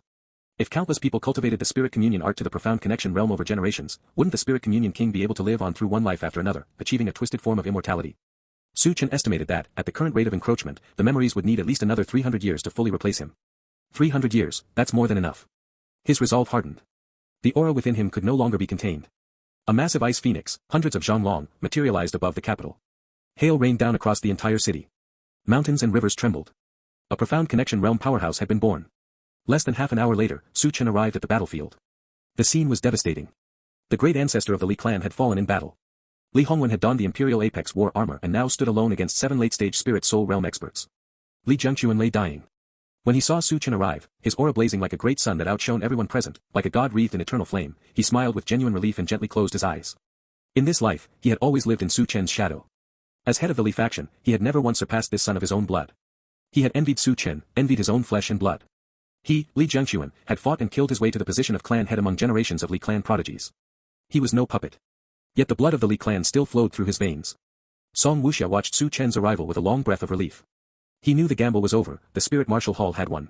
We have arrived. Su Chen stared expressionlessly at the coalition powerhouses. 68 spirit soul realm cultivators stood before him. Attack together. He has only just broken through to the profound connection realm, his foundation is still unstable. Otherwise, the consequences of attracting the inspectors should be clear to all. One after another, the spirit soul realm experts struck at Su Chen in unison. The heavens were drowned in the radiance of divine abilities. White and crimson light clashed brilliantly. Behind Su Chen appeared an enormous halo of light, as though he had become a deity. From within the halo, he drew forth a long spear. The spear split into 1,000, flooding the sky and swallowing everything. The might of the profound connection realm was no longer human. In a single strike, fewer than 10 spirit soul realm cultivators remained alive. The surviving coalition forces stared in horror.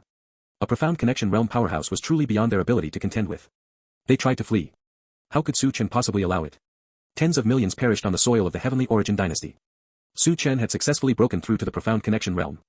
The surrounding nations were shaken to their core. Half a month after his breakthrough, Lin Wu finally broke free of his restraints and hurried to the Heavenly Origin dynasty to find Su Chen. From Lin Wu, Su Chen learned that he had not been unwilling to come, he had been deliberately held back. Su Chen merely smiled and said nothing more, leaving Lin Wu filled with deep guilt. After reaching the profound connection realm, Su Chen did not immediately seek revenge. The war had claimed far too many lives in the newly opened dynasty. He established the Heavenly Origin Martial Mansion, recruiting talent from across the land and promoting martial cultivation for all citizens.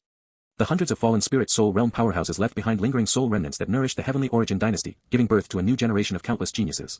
Su Chen entered seclusion to break through to the profound connection realm. The surrounding dynasties could no longer sit still. A profound connection realm powerhouse enjoyed 800 years of lifespan. Su Chen was only 150 years old. If he succeeded in becoming a king, they would never sleep soundly again. Would a young king be content to remain confined to a single territory? Even among dynasties, not everyone possessed a profound connection realm guardian, only the truly powerful ones did. After a heated discussion, they decided to bribe the inspectors from the profound origin sacred land, enlisting another inspector to block Lin Wu. At first, the inspector was unwilling. But when more than a dozen dynasties joined in and offered an astronomical sum, the other inspector, Wang Ziyuan, finally agreed to hinder Lin Wu. Before the inspection hall, Wang Ziyuan fondled the storage ring in his hand and smiled. With this hall, he would not need to worry about cultivation resources for the next several decades. The following day, turmoil erupted across 13 dynasties. When Lin Wu received the news, rage surged through him. He knew Su Chen was at the most critical moment of his breakthrough to the profound connection realm. Any disturbance could lead to catastrophic consequences. Just as Lin Wu prepared to rush to the Heavenly Origin dynasty's aid, Wang Ziyuan stepped into his path.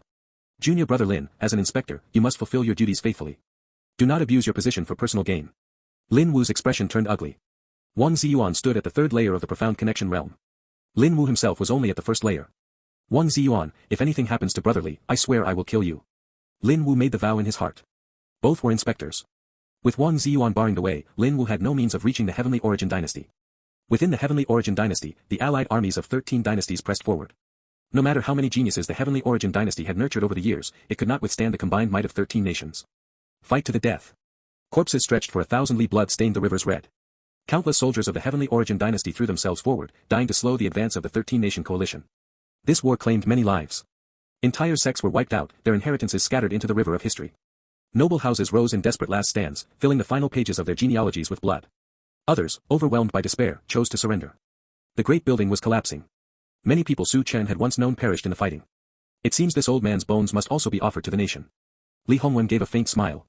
The Li clan's reserves had nearly been exhausted in this war. Only he and the great ancestor in his coffin remained among the spirit soul realm cultivators. The coffin lid opened. The great ancestor said nothing. Clad once more in the Imperial Apex war armor, his aura steadily rose. This would be his final battle. 2 old bags of bones think they can stop our army. The coalition forces roared with laughter. One after another, spirit soul realm powerhouses rose into the sky like stars ascending. This book was originally published on Royal Road. Check it out there for the real experience. 2 old bags of bones. Then add me to the count. A streak of golden light arrived. Li Jiangquan appeared. After abdicating the throne, he had wandered among the various kingdoms and reached the 7th layer of the spirit soul realm. Upon learning that Su Chen was in seclusion breaking through to the profound connection realm, and that 13 dynasties had invaded, he did not hesitate for a moment. He returned to the Heavenly Origin dynasty at once. No matter what, I am still a man of the Li clan. Li Jiangquan cast one last glance toward the direction of the capital, a contented smile touching his lips. Courting death. The coalition army surged forward. Against them stood the Great Ancestor, a half-step profound connection powerhouse. Li Hongwen, at the 8th layer of the Spirit Soul Realm. And Li Jiangquan, at the 7th layer of the Spirit Soul Realm. Reinforcements arrived from every direction. Song Wuxiao led the powerhouses of the Spirit Absolute Hall in a final, all-or-nothing gamble. Inside the palace, 5 years had passed since Su Chen entered seclusion to break through to the profound connection realm. Fragments of unfamiliar memories began surfacing in his mind. They flashed past like scenes from a lantern show. This spirit communion art is absolutely not the inheritance of a mere profound connection realm powerhouse. Su Chen's expression darkened. He could feel those memories taking root in his consciousness, like a young sapling slowly drawing away his vitality. One day, when that sapling grew strong enough, those foreign memories might completely overwrite his own. When that moment came, would he still be Su Chen, or would he become that spirit communion king? The method was chilling beyond words. If countless people cultivated the spirit communion art to the profound connection realm over generations, wouldn't the spirit communion king be able to live on through one life after another, achieving a twisted form of immortality? Su Chen estimated that, at the current rate of encroachment, the memories would need at least another 300 years to fully replace him. 300 years, that's more than enough. His resolve hardened. The aura within him could no longer be contained. A massive ice phoenix, hundreds of zhang long, materialized above the capital. Hail rained down across the entire city. Mountains and rivers trembled. A profound connection realm powerhouse had been born. Less than half an hour later, Su Chen arrived at the battlefield. The scene was devastating. The great ancestor of the Li clan had fallen in battle. Li Hongwen had donned the Imperial Apex war armor and now stood alone against 7 late-stage spirit soul realm experts. Li Jiangquan lay dying. When he saw Su Chen arrive, his aura blazing like a great sun that outshone everyone present, like a god wreathed in eternal flame, he smiled with genuine relief and gently closed his eyes. In this life, he had always lived in Su Chen's shadow. As head of the Li faction, he had never once surpassed this son of his own blood. He had envied Su Chen, envied his own flesh and blood. He, Li Jiangquan, had fought and killed his way to the position of clan head among generations of Li clan prodigies. He was no puppet. Yet the blood of the Li clan still flowed through his veins. Song Wuxia watched Su Chen's arrival with a long breath of relief. He knew the gamble was over, the spirit martial hall had won. We have arrived. Su Chen stared expressionlessly at the coalition powerhouses. 68 spirit soul realm cultivators stood before him. Attack together. He has only just broken through to the profound connection realm, his foundation is still unstable. Otherwise, the consequences of attracting the inspectors should be clear to all. One after another, the spirit soul realm experts struck at Su Chen in unison. The heavens were drowned in the radiance of divine abilities. White and crimson light clashed brilliantly. Behind Su Chen appeared an enormous halo of light, as though he had become a deity. From within the halo, he drew forth a long spear.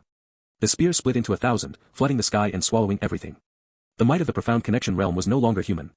In a single strike, fewer than 10 spirit soul realm cultivators remained alive. The surviving coalition forces stared in horror. A profound connection realm powerhouse was truly beyond their ability to contend with. They tried to flee. How could Su Chen possibly allow it?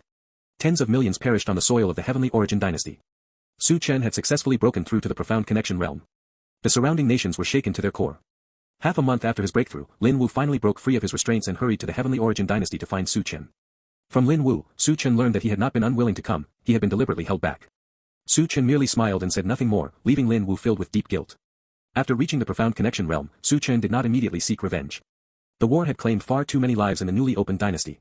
He established the Heavenly Origin Martial Mansion, recruiting talent from across the land and promoting martial cultivation for all citizens.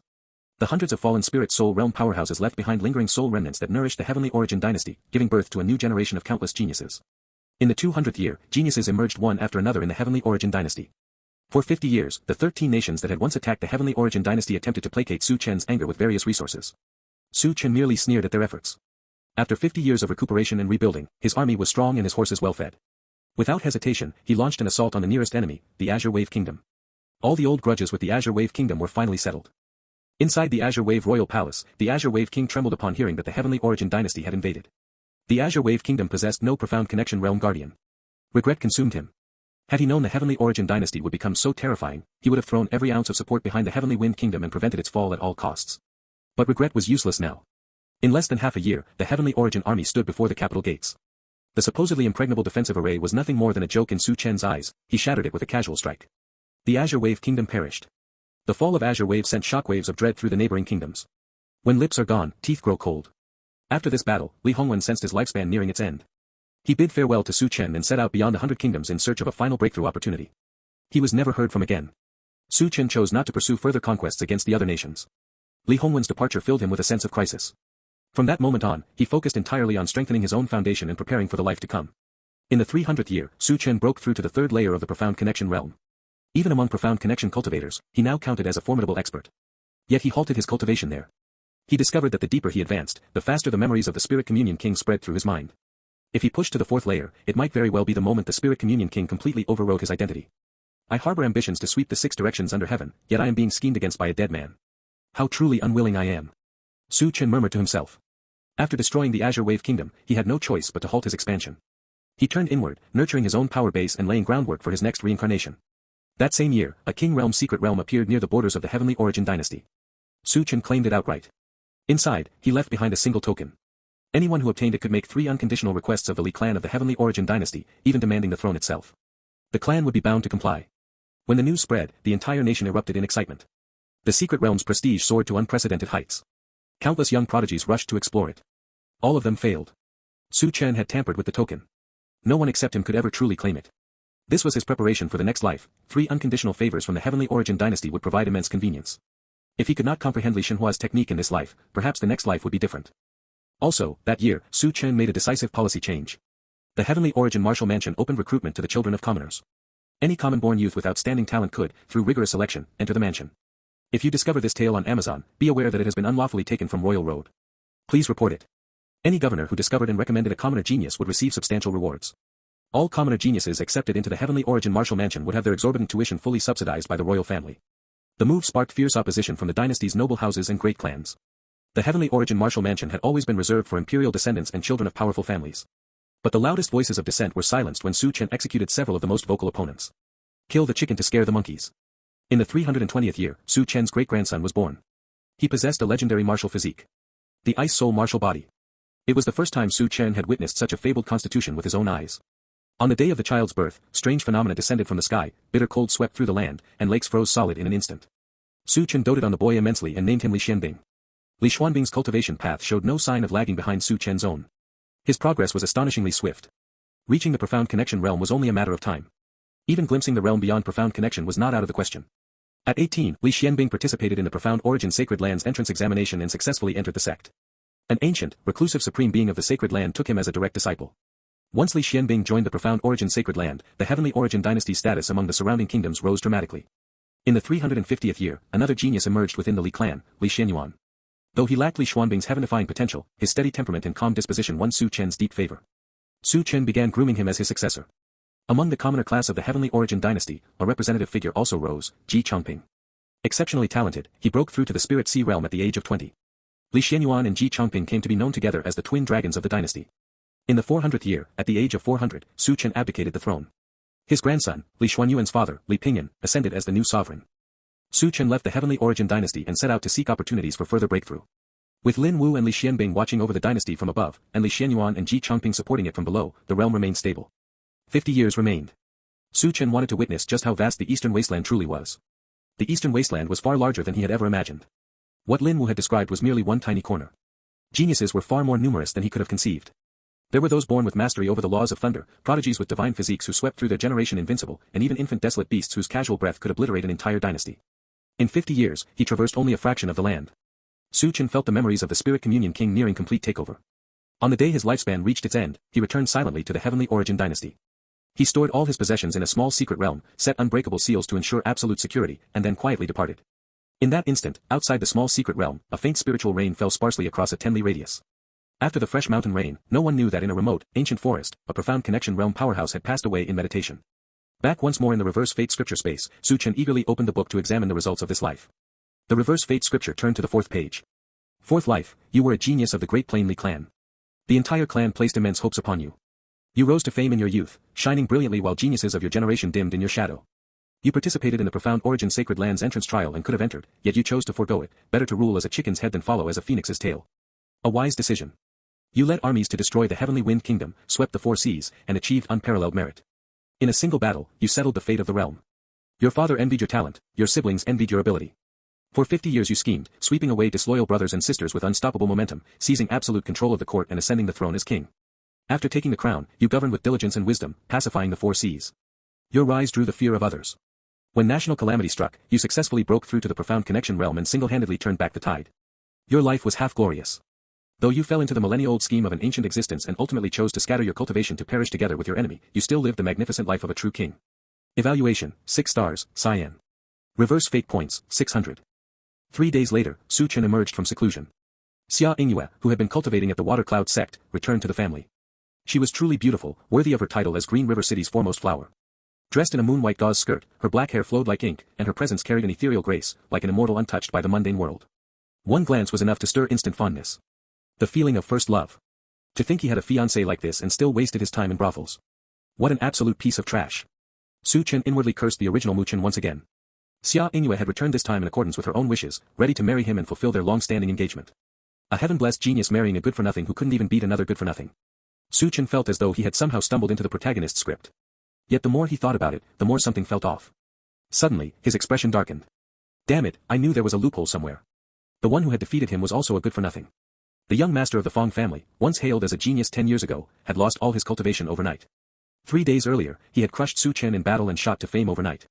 Everyone now assumed the Fong young master had simply been hiding his strength all along. But Su Chen knew better. Hiding his strength? Bullshit. This was textbook old grandpa template.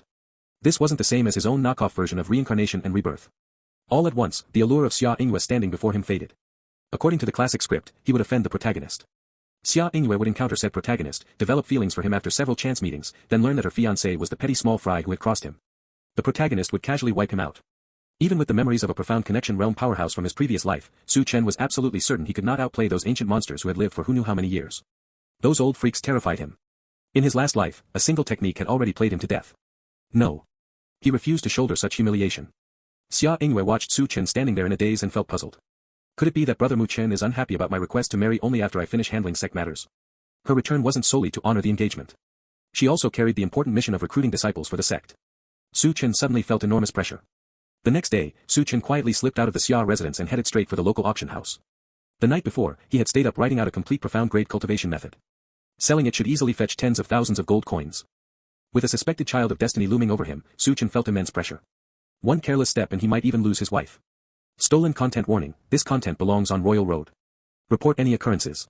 As Su Chen left the auction house, 2 black-robed figures brushed past each other.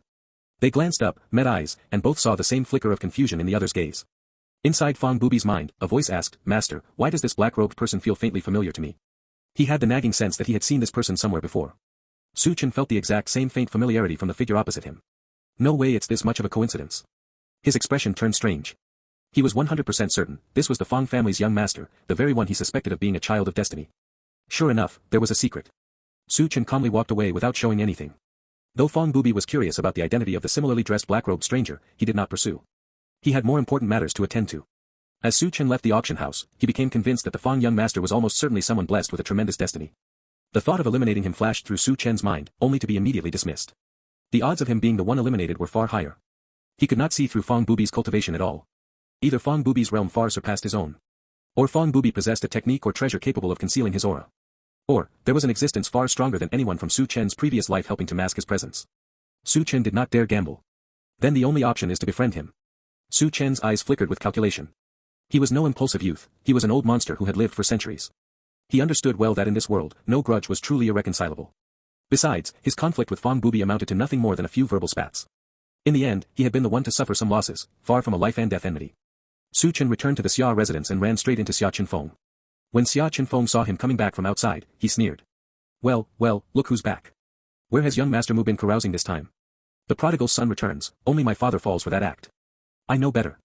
A dog can never change its habit of eating shit. Su Chen gave him a calm glance. He knew it would take more than a day or two to erase Xia Chenfeng's deep-seated prejudice against him.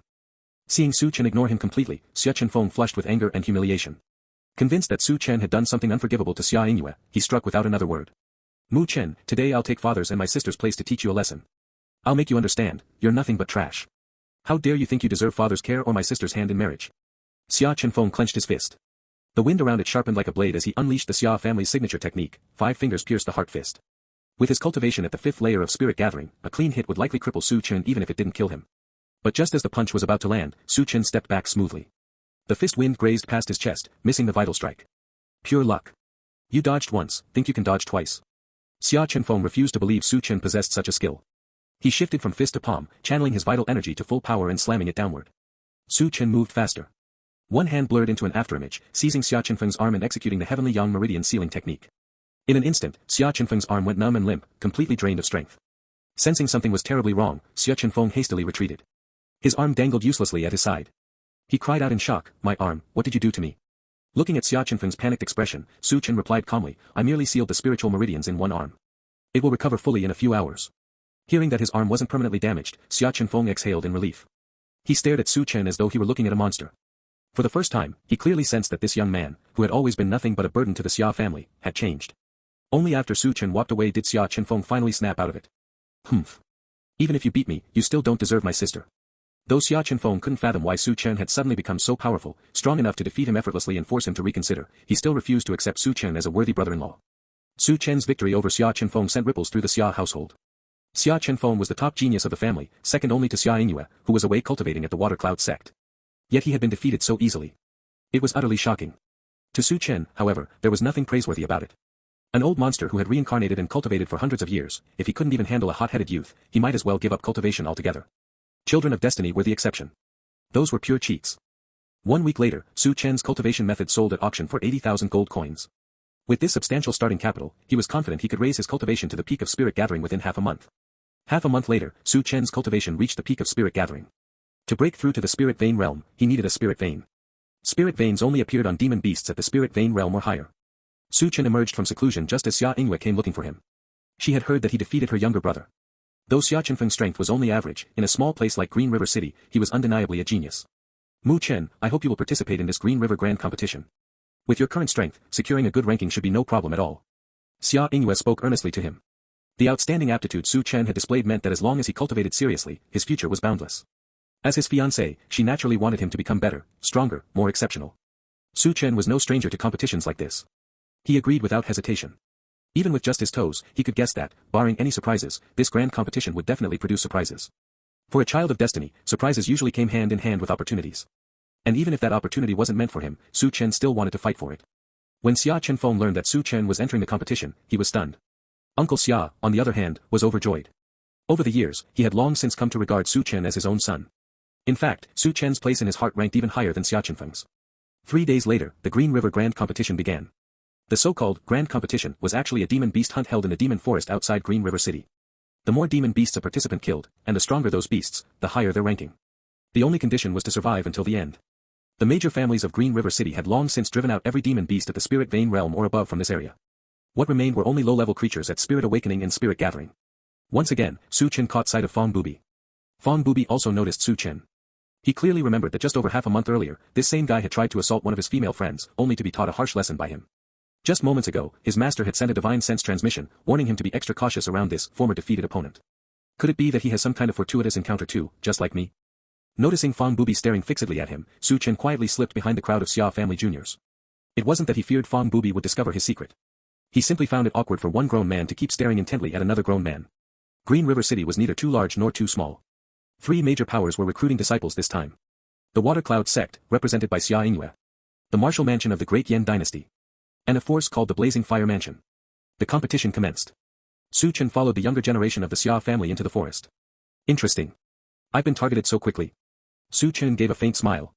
Someone was coveting the secret they believed he possessed, some heaven-defying opportunity. He had anticipated this possibility. He just hadn't expected them to be so blatant about it. If you spot this story on Amazon, know that it has been stolen. Report the violation. Pretending ignorance, Su Chen found a relatively secluded spot. You can all stop hiding now. Come out together. He spoke calmly toward the trees behind him. Rustling sounds answered. Figures emerged from the tall grass, from behind thick trunks, and even dropped down from the branches. 12 people in total surrounded him. Mu Chen, you really do have an opportunity. Hand it over quickly. If you do, we might spare your life. Su Chen looked genuinely puzzled. Opportunity? What opportunity? I just picked up a fruit and ate it. The group exchanged glances. A fruit? Could it be one of those legendary spirit fruits that can cleanse the meridians and marrow? Su Chen spread his hands helplessly, indicating he had no idea. When they learned his so-called opportunity was nothing more than a single spirit fruit, and that he had already consumed it, their disappointment was palpable. Kill him. We can't let him live. Mu Chen, if you must blame someone, blame the fact that some people in this world are simply beyond your reach. They refused to back down and pressed forward with killing intent. Facing their onslaught, Su Chen remained perfectly calm. A long spear materialized in his hand. As he spun it, the weapon moved like interwoven shadows of thunder and lightning. In an instant, he pierced straight through the heads of the first few attackers. Fresh blood sprayed across his face, staining his jade-like features. Why seek death? Su Chen sighed. Bullying these youngsters held no satisfaction at all. Yet he still had to eliminate every last one. His terrifying strength froze the group in an instant. An indescribable fear spread through their hearts. Unfortunately, it was already too late. In mere moments, 12 people were reduced to one survivor. A familiar face, so Su Chen spared him, for the time being. He strolled unhurriedly toward the youth collapsed on the ground. The long spear slid between the young man's legs and stabbed straight into the earth right at his crotch. A stream of yellowish urine poured out, filling the air with a foul stench. Just barely missed. Su Chen shot him a disgusted glance before slowly crouching down. The youth swallowed hard, trembling with terror. Mu Chen, you can't kill me. I ask. You answer. The youth nodded frantically. Seeing how cooperative he was, Su Chen continued, why were you all so determined to kill me? Who gave the order? The youth looked stunned and shook his head repeatedly. No one ordered it. I was just greedy for the opportunity you had. Question mark. Su Chen lifted the spear, pointed it forward, then slammed it down hard. The razor-sharp tip made the youth curl into himself. Cold sweat poured down his body. He could clearly feel how icy the spearhead was, and the sticky warmth of blood. A chill spread between his legs. The youth forced a bitter smile. Mu Chen, you're too ruthless. After all our friendship, you don't have to go this far, do you? Su Chen sneered inwardly. The youth before him was the youngest son of the city lord's mansion, a textbook spoiled playboy who had often run around with the original Mu Chen. He had constantly egged Mu Chen on to ruin his ties with the Xia family and force an annulment with Xia Ingyue. Su Chen yanked the spear free, took aim, and prepared to thrust. Mu Chen, I'll talk. I'll tell you everything. Seeing that Su Chen meant business, the youth blurted it out to save himself. It was Big Brother. He likes Xia Ingyue and doesn't want her to marry you, so he arranged for you to disappear during this trial. Su Chen nodded. I see. He drove the spear down in one clean thrust. Disbelief still lingered in the youth's eyes as the spear pierced straight through his skull. His body slumped lifelessly to the ground. Su Chen wiped the blood from the spear with a white cloth. Looks like I need to get myself a spirit weapon. Cleaning a mortal weapon after every kill was far too troublesome. He stripped the youth of everything valuable, then his gaze flickered as he turned and left. The heavy scent of blood would soon draw demon beasts to devour the corpses and erase all traces. In a hidden corner nearby, a translucent, illusory figure hovered above Fong Bubi's head, watching the direction Su Chen had gone. It murmured, so that's how it is. The kid actually has some luck. After you beat him, he managed to stumble upon a legendary spirit fruit. Fong Bubi stepped out from the bushes. Master, do you believe what he said? I don't entirely, but this world has never lacked fortunate ones. Little Bubi, you'd best pray you don't run into him head-on during this competition. The old man's eyes glinted with amusement. Fong Bubi's expression remained confident. Master, even if we meet, the one who loses will only be him. 3 days later, just as Su Chen had expected. Wherever a child of destiny appeared, trouble was never far behind. Without warning, the once calm mountain range erupted into a beast tide. Su Chen ran into a group of panicked Xia family juniors. They told him the Xia contingent had been ambushed by demon beasts, and he naturally rushed to help. Young Master Mu Chen, that's a spirit vein realm demon beast. Xia Rou hesitated. Though Mu Chen had changed from before and had even defeated the Xia family's top genius, Xia Chenfeng, old prejudices died hard. People carry mountains of bias in their hearts, Su Chen thought with exasperation. Hurry up and lead the way. If we're too late, we'll only be collecting corpses. Under Su Chen's urging, Xia Rou guided him towards Xia Chenfeng's position. The Xia family juniors had suffered heavy casualties. Their opponent was a newly advanced spirit vein realm demon beast, the Gale Demon Wolf King, accompanied by over a dozen lesser wolves. The Xia juniors stood no chance. Even with Xia Chenfeng's many trump cards, the cunning Wolf King methodically wore them down. Once those cards ran out, the entire group would become nothing more than food for the pack. Damn it! How could a spirit vein realm Wolf King appear here? Xia Chenfeng burned with unwillingness. He had yet to witness his sister's wedding. He had yet to earn his father's true approval. If he died here, would Mu Chen bully his sister?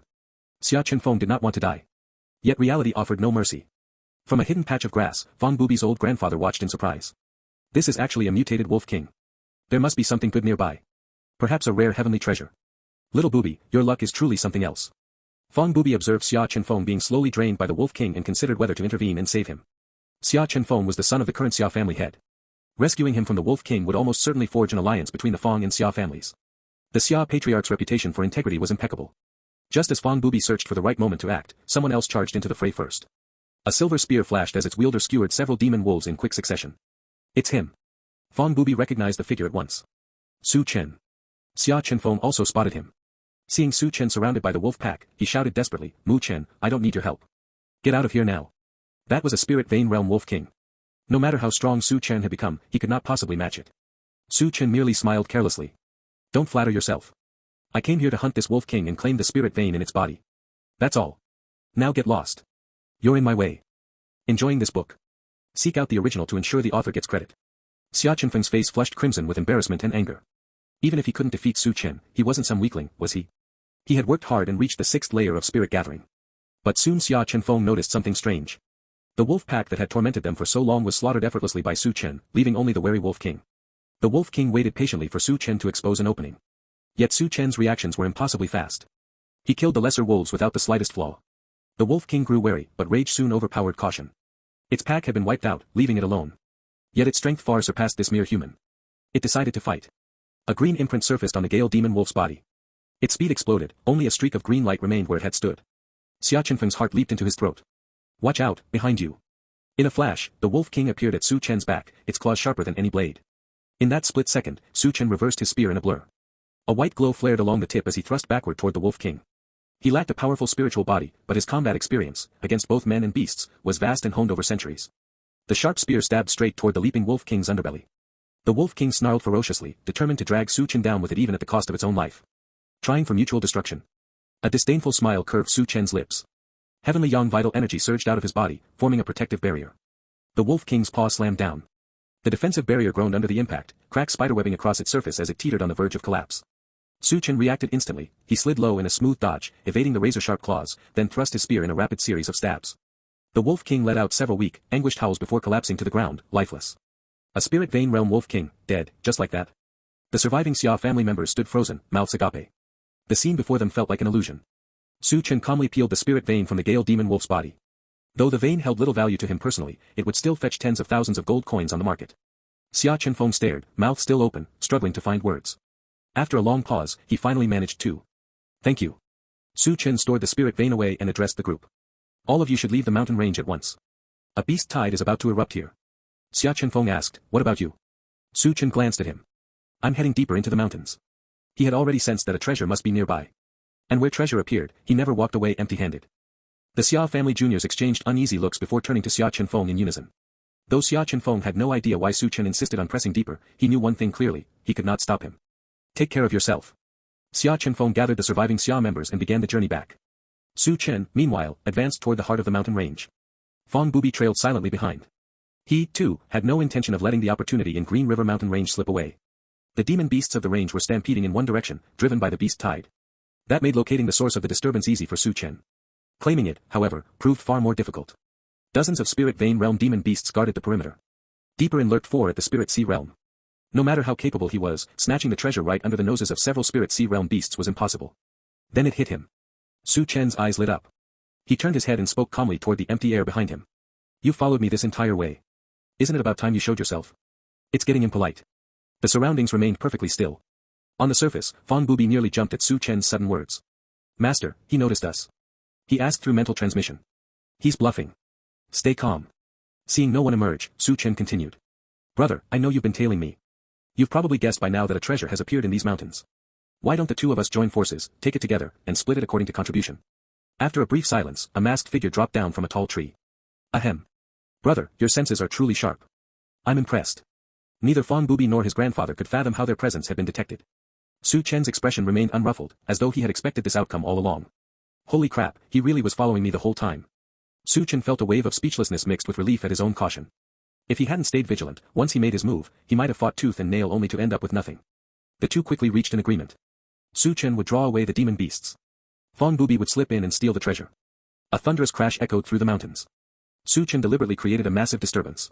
The demon beasts were instantly alerted and surged toward him in pursuit. Fang Bubi seized the moment and darted into the heart of the beast tide. With his grandfather concealing his presence, even the spirit sea realm beasts failed to detect him. Before long, Fang Bubi had slipped past the horde and reached the entrance of a cave. Inside grew a single tree bearing several fruits. He also discovered an egg of some unknown species. Fang Bubi hid the egg carefully, plucked the fruits, and fled. Roar! Su Chen heard the furious bellows of the demon beasts. He knew Fang Bubi had succeeded. Covered in dirt and blood, Su Chen fled in disarray. Fang Bubi soon caught up with him and shouted, the beasts here have gone berserk. Run! Neither dared pause. Together they raced madly toward Green River City. The Green River mountain range had erupted into full chaos. Every demon beast poured out in force, determined to hunt down and devour the thieves who had dared rob them. Inside Green River City, Xia Chenfeng stood before Xia Hongkai with his head bowed in shame. Chenfeng, why didn't you stop him? Xia Hongkai was furious. The central region of the Green River mountain range was no place for someone at spirit gathering. Even spirit vein realm experts rarely ventured that deep. Alive or dead, I want to see him. Xia Hongkai resolved to search for Su Chen himself. The Xia family elders tried to dissuade him, but Xia Hongkai replied coldly, he is my sworn brother's son. How can I stand by and watch the last of my brother's bloodline vanish from this world? At the Fang residence, Fang Zhan, the Fang family patriarch, paced anxiously. Fang Bubi had still not returned. My Bubi cannot be dead. He will not die.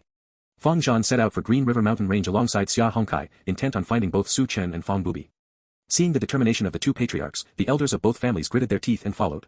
At sunset, 3 figures emerged from the mountain entrance. The third was Xia Yingyue. Su Chen had never imagined that, when everyone else chose to retreat, Xia Yingyue would charge straight into the beast tide to save him. If he had not arrived in time, she would have perished. Behind the 3 came a massive tide of demon beasts in relentless pursuit. When the experts from the Fong and Xia families saw them, relief and shock mingled on their faces. Relief that all 3 were still alive. Shock at whatever outrageous act they had committed to provoke such an enormous pursuit. Save them first. This story originates from a different website. Ensure the author gets the support they deserve by reading it there. The powerhouses of both families reached the same conclusion without a word. They surged forward as one, forming a defensive line to hold back the tide and buy the trio precious time to breathe. Su Chen wasted no time. He hoisted Xia Yingyue onto his back and sped past the defenders to safety. Fong Bubi followed close behind. His mask had long since fallen away, revealing his youthful features. He paid it no mind, gasping for breath in great heaving gulps. For the sake of a few treasures, all 3 had nearly lost their lives. Fortunately, each possessed enough means to escape. Su Chen and Fong Bubi exchanged a glance and a wry smile. They now had a bond forged in life and death danger. If Fong Bubi had truly wanted to betray him, he could have left Su Chen to die in the mountains. If Su Chen had wished to strike at Fong Bubi, he could at least have forced the old grandfather into a deep slumber. Neither had done so. Don't forget my share. Su Chen caught his breath and reminded Fong Bubi. They had risked their lives for those treasures, after all. Xia Yingyue watched the 2 men with obvious suspicion. What exactly had they taken from the depths to enrage the mountain's demon beasts so fiercely? Fong Bubi spoke first. Brother Mu, I found 3 nurturing spirit fruits in the depths, plus 1 strange egg. What would you like? He made no attempt to hide anything and openly listed their gains. Su Chen's eyes widened slightly. Nurturing spirit fruits, no wonder those beasts chased us so relentlessly. The nurturing spirit fruit bloomed once every 300 years, fruited once every 300 years, and ripened once every 300 years. It dramatically increased the chances of breaking through from the spirit sea realm to the spirit soul realm. A single fruit was an exceedingly rare heavenly treasure, easily worth several 100,000 gold coins, and usually priceless on the market. As for the strange egg Fong Bubi had obtained, Su Chen guessed it likely belonged to some demon beast with an exceptional bloodline. If successfully hatched, it could serve as a powerful guardian spirit beast for a clan, though it would devour enormous resources. Su Chen was no child of destiny. He knew he lacked the fortune and protection needed to raise and safeguard such a creature, so he chose 2 nurturing spirit fruits instead. Besides aiding breakthroughs from spirit sea to spirit soul, the fruits also offered tremendous benefits to cultivation below the spirit sea realm. Su Chen handed 1 fruit to Xia Yingyue and kept the second for himself. Fong Bubi retained 1 fruit and the unknown demon beast egg. He secretly breathed a sigh of relief. A wave of goodwill toward Su Chen rose in his heart. After all, his master had quietly told him that the egg's bloodline was extraordinary, far more valuable than all 3 nurturing spirit fruits combined. Soon, with the combined strength of the Xia and Fong families, the beast tide was temporarily forced back. The 3 returned to their respective clans. Su Chen standing within the Xia family rose dramatically. Back home, he immediately began preparations to break through to the spirit vein realm. Unfortunately, the Xia family's spirit vein reserves were pitiful, only white and azure grade veins. Su Chen had no interest in low-quality veins, so he could only wait for the right opportunity and find his own way. For the Xia family, the most pressing matter now was Su Chen and Xia Yingyue's wedding. They performed the traditional rites, bowed to heaven and earth, and entered the bridal chamber. Xia Yingyue spoke softly, her voice delicate and shy. Please be gentle with your wife, my lord. Su Chen looked at her curiously. Why did you choose to follow the family's wishes and marry me? Xia Yingyue leaned closer. Her jade-white face flushed with color as she answered bashfully, does my husband still remember our first meeting? Su Chen thought back. Fragments of memory surfaced. It had been a snowy night. The blind old servant of the Mu family had knelt at the Xia family gates, cradling the infant him in his arms. Xia Hongkai had appeared with young Xia Yingyue at his side. Nothing particularly special came to mind. Xia Yingyue blinked and smiled gently. Back then, my husband's eyes were lost and helpless, like an injured little beast all alone in the freezing snow. It made me want to protect you. Su Chen. Xia Yingyue continued. Father told me you were my fiancé. As your fiancé, I had to protect my husband well. Su Chen thought to himself, what a good father-in-law. Later, my husband grew more and more handsome, and naturally I liked him more and more. So I agreed to the marriage without hesitation. Xia Yingyue gazed at Su Chen's face, her eyes sparkling like stars. Su Chen rolled over. Their bodies moved in perfect harmony. For the next half-month, the newlyweds were inseparable, lost in each other's company. Finally, Xia Yingyue asked, Husband, are you truly unwilling to return with me to the Water Cloud sect to cultivate? With your aptitude, the sect would surely nurture you with all its resources. Su Chen looked at the beauty before him and shook his head. My path does not lie within the great Yan dynasty. Soon I will leave this place and venture into the wider world. Xia Yingyue's expression dimmed with disappointment, yet she still trusted him completely.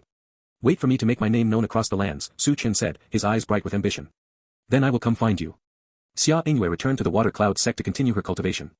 She took Xia Chenfeng and several other promising young talents from Green River City with her. Fong Bubi had also chosen not to join any sect. Thanks to Su Chen's deliberate efforts, the 2 men, who had once clashed, now shared a bond forged in life and death danger. They addressed each other as brothers. Fong Bubi asked, Brother Mu, you're really leaving the great Yan dynasty? Su Chen nodded. I have something I need to do outside the dynasty first. After that, I plan to join the profound origin sacred land. In this life, Su Chen's ambitions went far beyond simply claiming Li Xinhua's inheritance. The profound origin sacred land itself was his true target. A sacred land represented the ultimate dream for every martial prodigy in the world. If someone placed a peerless beauty on one side and a chance to enter a martial sacred land on the other, no cultivator would hesitate for even a moment. No matter how stunning the appearance, in 1,000 years it would be nothing but dry bones. Hearing Su Chen's grand aspirations, Fang Bubi felt a surge of admiration and longing. He, too, dreamed of entering a sacred land. Unfortunately, the great secret he carried meant he was destined to walk alone. The roads of the martial world are long. Until we meet again. Su Chen dusted off the seat of his pants and bid Fang Bubi farewell. He was leaving Green River City, leaving the great Yan dynasty, to seek out the foundations he had left behind in his previous life. Brother Mu, until we meet again. Fang Bubi spoke with utmost seriousness. After Su Chen departed, the old grandfather emerged from Fang Bubi's body. He gazed in the direction Su Chen had gone and said, to think a small place like Green River City could produce such a character. His tone carried genuine admiration. Heroes filled the world in countless numbers. All of them harbored lofty ambitions, striving to cross the river of fate. After today's parting, who knew when they would cross paths again? Su Chen returned to the Xia residence. He paid his formal respects and bid farewell to Xia Hongkai. Children grow up and must eventually leave their parents' side. Just like young birds spreading their wings to soar toward wider skies. Xia Hongkai's heart filled with a complex mix of emotions. Xia Ingyue, Xia Chenfeng, and now Su Chen, all three had left Green River City. At dawn, bathed in the first rays of sunrise, Xia Hongkai stood at a distance and watched Su Chen's figure gradually fade into the morning light. Only when the silhouette vanished completely did he turn and walk back to Su Chen's former room. On the table lay a few items. Xia Hongkai picked them up. Written across the top in bold, dignified strokes were 4 characters, Heavenly Young Thunder Control True Art. Xia Hongkai was instantly captivated. Unable to resist, he opened the manual. Then, he became completely immersed. It was not until the sky began to darken that he finally snapped out of his trance. This technique far surpassed anything he had ever encountered. If word of it ever leaked, the entire Xia family would be wiped out overnight. Chen. Xia Hongkai carefully stored the manual away and murmured, "Thank you. It is our Xia family that owes you." Half a year passed in the blink of an eye since Su Chen left the great Yan dynasty. Throughout that time, he had deliberately suppressed his cultivation, refusing to break through. Having once experienced the immense boost granted by a purple-grade spirit vein, he preferred to spend extra time cultivating rather than settle for anything of inferior quality. This story is posted elsewhere by the author. Help them out by reading the authentic version. Finally, after 6 long months of frugality and effort, he had saved enough money for the journey to the Heavenly Origin dynasty. Without delay, he set out at once. It took another half year of travel before he finally returned to the Heavenly Origin dynasty and reached the place where he had sat in meditation and passed away in his previous life. 130 years had elapsed since his death. In that span, Li Xianbing of the Profound Origin Sacred Land had broken through to the Profound Connection realm and become a king. Later, Li Xianyuan had drawn upon the dynasty's national fortune and advanced to the Profound Connection realm in a single leap. Su Chen felt a deep sense of gratification. The other nations that had once survived were now unified under the efforts of Li Xianbing and Li Xianyuan. The 13 dynasties had merged into one, elevating the Heavenly Origin dynasty to its golden age. He sat in a tea house, listening to the storyteller recount the tale with animated gestures and a proud chest. Everything traces back to the extraordinary vision of our grand ancestor. Had he not ended the tyranny of the Heavenly Wind dynasty, we would still be mired in endless war, mere specks of dust in a chaotic age. How could we ever witness such a prosperous era? People say Grand Ancestor forced his father aside and killed his brother to seize the throne. Yet time has proven his merits outweigh his faults. Alas, Grand Ancestor has vanished without a trace. If only he were still with us, how mighty would our Heavenly Origin dynasty have become? 1 clan, 3 kings. What unparalleled glory. Su Chen gave a wry smile. Such a scene, they would never live to see. Because their grand ancestor had died, right here in the mountain range, not far from the city. Cause of death, a cultivation mishap that nearly resulted in possession by another soul. Su Chen left the city and entered the mountains alone. Guided by the memories etched into his soul, he arrived at a sheer cliff. Without hesitation, he leaped off the edge. As he formed a series of hand seals, a flash of silver light streaked past. His figure vanished. When he opened his eyes, a peach blossom paradise unfolded before him. Beneath an ancient, towering tree sat a skeletal figure clad in tattered white robes, nothing but white bones arranged in meditative posture. This was the first time Su Chen had laid eyes on his own corpse from the previous life. 1,000 complex emotions surged in his chest. He carefully removed the items from the remains. These were the foundations he had left behind for this life. Among them was a purple-grade spirit vein. He had chosen it with utmost care. It came from a young thunderflame flood dragon, a spirit vein wreathed in blue thunderflames, radiating terrifying, destructive power. Back then, to hunt down and kill that juvenile thunderflame flood dragon, he had camped in the thunderflame domain for a full 30 years, exhausting every ounce of strength and cunning. Su Chen refined the thunderflame flood dragon spirit vein. Behind him, the phantom of the creature materialized. A serpentine body wreathed in blue thunderflames, crowned with a pair of curved dragon horns crackling with electricity. Its tail gleamed like a sword, arcs of lightning dancing along its length. The majestic form coiled in the air, exuding an oppressive aura of dominance. Truly powerful. Paired with the Heavenly Yang Thunder Control True Art, its might could rival some king-grade techniques. Su Chen rejoiced inwardly. The Thunderflame Flood Dragon was indeed a supreme variant beast, capable of matching void refining realm cultivators upon reaching maturity. Its power was extraordinary. 3 months later, Chen emerged from seclusion. His cultivation had broken through to the spirit vein realm and advanced straight to the 6th layer in one continuous surge. The secret realm was on the verge of collapse. Chen buried his former body with proper rites, then departed. Another half year passed as he raised his cultivation to the 1st layer of the spirit sea realm. Then he set out for Eastern Martial City to enter the Eastern Martial Secret Realm. The Eastern Martial Secret Realm was the king-grade realm from his previous life, the very place where he had left behind the token capable of summoning the entire Li clan. Centuries had passed. The token had become little more than a legend. Countless geniuses had come and gone empty-handed. Yet the tale of the Eastern Martial Secret Realm continued to spread far and wide. Every 3 years, it drew hordes of prodigies brimming with hope. Major powers also sent representatives to try their luck. The Heavenly Origin dynasty welcomed the spectacle. Since the token was already considered a myth, the influx of visitors brought substantial revenue to the Imperial treasury. Why not profit from it? When Chen arrived at the Eastern Martial Secret Realm, the area was already packed with young geniuses from every major faction. Many had reached the Spirit Sea Realm at remarkably young ages. He blended in with the crowd and entered the secret realm alongside them. At that same moment, in the imperial capital of the Heavenly Origin dynasty, Li Xianyuan suddenly turned his gaze toward the ancestral temple. A beam of light shot straight through the clouds. Li Xianyuan's eyes widened. He murmured in disbelief, the token left behind by Grand Ancestor has appeared. The legend had come true. Inside the Eastern Martial Secret Realm, a gilded token materialized in Chen's hand.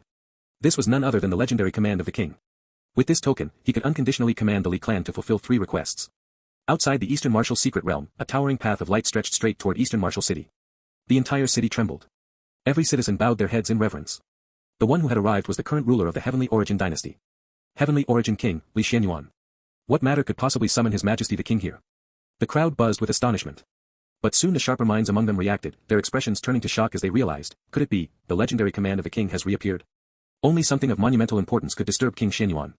When the Eastern Martial Secret Realm opened once more, and the many young prodigies emerged, the suspicions of the crowd were finally confirmed. Li Xianyuan's figure appeared beside Chen. A rare smile softened the stern lines of his majestic face. Young one, are you the one who obtained the command of the king left behind by Grand Ancestor? Seeing Li Xianyuan again, and being addressed as, young one, left Chen feeling slightly out of place. In his vague memories, little Xianyuan had once trailed behind him, calling him great-grandfather, with wide-eyed admiration. He had watched the boy grow step by step. Now he stood before him as a dignified king. Truly worthy of being his descendant. Chen quickly steadied his emotions. With calm composure, he replied, greetings, king. Is the command of the king you speak of this token? Golden starlight faintly shimmered in his palm as the token appeared. Li Xianyuan sensed a faint, familiar aura. He could not pinpoint its source. The token in Chen's hand carried a presence that felt intimately known to him. It was great-grandfather's aura. Undeniably so. Within Eastern Martial City, countless gazes burned toward the golden token in Chen's hand. Jealousy, greed, envy. Everyone understood. This young man had just struck unimaginable fortune. Li Xianyuan examined the token carefully. After confirming its authenticity, he nodded solemnly. It is indeed the command of the king left by Grand Ancestor himself. With this token, you may command our Li clan to fulfill any 3 wishes unconditionally. Even if you demand to become the king of the Heavenly Origin dynasty, the Li clan will comply without hesitation. His tone was utterly serious. Those words sent a fresh wave of envy crashing through the assembled powers of Eastern Martial City. The throne. The position countless people had dreamed of their entire lives. Now within reach. Yet inside, Chen only muttered to himself. If he chose to claim the throne of the Heavenly Origin dynasty, he would likely be dead within a decade. He knew the temperament of the descendants he had raised all too well. It was not that such a character was flawed. Only with that exact nature could the Li clan endure and advance even further. Moreover, he had no desire to become king again. In his previous life, he had grown weary of it. In this life, he wished only to pursue the martial path. To live for himself. If you discover this narrative on Amazon, be aware that it has been stolen. Please report the violation. Chen spoke gravely. I have no desire to become the king of the Heavenly Origin dynasty, nor do I covet the throne. My first wish is simple, permission to enter the Li clan's scripture pavilion and study the cultivation methods and martial techniques kept within. Li Xianyuan was mildly surprised. This young man seems to share the same unyielding heart for the martial path as Big Brother. Big Brother, of course, referred to Li Xianbing. Li Xianyuan nodded. That is no issue. As long as you swear an oath never to transmit any of our Li clan's techniques to outsiders. Chen inclined his head. Naturally. After Chen solemnly swore the martial oath, Li Xianyuan continued. Your first wish is granted. What is your second? Chen shook his head. I haven't decided yet. When the time comes and I know what I need, I will make the request. Li Xianyuan smiled faintly. Very well. Our Li clan still owes you 2 more wishes. He personally escorted Chen back to the capital and led him straight to the scripture pavilion. Word of the unknown youth who had obtained the legendary command of the king spread like wildfire across the Heavenly Origin dynasty. With it, he could make 3 unconditional demands of the Li clan, even claiming the throne itself, and the Li clan would comply without question. Stories of ordinary people seizing heaven-defying opportunities and rewriting their fates have been immortal legends since ancient times. Thus, tales of Su Chen acquiring the command of the king traveled thousands of miles in mere days. When people learned his first wish had been nothing more than entry to the Li clan scripture pavilion, countless voices sighed in disappointment. What an utter waste. Anyone else would have seized the throne without hesitation. Power, beauties, endless cultivation resources, all within arm's reach. To think such a priceless treasure had fallen into the hands of an idiot. Truly squandering divine favor. Su Chen remained unaware that news of the command of the king had already swept the entire dynasty. He was completely immersed in studying the Imperial Apex shock-the-world technique. To his astonishment, it turned out to be a venerable grade technique, surpassing even king-grade and sovereign-grade methods. Even with 500 points of comprehension in this life, comprehending it remained extraordinarily difficult.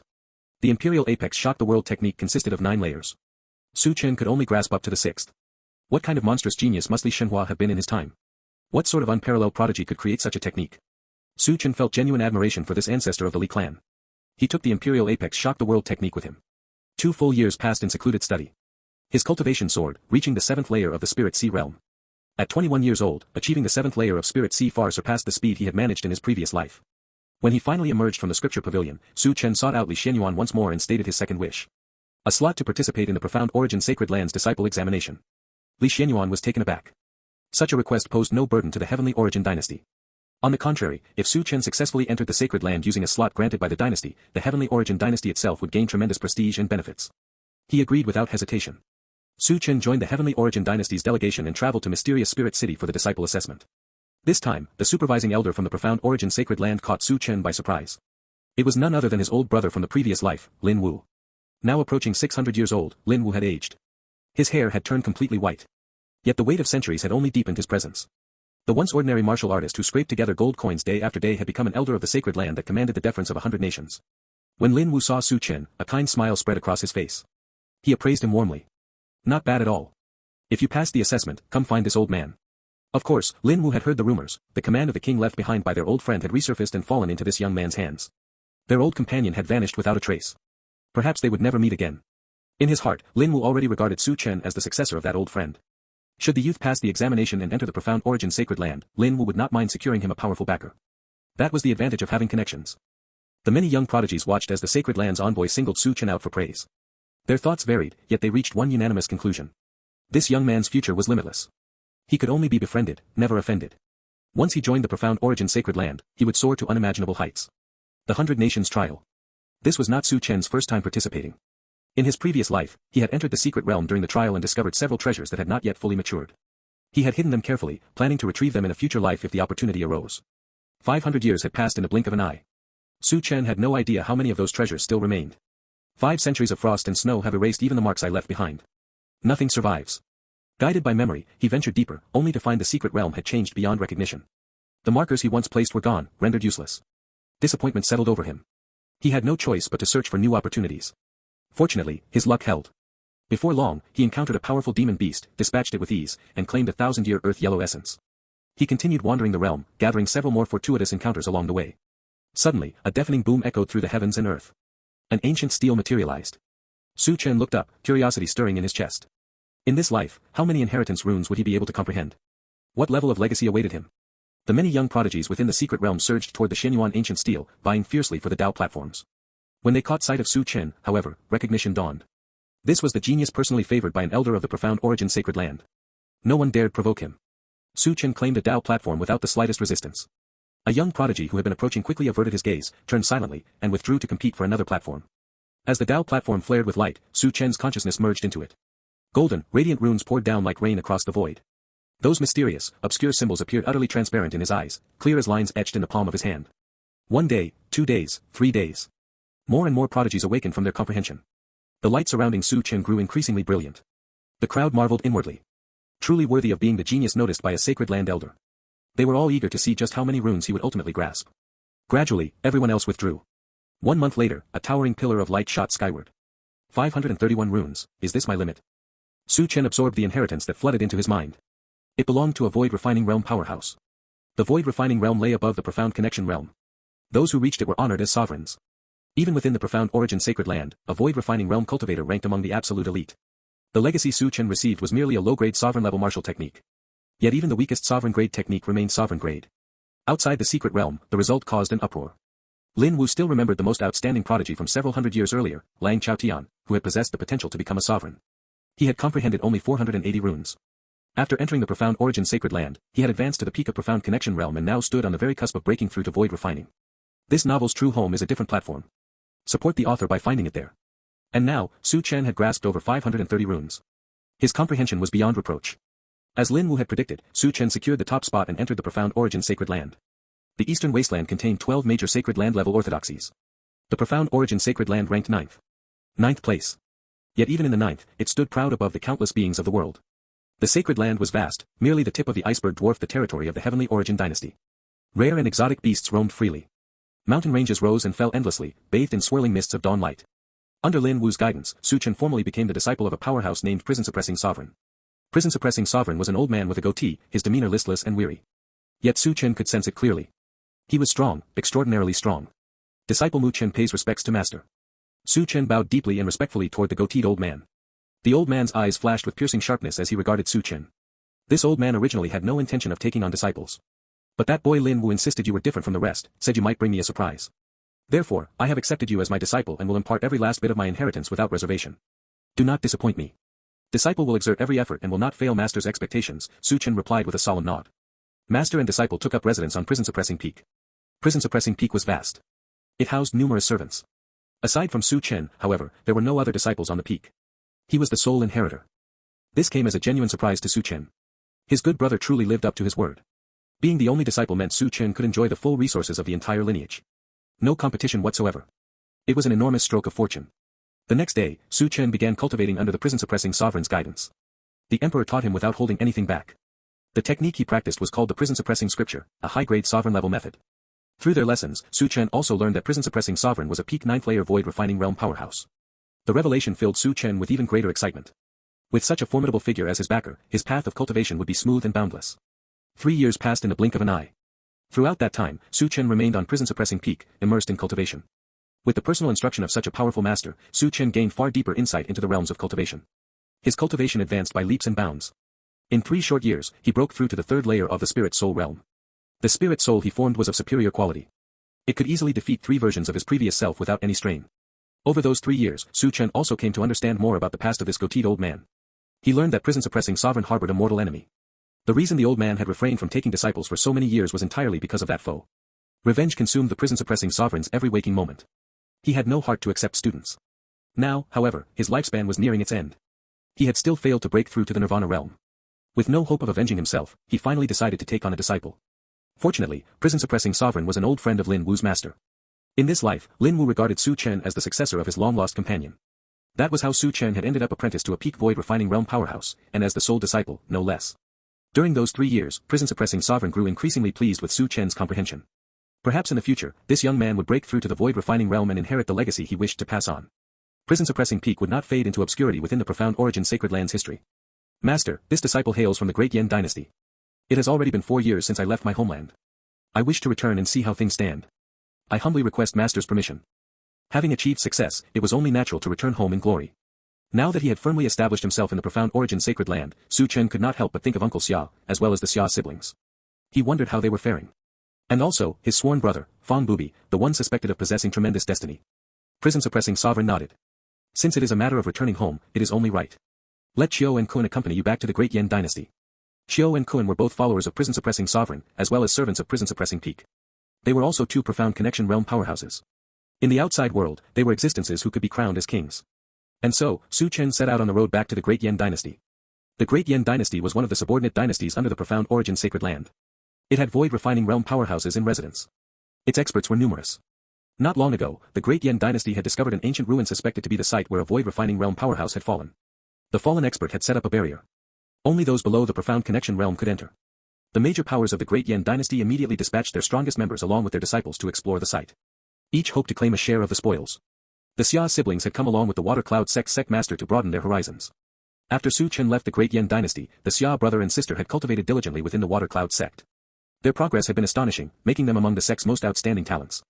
Xia Ingyue had now broken through to the 9th layer of the Spirit Vein realm. Xia Chenfeng lagged slightly behind, having reached the 3rd layer of Spirit Vein realm. Yet as more and more geniuses from across the great Yen dynasty gathered, Xia Ingyue and Xia Chenfeng faded into the vast sea of people, becoming just ordinary faces among them. Even the Water Cloud sect, when placed in the context of the entire great Yen dynasty, was nothing more than an insignificant grain of sand. A young man dressed flamboyantly, a long sword slung across his back, gazed toward Xia Yingyue with eyes that burned with barely concealed desire. He was Wang Shuang, the young master of Green River City's city lord and a genius who had joined the Water Cloud sect. Wang Shuang had long coveted Xia Yingyue's beauty. To win her, he had even arranged for his own younger brother to approach her worthless fiancé and find an opportunity to eliminate him, preventing the marriage from ever taking place. Only then could he have any chance of claiming both her body and her heart. But he had never expected his useless brother to perish in the beast tide. That had allowed Su Chen to escape unscathed. He had planned to take action himself, only to learn that Su Chen had already left Green River City and vanished without a trace. Truly courting death. Still, perhaps his corpse is already rotting in some wilderness, picked clean by passing vultures. That saves me the trouble. Killing him personally might leave a bad impression on Yingyue. The more Wang Shuang looked at Xia Yingyue, the hotter his gaze grew. After her marriage, she carried an even more captivating allure than before, drawing him in like never before. A sudden boom shattered his thoughts. A powerful aura erupted, shaking the ground. Wang Shuang looked over in shock. 9 formidable prodigies had surrounded a single young man. Wang Shuang recognized every one of those 9. Few people in the Great Yan dynasty did not know them. Each ranked among the top 50 on the dynasty's prodigy list. For 9 such figures to join forces against one person, what a terrifying scene. Xia Yingyue's beautiful eyes shifted. She recognized the youth being targeted. It was none other than her husband's sworn brother, Fong Bubi. Fong Bubi wielded a silver halberd, his presence shaking the surroundings. Facing 9 top prodigies alone, he showed no sign of weakness. Instead, he had turned the tide of battle, effortlessly suppressing all 9 of them. A case of content theft. This narrative is not rightfully on Amazon. If you spot it, report the violation. In mere moments, 3 of the 9 prodigies had been slain. The remaining 6, seeing the situation turn dire, were forced to retreat temporarily. Yet Fong Bubi had no intention of letting them escape so easily. Fong Bubi. You are seeking death. A pair of colossal heavenly palms clapped together, enveloping Fong Bubi completely. A towering spirit soul true form manifested behind the attacker, a young man clad in purple brocade robes, his pupils glowing with violet light. Second on the Great Yan dynasty's prodigy list. The purple-robed Marquis. The purple-robed Marquis has personally taken action. That young man is finished. I heard Fong Bubi killed the purple-robed Marquis' own younger brother, which enraged his lordship and earned him a bounty. Yet not only did Fong Bubi survive the hunt, but in just one short year, he has built a terrifying reputation. Now he's openly crushed 9 top prodigies working together. The purple-robed Marquis will never allow such a monstrous genius to live.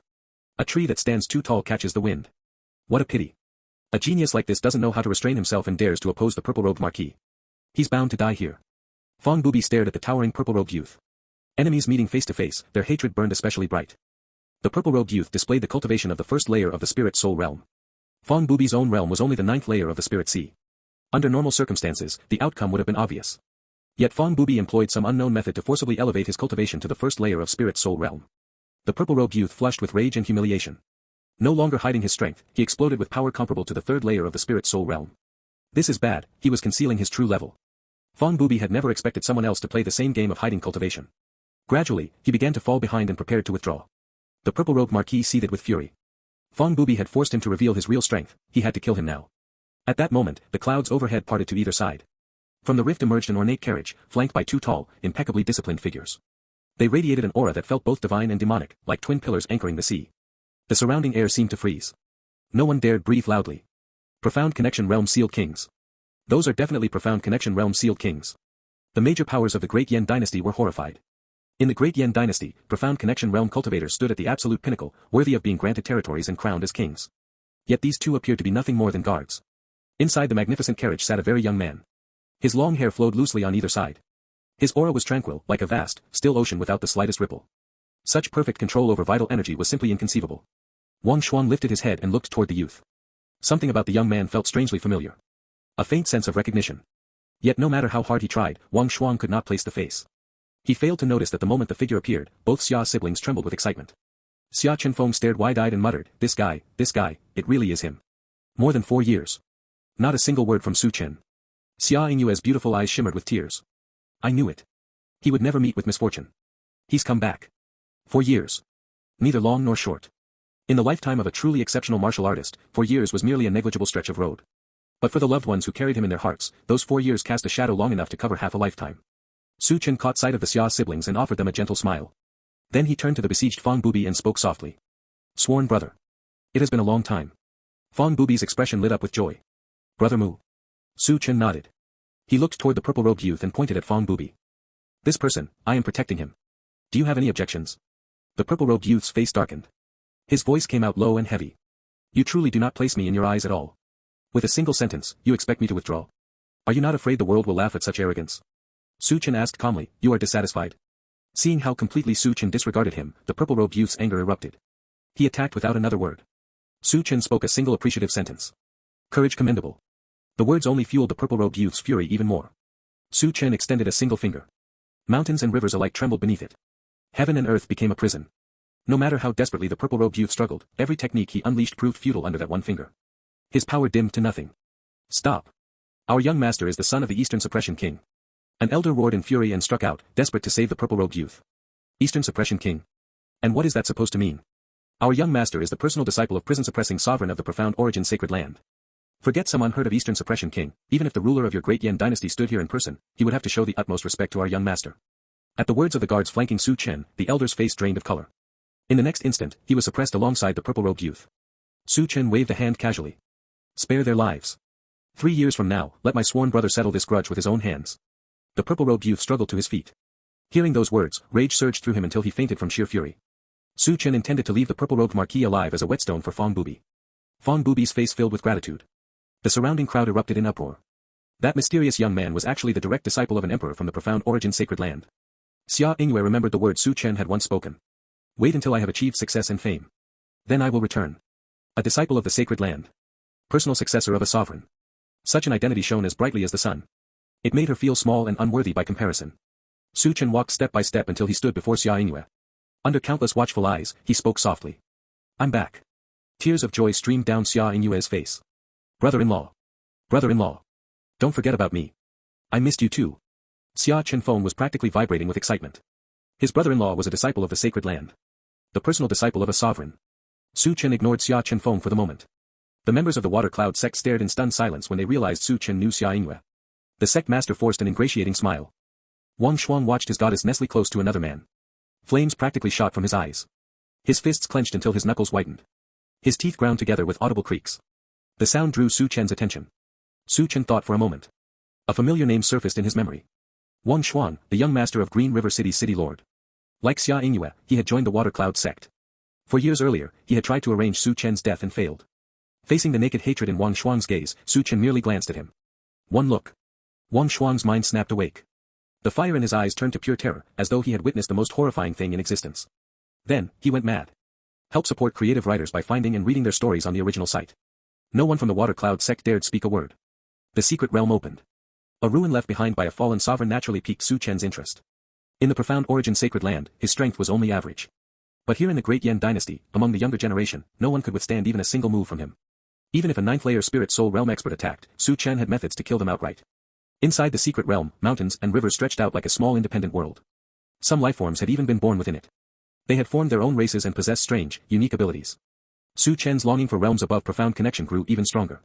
After death, a powerhouse's body could transform into an entire secret realm, blood became rivers, teeth and bones and marrow turned into precious mineral veins, skin and hair became towering ancient trees. New life was nurtured from the remains. Such might surpassed imagination.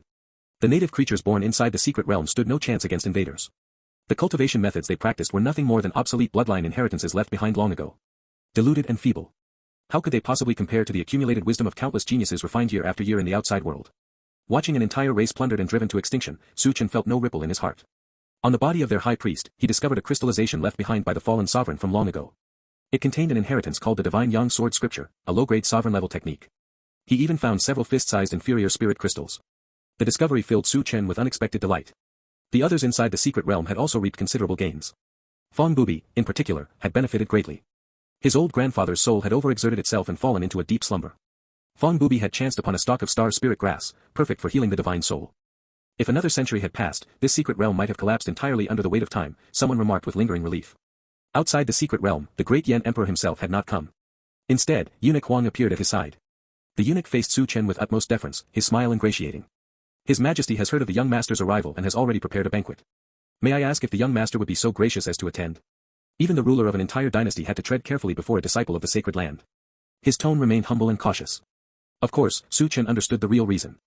All of this stemmed from the figure standing behind him, prison-suppressing sovereign. A ninth-layer void-refining realm powerhouse. Only one step away from the Nirvana realm. The deepest foundation of the great Yan dynasty could at most reach the third or fourth layer of void refining. Su Chen nodded. Please inform His Majesty that I will attend. Since the great Yan Emperor wished to befriend him, Su Chen saw no reason to refuse. Eunuch Huang beamed with satisfaction and departed at once. Su Chen still had to make arrangements for the Xia family. When he returned to the Xia residence once more, the changes were striking. Thanks to the technique Su Chen had left behind, Xia Hongkai had kept it secret and cultivated alone. He had broken through repeatedly and now stood as the undisputed strongest in Green River City. Half-step spirit soul realm. The Xia family had risen to become the foremost clan in Green River City. Chen has returned. Xia Hongkai was overjoyed beyond words. Seeing Su Chen again, tears shimmered in his eyes. Xia Chenfeng felt utterly baffled. He was the biological son here, wasn't he? Yet the old man clearly overlooked his own flesh and blood in that moment. Facing Xia Hongkai once more, Su Chen bowed deeply and respectfully. In this life, though his birth father had perished early in the beast tide, he was not without a father. Xia Hongkai had become his father in this life. If Su Chen were honest with himself, even he could not have done the same, treating an outsider as his own child for more than a decade, day after day, without fail. When Xia Hongkai learned that Su Chen had entered the profound origin sacred land, his joy knew no bounds. When the great Yan Emperor heard of Su Chen's background, a piece of news arrived as Su Chen reached the capital. 20 years earlier, the demon king who had triggered the beast tide had finally been surrounded and slain by the great Yan dynasty's army. Su Chen understood immediately. That demon king was the true culprit responsible for the death of his parents in this life. Now it had been executed at last. Countless people who had lost everything in the beast tide's chaos wept with joy at the news.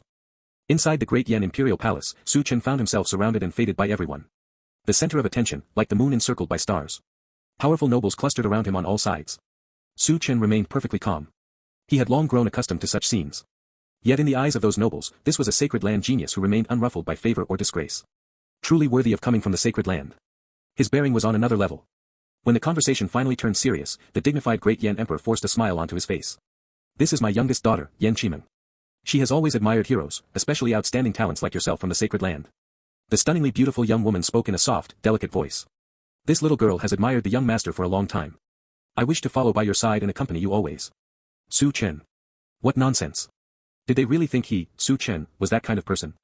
Su Chen firmly and righteously declined the great Yan Emperor's attempt to win him over with beauty. In his first and second lives, such temptations might have held some allure.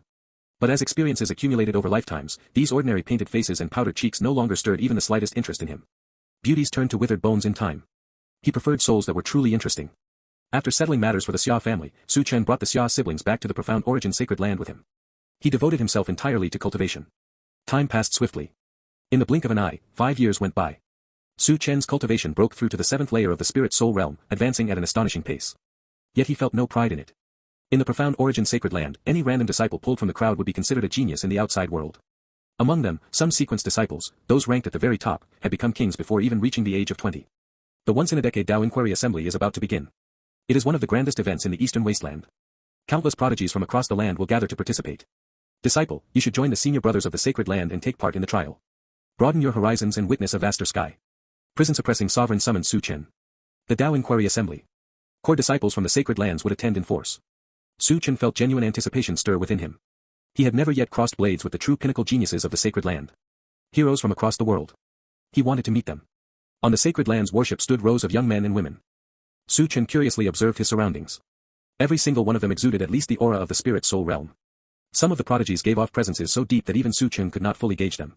They far surpassed the version of himself from his previous life. He could not help but sigh inwardly at the prison-suppressing sovereign's true intention. So this was how vast the sky truly was. In the 8 years since joining the profound origin sacred land, Su Chen had spent nearly all his time cultivating under the prison-suppressing sovereign's personal guidance. Though he knew many powerful prodigies existed within the sacred land, he had never had the chance to meet them. On the warship, Su Chen spotted a familiar face. Li Xianbing. The descendant he had once been most proud of in his previous life. Now apprenticed to a Nirvana realm elder of the profound origin sacred land, Li Xianbing's cultivation had reached a depth Su Chen could no longer see through. Yet he knew that Li Xianbing stood only one step away from breaking through to the void refining realm. Li Xianbing noticed Su Chen as well and gave him a warm nod and a smile. Su Chen followed the group and arrived at Tao Inquiry City. Here, geniuses from every corner had converged. They came from the 12 sacred lands, from ancient clans, and from the top-tier forces beneath the sacred lands. So many prodigies gathered in one place, it truly felt like a gathering of brilliant stars shining together. The profound origin sacred land ranked only 9th among the 12. The Eastern Wasteland ranked 4th among the 5 great regions. What must the true pinnacle of the martial world look like? The central continent, where Imperial clans still existed. What kind of golden age reigned there? The Tao Inquiry Assembly was the battlefield where the younger generation of the Eastern Wasteland clashed. Where there was competition, there was enmity. The profound origin sacred land and the green jade sacred land had been bitter rivals for generations. Old grudges and new, neither side yielded to the other. 9th place versus 8th place, neither would admit defeat. You might be reading a pirated copy. Look for the official release to support the author. Su Chen did not encounter any disciples from the green jade sacred land. His first opponent came from an ancient clan, a prodigy of the Qin clan. Su Chen won, though narrowly. His second opponent was Zhong Muji, a disciple from the third-ranked Sacred Land, the Hidden Sword Sacred Land. Su Chen lost. This was the first time in the same realm that he had been defeated. Thanks for the free win. The young man's ink-black hair was casually tied up. His eyes were deep as abysses, carrying a coldness that kept others at a distance. He sheathed his ancient longsword back into its scabbard and walked away. As though he had done nothing more than swat a fly. Su Chen stood stunned for a moment. Aside from his first life, in every subsequent life, his accumulated memories had granted him overwhelming strength. He had crushed opponents of the same realm with ease, giving rise to a lonely sense of invincibility within the same cultivation level. You didn't lose unjustly. That young man carries a special martial physique, far stronger than an ordinary spirit body. Though it falls short of a divine or sacred physique, it is still an exceptionally powerful constitution. Li Xianbing spoke gently, offering comfort. After leaving the Heavenly Origin dynasty and entering the Profound Origin Sacred Land, he too had once felt lost. The world was filled with far too many geniuses. When so many gathered together, even he began to feel ordinary and unremarkable. Su Chen quickly steadied his mind. He felt only a faint sense of loss and melancholy. Centuries of accumulated martial experience had been casually crushed by raw talent. The Dao Inquiry Assembly continued. Su Chen witnessed a grueling battle between Jiang Cheng, the 13th sequence disciple of the Profound Origin Sacred Land, and a female disciple from the Green Jade Sacred Land. They clashed for 300 exchanges. Even among Profound Connection realm cultivators, both stood as true powerhouses. Genuine young kings. In the end, both exhausted every technique at their disposal, ending in mutual injury and a draw. The highest-ranked participant from the Profound Origin Sacred Land was Shen Wuxin, third in the sequence. Not yet 30 years old, already at the 9th layer of Profound Connection realm, he claimed 7th place in the entire assembly. After witnessing those pinnacle geniuses, Su Chen threw himself into cultivation with renewed ferocity. He began to engage more deeply with the Sacred Land, earning contribution points. 10 years later, he reached the 9th layer of the Spirit Soul realm. Only one step remained to Profound Connection. That year, Su Chen turned 37. His cultivation finally encountered a bottleneck. Even with the experience of breaking through to Profound Connection once in his previous life, achieving it again proved extraordinarily difficult. Su Chen left the Profound Origin Sacred Land in search of opportunity. On the journey, he encountered Fong Bubi once more. Fong Bubi's cultivation had become impossible for Su Chen to gauge clearly. Presumably, he had already stepped into the Profound Connection realm. Brother Mu, your cultivation is on the verge of breaking into Profound Connection realm, isn't it? Fong Bubi saw through Su Chen's current state at a glance. Then he continued, I know of a place that might help you comprehend the mysteries of Profound Connection and successfully step into that realm. Su Chen was genuinely surprised. Such a precious opportunity, Fong Bubi was willing to share it with him. Fong Bubi led Su Chen to an ancient site of inheritance. Some unknown powerhouse had left its legacy here. Su Chen entered to comprehend it. Fong Bubi remained outside and cultivated on his own. 5 years later, Su Chen finally sensed the threshold of the Profound Connection realm and crossed it in one smooth stride. At last, I've broken through to Profound Connection realm. Su Chen felt immense joy. Reaching Profound Connection at just over 40 years old could still be called genius level even within the Sacred Land. When Fong Bubi saw Su Chen emerge successful, he smiled warmly. Congratulations, Brother Mu, on successfully breaking through to Profound Connection realm. Su Chen felt a touch of melancholy. He could no longer see through Fong Bubi's cultivation at all. Brother, what are your plans moving forward? Su Chen asked. Fong Bubi had always refused to join any faction, insisting on walking alone. Brother Mu, to be honest, I must head to the central continent. Fong Bubi's eyes shone with excitement. After today's parting, who knows when we will meet again? Su Chen smiled and clasped his hands. Then I wish you boundless fame across the central continent.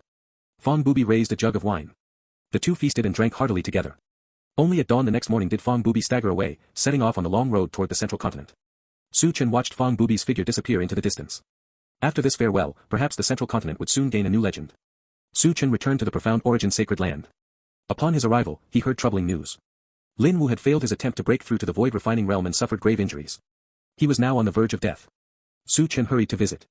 Lin Wu, whose lifespan was rapidly running out after the failed breakthrough, lit up with genuine happiness the moment he saw Su Chen. Lin Wu passed away. The Dao injury had been far too severe. He held on for only 3 months. Fortunately, he left this world with a smile. Su Chen knew Lin Wu's life story well. It had been a brilliant one, never wasted. After pouring a jug of wine over Lin Wu's grave, Su Chen turned and left. Life was ever unpredictable. Birth and death, he had long since looked past them. 8 more years slipped by. Su Chen reached the age of 50. Brother-in-law. I want to return to the family. Xia Chenfeng scratched his head awkwardly. Cultivation in the Profound Origin Sacred Land was excellent. Su Chen had provided him with conditions most people could only dream of. Yet he still wished to go back. He felt the Sacred Land was not the right place for him. Everyone had their own path. Su Chen respected Xia Chenfeng's choice. That year, Xia Chenfeng returned to the Great Yan Dynasty.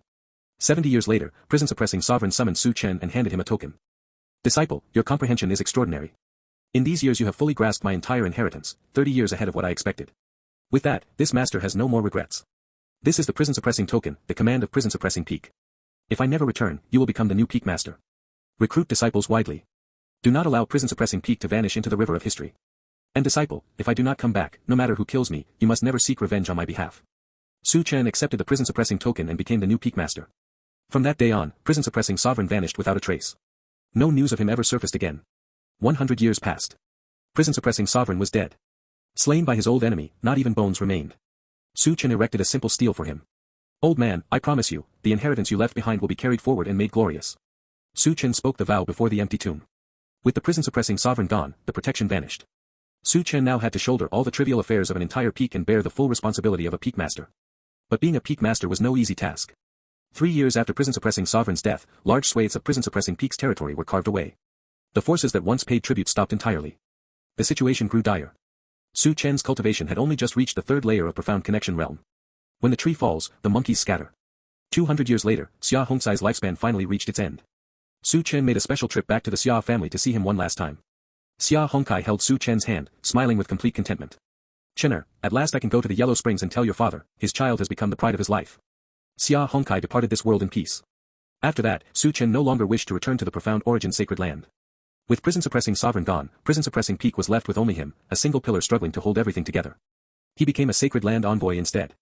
This book's true home is on another platform. Check it out there for the real experience. 300 years later, Su Chen's cultivation broke through to the fifth layer of profound connection realm. He had surpassed his previous life. A major event shook the sacred land. An ancient ancestor of the profound origin sacred land emerged from seclusion and declared he would conquer the infamous burial soul forbidden zone. The forbidden zone teemed with terrifying creatures. It also hid countless opportunities. The entire sacred land mobilized. Su Chen was no exception. He followed the sacred land's forces deep into the zone and reaped enormous gains. Yet the deeper they ventured, the greater the pressure became. Even Su Chen faced several life and death crises, nearly perishing more than once. We cannot go any farther. Otherwise, we risk awakening something truly horrifying. Su Chen made up his mind and withdrew. The sacred land did not stop him, though they clearly felt it was a pity. Just as Su Chen had anticipated, as the forces of the profound origin sacred land pressed deeper into the burial soul forbidden zone, they finally provoked an ancient entity slumbering within. In a single day, casualties mounted catastrophically. Even several saint-level ancestors bled out and fell within the zone. The last remaining saint saw the situation was hopeless and attempted to preserve a spark of the sacred land's legacy. Yet he was ambushed and besieged by several other saints. In the end, he perished inside the burial soul forbidden zone. The sacred land's elite had been shattered. What remained was only a name without substance. Su Chen gave a bitter laugh. A sacred orthodoxy that had overlooked the cultivation world for 10,000 years, reduced to ruin in such a theatrical fashion. In this single life of barely 300 years, he had witnessed the rise and fall of an entire sacred land. After the death of its saints, the profound origin sacred land declined rapidly. Multiple major powers descended upon it, plundering its inheritances and treasures. 400 years later, the profound origin sacred land vanished completely from the river of history. It fragmented into countless small and medium-sized sects. Su Chen, meanwhile, founded the prison-suppressing sect and began recruiting disciples widely. His cultivation had reached the sixth layer of profound connection realm. 500 years later, traces of demonic cultivators appeared across the eastern wasteland, invaders suspected to have come from other domains. Su Chen's luck ran poor. He encountered one such demon. Though its cultivation was only at the third layer of profound connection realm, it proved extraordinarily difficult to kill. After a grueling battle, Su Chen finally located its fatal weakness and ended its life. 600 years later, the Great Yan dynasty faced a full-scale demonic invasion. Su Chen led the prison-suppressing sect to provide aid, but the situation was dire beyond measure. Xia Chenfeng perished in that war. The old man, already nothing but skin and bones, chose to sacrifice himself to buy time for his clansmen to escape. Su Chen laid Xia Chenfeng's body to rest beside Xia Hongcai's grave. 800 years later, the demonic forces temporarily retreated. Su Chen heard rumors of Fang Bubi's rising fame. In the central continent, Fang Bubi had already carved out a place for himself. But in this life, Su Chen's own lifespan had finally reached its end. He returned to the site of prison-suppressing sovereign's empty tomb and gave a wry, self-deprecating smile. Old man, I failed to preserve the prison-suppressing peak you left behind. I never avenged you either. I broke my word. Even the profound origin sacred land itself had been destroyed. In a daze, Su Chen heard countless voices calling out to him. Yet he could no longer open his eyes. He passed away peacefully of old age. Back again. Su Chen opened his eyes and found himself once more inside the reverse fate space. This life, he had died of natural causes. He had come so close to vanishing alongside the profound origin sacred land into the currents of history. Fifth life, your family was wiped out by a beast tide, leaving you a live-in son-in-law dependent on others. Fortunately, the family that took you in belonged to your father's sworn brother, who treated you more dearly than his own son. In your youth, you were rebellious, but after reaching adulthood, your temperament steadied. You resolved multiple crises and cultivated at an astonishing speed. You shone brilliantly and became the personal disciple of an elder in the profound origin sacred land. For the first 70 years, everything went smoothly. After your master's death, you lost your greatest backer in the sacred land. Elders and disciples began to ostracize you, eventually forcing you out of the sect. You remained cautious. After the sacred land's destruction, you founded the prison-suppressing sect, which grew into a renowned orthodox lineage. You nurtured several geniuses and earned considerable fame. Ultimately, you passed away of old age. Evaluation, 8 stars, Cyan. Reverse fate points, 800. Hello, everyone. As we wrap up this video, I want to share a quick note. I have a Patreon account. If you'd like to support me and enjoy on-demand audiobooks, you can become a Patreon member. Alternatively, you can check out my Google Drive link, which has 500+ novel audiobooks available through my Ko-fi or Patreon shop. I appreciate your support.